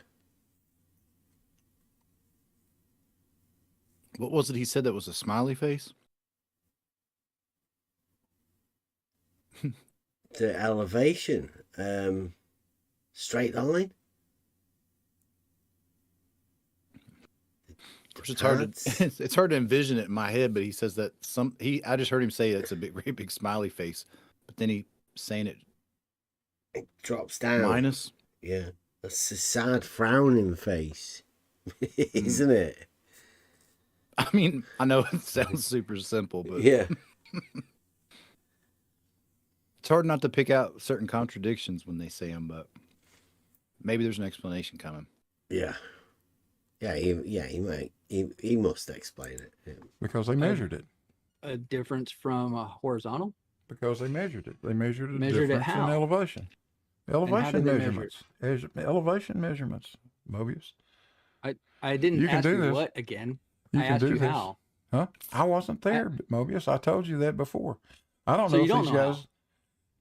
Do you know how they could have? Tell me 2 ways they could Well, have. I know how elevation is measured, and it's Well, how measured is it from measured? a horizontal reference. No, it's not necessarily. Vertically. No. Well, Not explain to me how necessarily. it's not. Not So necessarily. you're telling me that I'm wrong. He's just saying, not necessarily, and you're going, go on, Blue, give us a little bit more. Come on. It's not coming. Not So necessarily. your nuh-uh is your argument.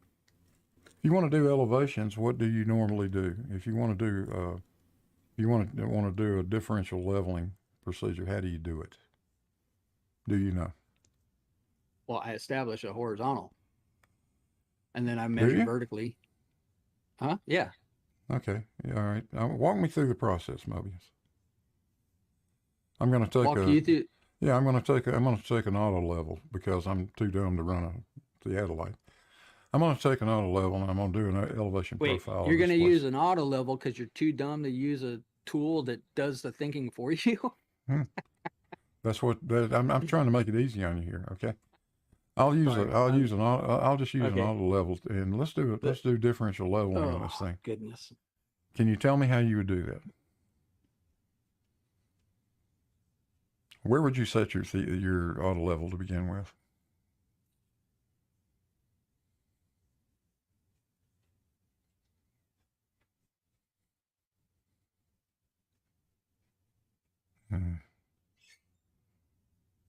I don't know what game you want to play here, Blue. I'm not playing any games. I'm just trying to get you to answer the question. I know that you're aware of how differential leveling works. So why are you asking me to go walk you through the process?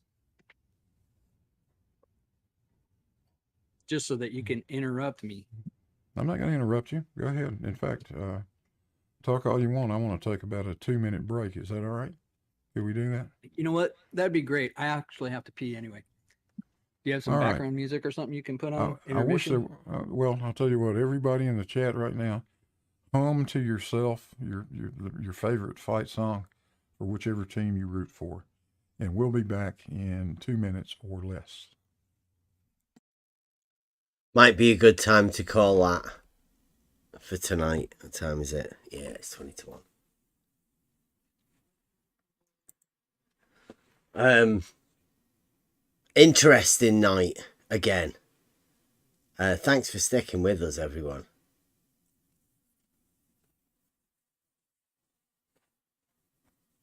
Yeah. Interesting. Blue Marble obviously has got this idea about elevation profiles. Everybody on the globe side has this problem when talking about elevation profiles.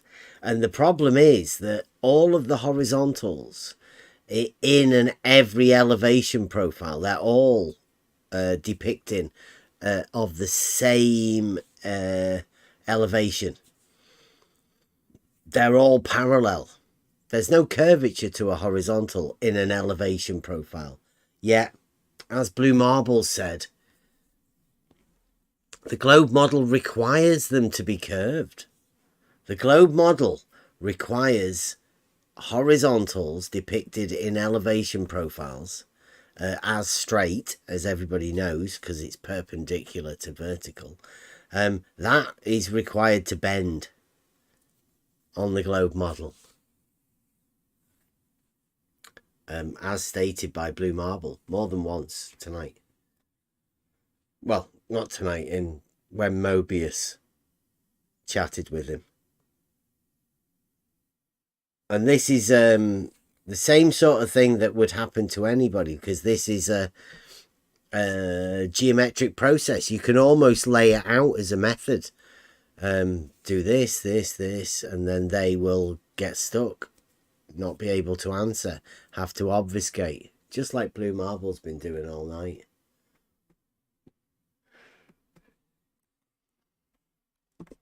We'll leave this for tonight. We might go over it again a bit more because obviously Blue Marble is the head guy for Blue Marble science, and Blue Marble science seems to involve surveying procedures.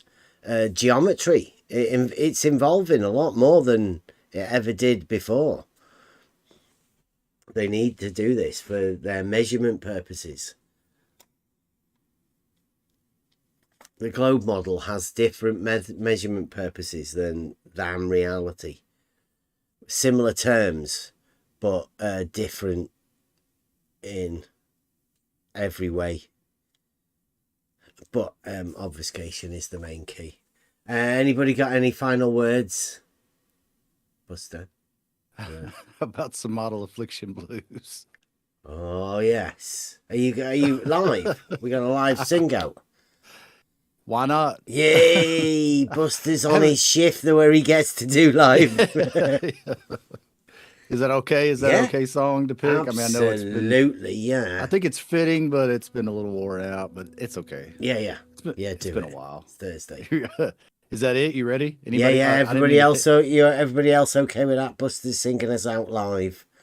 Join us tomorrow, everybody. Free for all Friday. Take it away, Buster. Let's go. All right, here we go.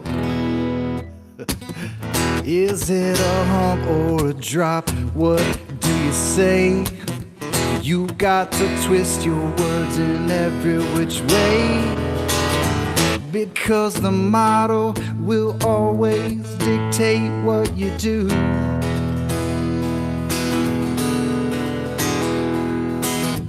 Everybody knows that you got the model affliction blues.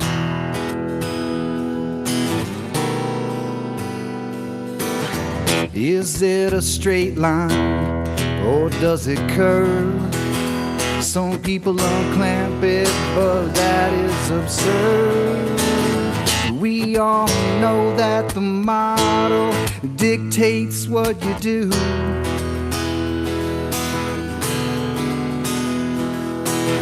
And everybody knows that you've got the model affliction blues. Model affliction, it's your addiction. Good old model affliction. It brings you so much pain, it's your ball and chain.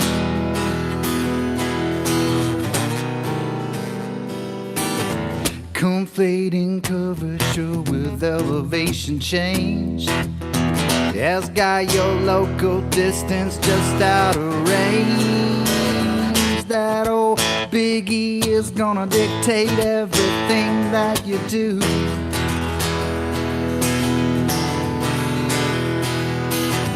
Everybody knows that you got the model affliction blues.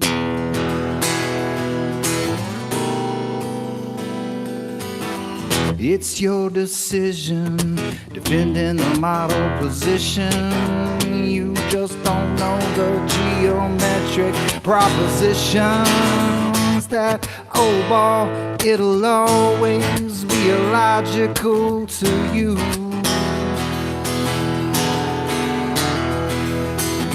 That's why perpendicularity is a puzzle to you. Model affliction, it's your addiction. Good old model affliction.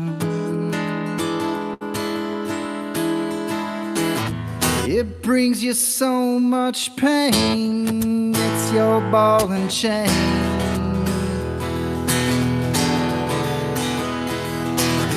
That's why perpendicularity is a puzzle to you.